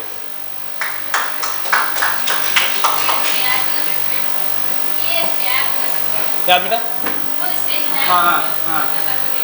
KSP ಆ್ಯಪ್ ಅಂದರೆ ಈಗ ನಿಮ್ದು ಯಾವುದೋ ಒಂದು ಡಾಕ್ಯುಮೆಂಟ್ ಕಳೆದೋಗಿದೆ, ಯಾವುದೋ ಒಂದು ಮೊಬೈಲ್ ಮಿಸ್ಸಿಂಗ್ ಆಗಿದೆ, ನೀವು ಸ್ಟೇಷನ್ಗೆ ಬಂದು ಕಂಪ್ಲೇಂಟ್ ಕೊಡಬೇಕಂತ ಇಲ್ಲ. ಅಲ್ಲೇ ಮನೆಯಲ್ಲೇ ಕೂತ್ಕೊಂಡು ನೀವು ಮೊಬೈಲಲ್ಲಿ KSP ಆ್ಯಪ್ ಮುಖಾಂತರನೇ ನೀವು ಕೇಸ್ ರಿಜಿಸ್ಟರ್ ಮಾಡ್ಬೋದು ಮೊಬೈಲ್ ಮಿಸ್ಸಿಂಗು. ಮತ್ತು ನಿಮಗೆ ನಿಯರೆಸ್ಟ್ ಪೊಲೀಸ್ ಸ್ಟೇಷನ್ ಯಾವುದು ಅದೆಲ್ಲ ಮೊಬೈಲ್ ನಂಬರ್ ಅದರಲ್ಲೇ ತೊಗೋಬೋದು. ಸ್ಟೇಷನ್ ಮೇಲ್ ID ಮತ್ತು circle inspector number, PSI number ಮತ್ತು ಸ್ಟೇಷನ್ದು ಮೊಬೈಲ್ ನಂಬರ್ ಎಲ್ಲ ಅದರಲ್ಲೇ ತೊಗೋಬೋದು. ನಿಯರೆಸ್ಟ್ ಈಗ ಯಾವುದೋ ಒಂದು ಲೊಕೇಶನ್ಗೆ ಹೋಗಿರ್ತೀರ, ಅದು ಯಾವ ಸ್ಟೇಷನ್ ಲಿಮಿಟ್ಸಿಗೆ ಬರುತ್ತೆ ಅಂತಲೂ ಗೊತ್ತಾಗಲ್ಲ ನಿಮಗೆ. ಆವಾಗ ನೀವೇನು ಮಾಡ್ತೀರಿ, ನೀವೊಂದು ಯಾವುದೋ ಸಮಸ್ಯೆ ಸಿಕ್ಕಾಕೊಂಡ KSP ಆ್ಯಪ್ ಮುಖಾಂತರ ನೀವು ಲೋಕಲ್ ಪೊಲೀಸ್ ಸ್ಟೇಷನ್ ನಂಬರ್ ತೊಗೋಬೋದು, ಕಾಂಟ್ಯಾಕ್ಟ್ ಮಾಡ್ಬೋದು. ಮತ್ತೇನಾದರೂ ಅಂಗವಿಕಲರ ಏನಾದರೂ ವಿಚಾರವಾಗಿ ಏನಾದರೂ ಕೇಳಲಿಕ್ಕಿದ್ರೆಯಾ? ಓಕೆ, ಮುಂದಕ್ಕೆ ಜನನ ಮತ್ತು ಮರಣ ಇದರ ಬಗ್ಗೆ ಮಾಹಿತಿಯನ್ನು ನಮ್ಮ ಪಂಚಾಯತ್ ಕಾರ್ಯದರ್ಶಿ ಅವರು ನೀಡ್ತಾರೆ. ನರಿಗಾನ ಗ್ರಾಮದಲ್ಲಿ ನಾನು ಜನನ ಮತ್ತು ಮರಣ ಉಪನೋಂದಣಾಧಿಕಾರಿಯಾಗಿ ಕರ್ತವ್ಯ ನಿರ್ವಹಿಸುತ್ತಿದ್ದೇನೆ. ನಮ್ಮ ನರಿಗಾನದಲ್ಲಿ ಒಟ್ಟು ಕಳೆದ ಡಿಸೆಂಬರ್ನಿಂದ ಇಲ್ಲಿವರೆಗೆ 14 ಜನರು ಮರಣ ಹೊಂದಿದ್ದಾರೆ. ಇದು ಜನನ ಆಗಿರುವುದಿಲ್ಲ. ಮರಣ ಅಥವಾ ಜನನ ಆದರೆ ನೀವು ಗ್ರಾಮ ಪಂಚಾಯಿತಿಗೆ ಮರಣವಾದವರ ಆಧಾರ್ ಕಾರ್ಡ್ ಹಾಗೂ ಮಾಹಿತಿದಾರರ ಆಧಾರ್ ಕಾರ್ಡ್ ನೀಡಬೇಕು ಹಾಗೆ ನಿಮ್ಮಲ್ಲಿ ಕೇಳಿಕೊಳ್ತಾ ಇದ್ದೇನೆ.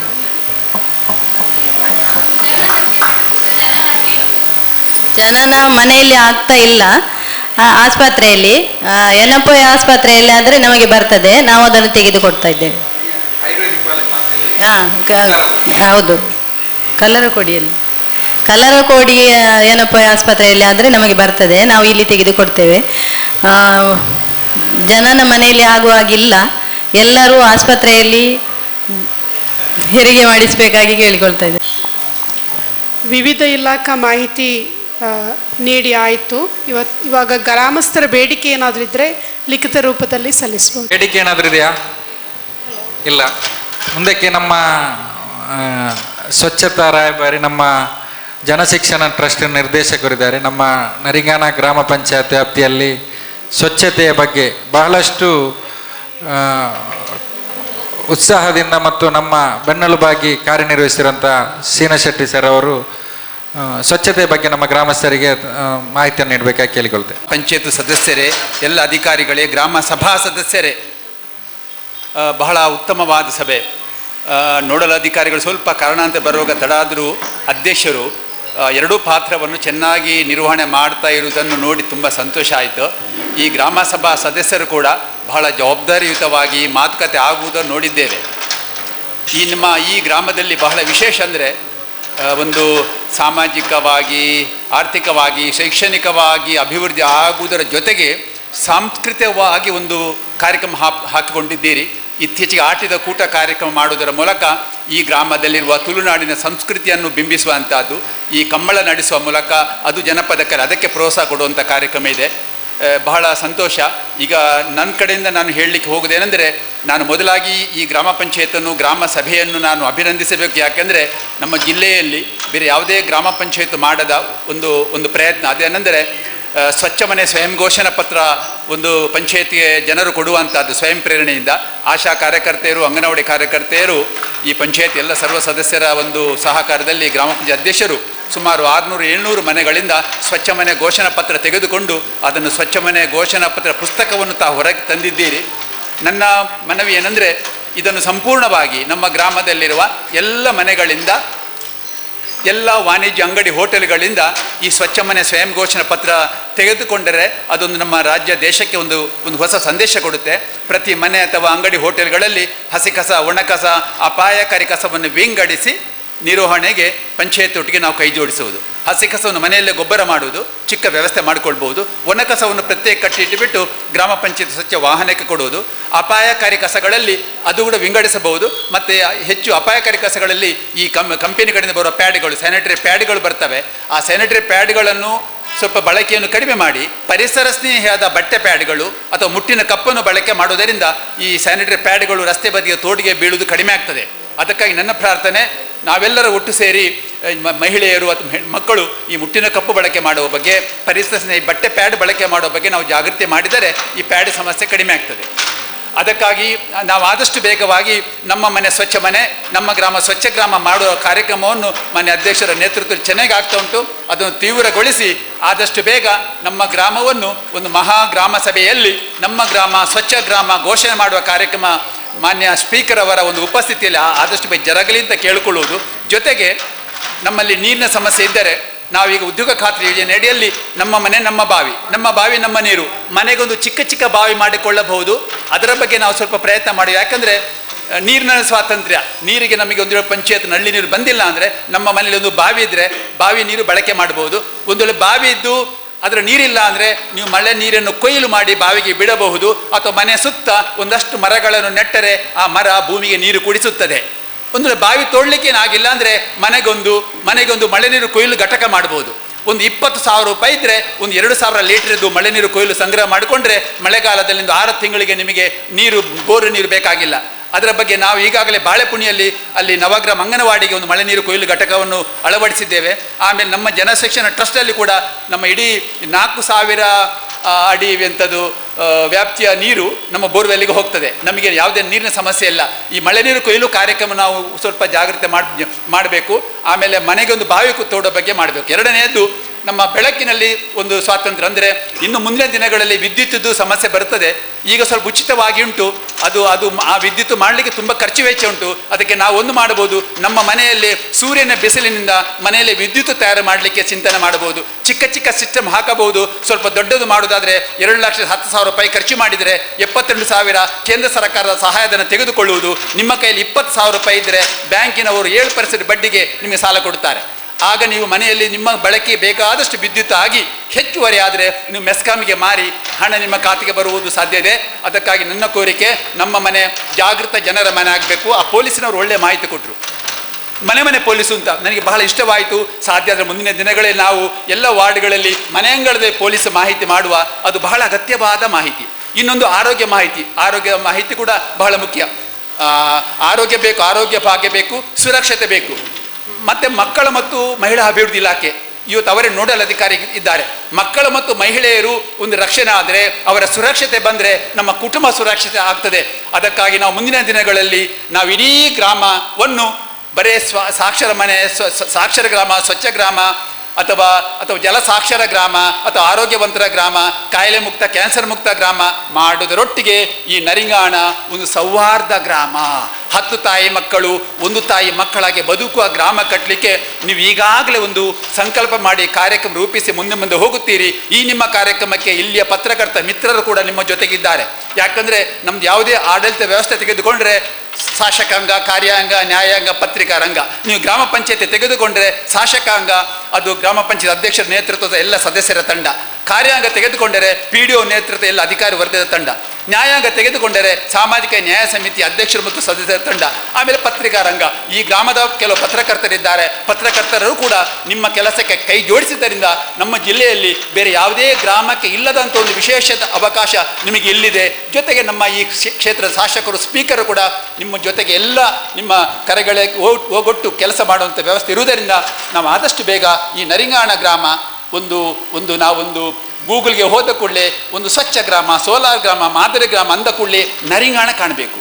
ಈಗ ಮೌಲಿನಾಂಗ್ ಅಂತ ಮೇಘಾಲಯ ರಾಜ್ಯದ ಒಂದು ಮೌಲಿನಾಂಗ್ ಗ್ರಾಮ ಹೆಸರು ಬರುತ್ತೆ. ಈಗ ಮೌಲಿನಾಂಗ್ ಗ್ರಾಮದ ರೀತಿಯಲ್ಲಿ ನರಿಂಗಾಣ ಕೂಡ ಒಂದು ಜಗತ್ತಿನ ಮಾದರಿ ಸ್ವಚ್ಛ ಗ್ರಾಮ ಆಗುವ ಹಾಗೆ ಮಾಡಬೇಕು ಅಂತ ಕೇಳಿಕೊಳ್ಳುತ್ತೇನೆ. ಮತ್ತು ನನಗೆ ಅನಿರೀಕ್ಷಿತವಾಗಿ ಬಂದಿದ್ದು ಉತ್ತಮವಾದ ಸಭೆ ಮಾಡಿದ್ದೀರಿ. ಅವಕಾಶಕ್ಕಾಗಿ ಧನ್ಯವಾದಗಳು. ಅಧ್ಯಕ್ಷರ ಭಾಷಣ. 26ನೇ ಸಾಲಿನ ಪ್ರಥಮ ಹಂತದ ಗ್ರಾಮ ಸಭೆಯ ಕೊನೆಯ ಘಟ್ಟದಲ್ಲಿ ನಾವಿದ್ದೇವೆ. ಈ ಒಂದು ಗ್ರಾಮ ಸಭೆಯ ನೋಡಲ್ ಅಧಿಕಾರಿಯಾದಂತಹ CDPO ಮೇಡಮ್ರವರೇ ಹಾಗೂ ಗ್ರಾಮ ಪಂಚಾಯತಿನ PDOರವರೇ, ಗ್ರಾಮ ಪಂಚಾಯತಿನ ಕಾರ್ಯದರ್ಶಿಯವರೇ ಹಾಗೂ ಪಂಚಾಯತಿನ ಉಪಾಧ್ಯಕ್ಷರೇ, ಎಲ್ಲ ಗೌರವಾನ್ವಿತ ಸದಸ್ಯರೇ, ವಿವಿಧ ಇಲಾಖೆಯ ಅಧಿಕಾರಿಗಳೇ, ಗ್ರಾಮಸ್ಥರೇ, ಇದು ನಮ್ಮ ಈ ಒಂದು ಅವಧಿಯ ಕೊನೆಯ ಗ್ರಾಮ ಸಭೆ. ಈ ಗ್ರಾಮ ಸಭೆಯನ್ನು ಯಶಸ್ವಿಯಾಗಲು ಕಾರಣೀಕರ್ತರಾದ ಗ್ರಾಮಸ್ಥರಾದ ತಮಗೆಲ್ಲರಿಗೂ ಹೃತ್ಪೂರ್ವವಾದಂತಹ ಧನ್ಯವಾದಗಳನ್ನು ಸಲ್ಲಿಸ್ತಾ ಇದ್ದೇನೆ. ಅದೇ ರೀತಿ ಈ ಒಂದು 5 ವರ್ಷದ ಅವಧಿಯಲ್ಲಿ ನಮ್ಮ ಗ್ರಾಮದ ಅಭಿವೃದ್ಧಿಗೋಸ್ಕರ ನಮ್ಮೊಂದಿಗೆ ಕೈ ಜೋಡಿಸಿ ಮತ್ತು ಅಭಿವೃದ್ಧಿಯಲ್ಲಿ ಬಹಳಷ್ಟು ಶ್ರಮವನ್ನು ವಹಿಸಿದಂತಹ ನಮ್ಮ ಪಂಚಾಯತಿನ ಎಲ್ಲ ಗೌರವಾನ್ವಿತ ಸದಸ್ಯರನ್ನು ಕೂಡ ಈ ಒಂದು ಸಂದರ್ಭದಲ್ಲಿ ನಾನು ಅಭಿನಂದಿಸ್ತಾ ಇದ್ದೇನೆ.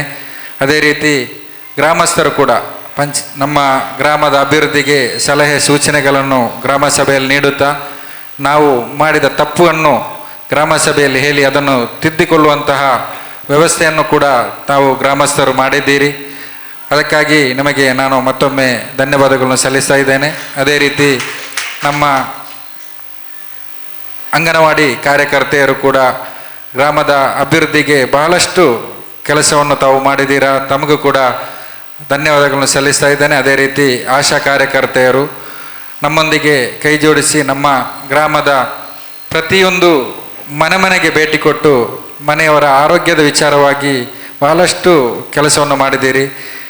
ಅದರ ಈಗಾಗಲೇ ಒಬ್ಬರು ಗ್ರಾಮ ಸಭೆಯಲ್ಲಿ ಒಬ್ಬರು ಕೇಳಿದರು, ಅವರಿಗೆ BP ಮತ್ತು ಶುಗರ್ ಚೆಕ್ ಮಾಡೋ ಮಿಷನ್ ಕೊಡಬೇಕು. ಅಷ್ಟರ ಒಟ್ಟಿಗೆ ನಮ್ಮ ಆಶಾ ಕಾರ್ಯಕರ್ತೆಯರನ್ನು ನಮ್ಮ ಗ್ರಾಮಸ್ಥರು ನೆಚ್ಚಿಕೊಂಡಿದ್ದಾರೆ. ಯಾಕಂದರೆ ಆರೋಗ್ಯದ ಬಗ್ಗೆ ಅವರನ್ನು ಟೆಸ್ಟ್ ಮಾಡಿಸಿ ಅವರಿಗೆ ಕೊಡುವಾಗ ಇಲ್ಲ ಅಂತ ನಾವು ಹೇಳಿದರೂ ಕೂಡ ಅವರು ಮಾಡ್ತಾರೆ ಅಂತ ಹೇಳ್ತಾರೆ.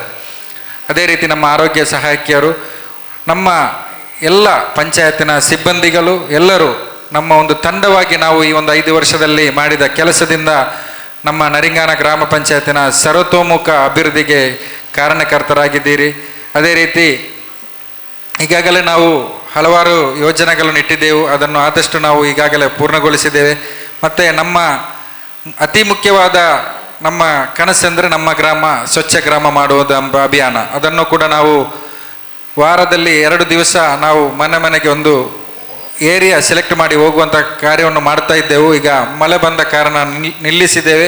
ಮುಂದಕ್ಕೆ ಅದನ್ನು ಮುಂದುವರಿಸಿ 2 ತಿಂಗಳ ಒಳಗಡೆಗೆ ನಾವು ನಮ್ಮ ಏನು ಸ್ವಚ್ಛ ಗ್ರಾಮ ಅಭಿಯಾನ ಇದೆ ಅದನ್ನು ನಾವು ಸಂಪೂರ್ಣವಾಗಿ ಪೂರ್ಣಗೊಳಿಸುತ್ತೇವೆ. ಆ ವಿಶ್ವಾಸ ನನಗೆ ಇದೆ.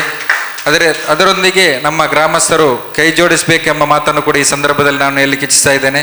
ಅದೇ ರೀತಿ ನಮ್ಮ ಸ್ವಚ್ಛ ಗ್ರಾಮದ ಅಂಗವಾಗಿ ನಮ್ಮ ಒಂದು ತ್ಯಾಜ್ಯ ಘಟಕ ನಿರ್ಮಾಣ ಕೂಡ ಈಗಾಗಲೇ ಆಗಿದೆ. ಅದನ್ನು ಕೂಡ ನಾವು ಬಹಳ ವ್ಯವಸ್ಥಿತವಾಗಿ ಮತ್ತು ಬಹಳ ಪರಿಣಾಮಕಾರಿಯಾಗಿ ಮತ್ತು ನಮ್ಮ ಗ್ರಾಮದ ಸರ್ವತೋಮುಖ ಅಭಿವೃದ್ಧಿಯಾಗಿ ಒಂದು ದ್ಯೋತಕವಾಗಿ ಅದು ಕಾರ್ಯನಿರ್ವಹಿಸಬೇಕೆಂಬ ಉದ್ದೇಶ ನಮ್ಮ ಗ್ರಾಮ ಪಂಚಾಯತ್ನ ಎಲ್ಲ ಸದಸ್ಯರಿಗೆ ಇದೆ. ಆ ನಿಟ್ಟಿನಲ್ಲಿ ನಾವು ಬಹಳಷ್ಟು ಯೋಜನೆಗಳು ಅದಕ್ಕೆ ಇಟ್ಟಿದ್ದೇವೆ. ನಾವು ಮನೆಯಿಂದ ತೆಗೆದಂತಹ ತ್ಯಾಜ್ಯವನ್ನು ಅದು ಸಮರ್ಪಕವಾಗಿ ವಿಲೇವಾರಿ ಆಗುವಂಥ ಕೆಲಸ ಅಲ್ಲಿ ಆಗಬೇಕು. ಅದು ಕೇವಲ ಹೆಸರಿಗೆ ಆಗಬಾರದೆಂಬ ನಿಟ್ಟಿನಲ್ಲಿ ನಾವು ಈಗಾಗಲೇ ಅದಕ್ಕೆ ಯಂತ್ರಗಳನ್ನು ಖರೀದಿ ಕೂಡ ಮಾಡಿದ್ದೇವೆ. ಅದನ್ನು ವ್ಯವಸ್ಥಿತವಾಗಿ ನಾವು ಅಕ್ಟೋಬರ್ 2ರಂದು ಗಾಂಧಿ ಜಯಂತಿ ದಿನದಂದು ನಾವು ಉದ್ಘಾಟನೆ ಮಾಡಲಿಕ್ಕೆ ತೀರ್ಮಾನ ಮಾಡಿದ್ದೇವೆ. ಆ ಒಂದು ಉದ್ಘಾಟನಾ ಕಾರ್ಯಕ್ರಮಕ್ಕೆ ಗ್ರಾಮಸ್ಥರಾದ ತಮ್ಮೆಲ್ಲರನ್ನು ಕೂಡ ನಾನು ಆಮಂತ್ರಿಸ್ತಾ ಇದ್ದೇನೆ. ನೀವು ಆ ಒಂದು ಕಾರ್ಯಕ್ರಮಕ್ಕೆ ಆಗಮಿಸಬೇಕು. ಅದೇ ರೀತಿ ನಮ್ಮ ಗ್ರಾಮ ಪಂಚಾಯತಿನ ಆಶಾ ಕಾರ್ಯಕರ್ತೆಯರಿಗೆ 2 ವೀಲರ್ ಕೊಡುವಂಥ ಯೋಜನೆಯನ್ನು ಕೂಡ ನಾವು ಇಟ್ಟಿದ್ದೇವೆ. ಅದನ್ನು ಕೂಡ ಅಕ್ಟೋಬರ್ 2ರಂದು ಗಾಂಧಿ ಜಯಂತಿಯಂದು ನಾವು ಅವರಿಗೆ ವಿತರಣೆ ಮಾಡಲಿಕ್ಕಿದ್ದೇವೆ. ಅದೇ ರೀತಿ ನಮ್ಮ ಗ್ರಾಮ ಪಂಚಾಯತ್ ವೆರಾಂಡದಲ್ಲಿ ಗಾಂಧಿ ಪ್ರತಿಮೆಯನ್ನು ಅನಾವರಣಗೊಳಿಸಿ ಅವತ್ತೇ ನಾವು ಈ ಒಂದು ಸ್ವಚ್ಛ ಗ್ರಾಮದ ಘೋಷಣೆ ಅವತ್ತು ಮಾಡಬೇಕೆಂಬ ನಮಗೆ ಒಂದು ಆಸೆ ಇದೆ ಮತ್ತು ನಮ್ಮ ಒಂದು ಕನಸಿದೆ. ನಾವು ಖಂಡಿತ ನಾವು ಕಾರ್ಯರೂಪಕ್ಕೆ ನಾವು ಬರುತ್ತೇವೆಂಬ ವಿಶ್ವಾಸ ಕೂಡ ನನಗಿದೆ. ಗ್ರಾಮಸ್ಥರೆಲ್ಲರೂ 1.5 ತಿಂಗಳ ಈ ಅವಧಿಯಲ್ಲಿ ನಮ್ಮ ಈ ಸ್ವಚ್ಛತೆ ಬಗ್ಗೆ ಹೆಚ್ಚಿನ ಆದ್ಯತೆಯನ್ನು ನೀಡಿ ನೀವು ಆ ಒಂದು ಕಾರ್ಯಕ್ರಮವನ್ನು ಯಶಸ್ವಿಗೊಳಿಸಬೇಕು. ಬಹಳ ದೊಡ್ಡ ಮಟ್ಟದಲ್ಲಿ ನಾವೊಂದು ಈ ಸಲದ ಗಾಂಧಿ ಜಯಂತಿಯನ್ನು ನಾವು ಗಾಂಧಿ ಜಯಂತಿ ಯಾಕೆ ಆಚರಣೆ ಮಾಡಬೇಕೆಂಬ ಅರ್ಥ ಕಲ್ಪಿತವಾಗಿ ನಾವು ಗ್ರಾಮಸ್ಥರಿಗೆ ತಿಳಿಸಿ ನಾವು ಇವತ್ತು ಕಾರ್ಯಕ್ರಮವನ್ನು ನಾವು ಮಾಡುತ್ತೇವೆಂಬ ಒಂದು ಸಂದೇಶವನ್ನು ಇವತ್ತು ನೀಡ್ತಾ ಇದ್ದೇನೆ. ಅದೇ ರೀತಿ ಸ್ವಚ್ಛತೆಯ ಬಗ್ಗೆ ಈಗಾಗಲೇ ನಾವು ಗ್ರಾಮ ಸಭೆಯಲ್ಲಿ ನೀವು ನೋಡಿದ್ದೀರಾ. ನೀವು ಎಷ್ಟು ಹಣ ನಮಗೆ ಸ್ವಚ್ಛತೆ ತೆರಿಗೆ ಬರುತ್ತದೆ, ನಾವು ಎಷ್ಟು ಪಾವತಿ ಮಾಡುತ್ತೇವೆ ಎಂಬ ಸಂಪೂರ್ಣ ವಿವರವನ್ನು ಕೂಡ ಜಮ ಖರ್ಚಲ್ಲಿ ನಾವು ತಮಗೆ ನೀಡಿದ್ದೇವೆ. ತಿಂಗಳಿಗೆ 70,000ದಷ್ಟು ಹಣವನ್ನು ನಾವು ಪಾವತಿ ಮಾಡ್ತಾ ಇದ್ದೇವೆ. 20,000ದಷ್ಟು ಮಾತ್ರ ನಮಗೆ ತ್ಯಾಜ್ಯದ ತೆರಿಗೆ ಅಂತೇಳಿ ನಮಗೆ ವಸೂಲಿ ಆಗ್ತಾ ಇದೆ. ಅಂದರೆ ಒಂದು ವಾರ್ಡಿಗೆ ಸುಮಾರು 4,000ದಷ್ಟು ಮಾತ್ರ ತಿಂಗಳಿಗೆ ನಮಗೆ ಬರ್ತಾ ಇದೆ. ಅಂದರೆ ಒಂದು ಮನೆ 40 ಮನೆಯವರು ಮಾತ್ರ ಸರಾಸರಿ ಪಾವತಿ ಮಾಡೋದು. ಒಂದು ವಾರ್ಡಲ್ಲಿ ಸುಮಾರು 250ಕ್ಕಿಂತಲೂ ಅಧಿಕ ಮನೆ ಇದೆ. ಈಗಾಗಲೇ ನಾವು ನಮ್ಮ ಕಲ್ಲಿನಿಂದ ಬಂದ ಕೆಂಪು ಗಣಿಗಾರಿಕೆಯಿಂದ ಬಂದ ಹಣವನ್ನು ನಾವು ಮತ್ತು ಇನ್ನಿತರ ಹಣವನ್ನು ಪಡೆದು ನಾವು ಅದಕ್ಕೆ ಪಾವತಿ ಮಾಡಿದ್ದೇವೆ. ಮುಂದಕ್ಕೆ ಅದನ್ನು ಮಾಡುವಾಗಿಲ್ಲ, ಯಾಕಂದರೆ ಗಣಿಗಾರಿಕೆ 1-2 ತಿಂಗಳಲ್ಲಿ ಮುಕ್ತಾಯ ಆದ ನಂತರ ನಮಗೆ ಸೋರ್ಸ್ ಇಲ್ಲ ಈ ಪಂಚಾಯತಿಗೆ, ನಮ್ಮ ಮನೆ ತೆರಿಗೆ ಮಾತ್ರ ಬರುತ್ತೆ. ಆ ಮನೆ ತೆರಿಗೆ ಸ್ಟ್ರೀಟ್ ಲೈಟ್ ರಿಪೇರಿ ಮತ್ತು ನಮ್ಮ ಟ್ಯಾಂಕರ್ ನೀರಿಗೆ ಸರಿಯಾಗ್ಬೋದು. ಆದ್ದರಿಂದ ನಾವು ಮುಂದಕ್ಕೆ ಈ ತ್ಯಾಜ್ಯ ತೆರಿಗೆಯನ್ನು ಪ್ರತಿಯೊಬ್ಬರು ತಮ್ಮ ಜವಾಬ್ದಾರಿ ಎಂಬ ನಿಟ್ಟಿನಲ್ಲಿ ಅದನ್ನು ಪಾವತಿ ಮಾಡಬೇಕು. ನಾವು ಈಗಾಗಲೇ ಹೇಳಿದ್ದೇವೆ, ಅದನ್ನು ನಾವು ಮನೆ ತೆರಿಗೆಗೆ ನಾವು ಆ್ಯಡ್ ಮಾಡ್ತೇವೆ ಅಂತೇಳಿ. ಆದ್ದರಿಂದ ಒಮ್ಮೆಲೆ ನಿಮಗೆ ಹೊರೆಯಾಗುವ ಕಾರಣ ನೀವು ತಿಂಗಳು ನಮ್ಮ ಏನು ಪಂಚಾಯತಿನ ಸಿಬ್ಬಂದಿಗಳು ತಮ್ಮ ಮನೆಗೆ ಬರ್ತಾರೋ ಆ ಸಂದರ್ಭದಲ್ಲಿ ಅದನ್ನು ಕೊಟ್ಟು ಸಹಕರಿಸಬೇಕು, ತಿಂಗಳು ಪಾವತಿ ಮಾಡಿ.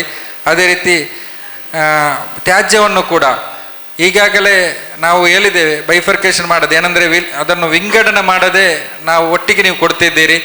ಅಕ್ಟೋಬರ್ 2 ನಂತರ ಈ ನಿಮ್ಮ ಮನೆಯಿಂದ ತೆಗೆದಂಥ ತ್ಯಾಜ್ಯವನ್ನು ನಮ್ಮ ಗ್ರಾಮದಲ್ಲ ನಮ್ಮ ಘಟಕದಲ್ಲ ವಿಲೇವಾರಿ ಮಾಡುವ ಕಾರಣ ಪ್ರತಿಯೊಬ್ಬರು ಹಸಿ ಕಸ ಮತ್ತು ಒಣ ಕಸವನ್ನು ವಿಂಗಡಣೆ ಮಾಡಿ ಕೊಡಬೇಕು, ಅದು ಜವಾಬ್ದಾರಿ.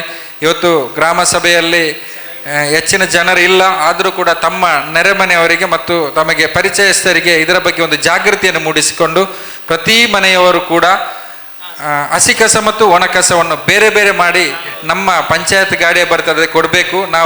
ನೀವು ಆ ಥರ ಕೊಟ್ಟರೆ ನಮಗೆ ನಮ್ಮ ಘಟಕದಲ್ಲಿ ಅದನ್ನು ಅತ್ಯುತ್ತಮವಾಗಿ ಕಾರ್ಯನಿರ್ವಹಿಸಲಿಕ್ಕೆ, ಅಂದರೆ ಏನು ಹಸಿ ಕಸ ಇದೆ ಅದನ್ನು ನಾವು ಗೊಬ್ಬರ ಥರ ಮಾಡ್ಬೋದು. ಮಾಡಿ ನಮ್ಮಲ್ಲೇ ನಾವು ಬಹಳ 2.5-3 ಎಕರೆ ಸ್ಥಳದಲ್ಲಿ ನಾವು ಸುಮಾರು 400-500 ತೆಂಗಿನ ಸಸಿಯನ್ನು ನಾವು ನಟ್ಟಿದ್ದೇವೆ. ಈಗ ಬರುವ ತಿಂಗಳಲ್ಲಿ ನಾವು ಫ್ರೂಟ್ಸ್ ಗಿಡವನ್ನು ಕೂಡ ನಡುವ ಯೋಜನೆ ಇಟ್ಟಿದ್ದೇವೆ. ಬಹಳ ಉತ್ತಮವಾದಂತಹ 1-2 ವರ್ಷದಲ್ಲಿ ನಮ್ಮ ತ್ಯಾಜ್ಯ ಘಟಕ ಒಂದು ಉತ್ತಮವಾದಂತಹ ಒಂದು ತೋಟ ಕೂಡ ಆಗುವ ಸಂಭವ ಇದೆ. ಅದು ಈಗಾಗಲೇ ಬಹಳ ಅತ್ಯುತ್ತಮವಾಗಿ ಬೆಳವಣಿಗೆ ಆಗಿದೆ. ನಾವು 5 ತಿಂಗಳ ಹಿಂದೆ ನಟ್ಟಂತಹ ಗಿಡಗಳು ಬಹಳ ಫಲವತ್ತಾಗಿ ಅದು ಬೆಳೆದಿದೆ.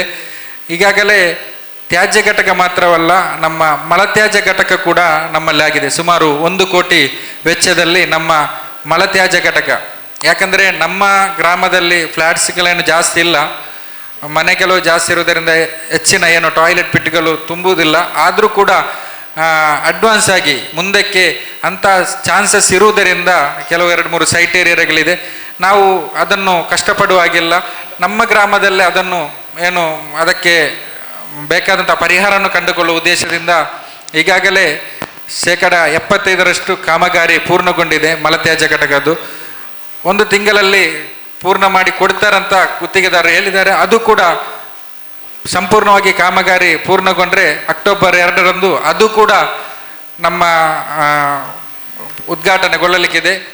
ನಮ್ಮ ಸನ್ಮಾನ್ಯ ಸಭಾಧ್ಯಕ್ಷರಂತ UT ಖಾದರ್ ಸರ್ ಅವರ ವಿಶೇಷ ಅನುದಾನ ನಮಗೆ 2.5-3 ಕೋಟಿಯಷ್ಟು ಅನುದಾನ ಈಗಾಗಲೇ ನಮ್ಮ ಗ್ರಾಮ ಪಂಚಾಯತ್ ವ್ಯಾಪ್ತಿಗೆ ಬಂದಿದೆ.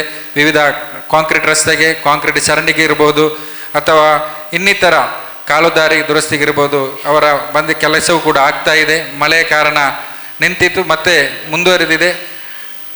ನಾವೇನು ನಮ್ಮ ಕನಸಿತ್ತು ಈ ಗ್ರಾಮವನ್ನು ಅಭಿವೃದ್ಧಿ ಮಾಡಬೇಕು, ಅದು 75% ಪೂರ್ತಿಗೊಂಡಿದೆ. ನಿಮ್ಮೆಲ್ಲರ ಸಹಕಾರ ಇದ್ದರೆ ಖಂಡಿತವಾಗಿಯೂ 100% ಅಭಿವೃದ್ಧಿಯನ್ನು ನಾವು ಕಾಣಲಿಕ್ಕೆ ಸಾಧ್ಯವಿದೆ. ಅದೇ ರೀತಿ ನಮ್ಮ ಗ್ರಾಮ ಪಂಚಾಯತ್ ವ್ಯಾಪ್ತಿಯಲ್ಲಿ ಕಾರ್ಯನಿರ್ವಹಿಸಿರುವಂತಹ ಸರ್ಕಾರಿ ಶಾಲೆ ನೀವೀಗಾಗಲೇ ರಿಸಲ್ಟ್ ನೋಡಿರ್ಬೋದು.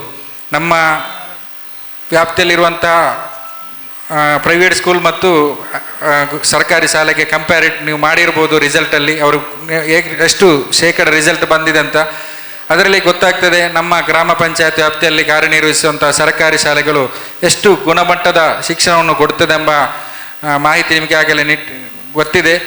ಅದೇ ರೀತಿ ಬರುವ ವರ್ಷದಿಂದ ದ್ವಿಭಾಷಾ ಪದ್ಧತಿಯಲ್ಲಿ ನಮ್ಮ ಶಾಲೆಗಳು ಸನ್ಮಾನ್ಯ ಸ್ಪೀಕರ್ ಅವರ ಒಂದು ವಿಶೇಷ ಮುತುವರ್ಜಿಯಿಂದ ನಮ್ಮ ಎಲ್ಲ ಸರ್ಕಾರಿ ಶಾಲೆಗಳು ಕೂಡ ದ್ವಿಭಾಷಾ ಪದ್ಧತಿಯಲ್ಲಿ, ಅಂದರೆ ಇಂಗ್ಲೀಷ್ ಮೀಡಿಯಂ ಮತ್ತು ಕನ್ನಡ ಮೀಡಿಯಂನೊಂದಿಗೆ ಕಾರ್ಯನಿರ್ವಹಿಸಲಿಕ್ಕಿದೆ.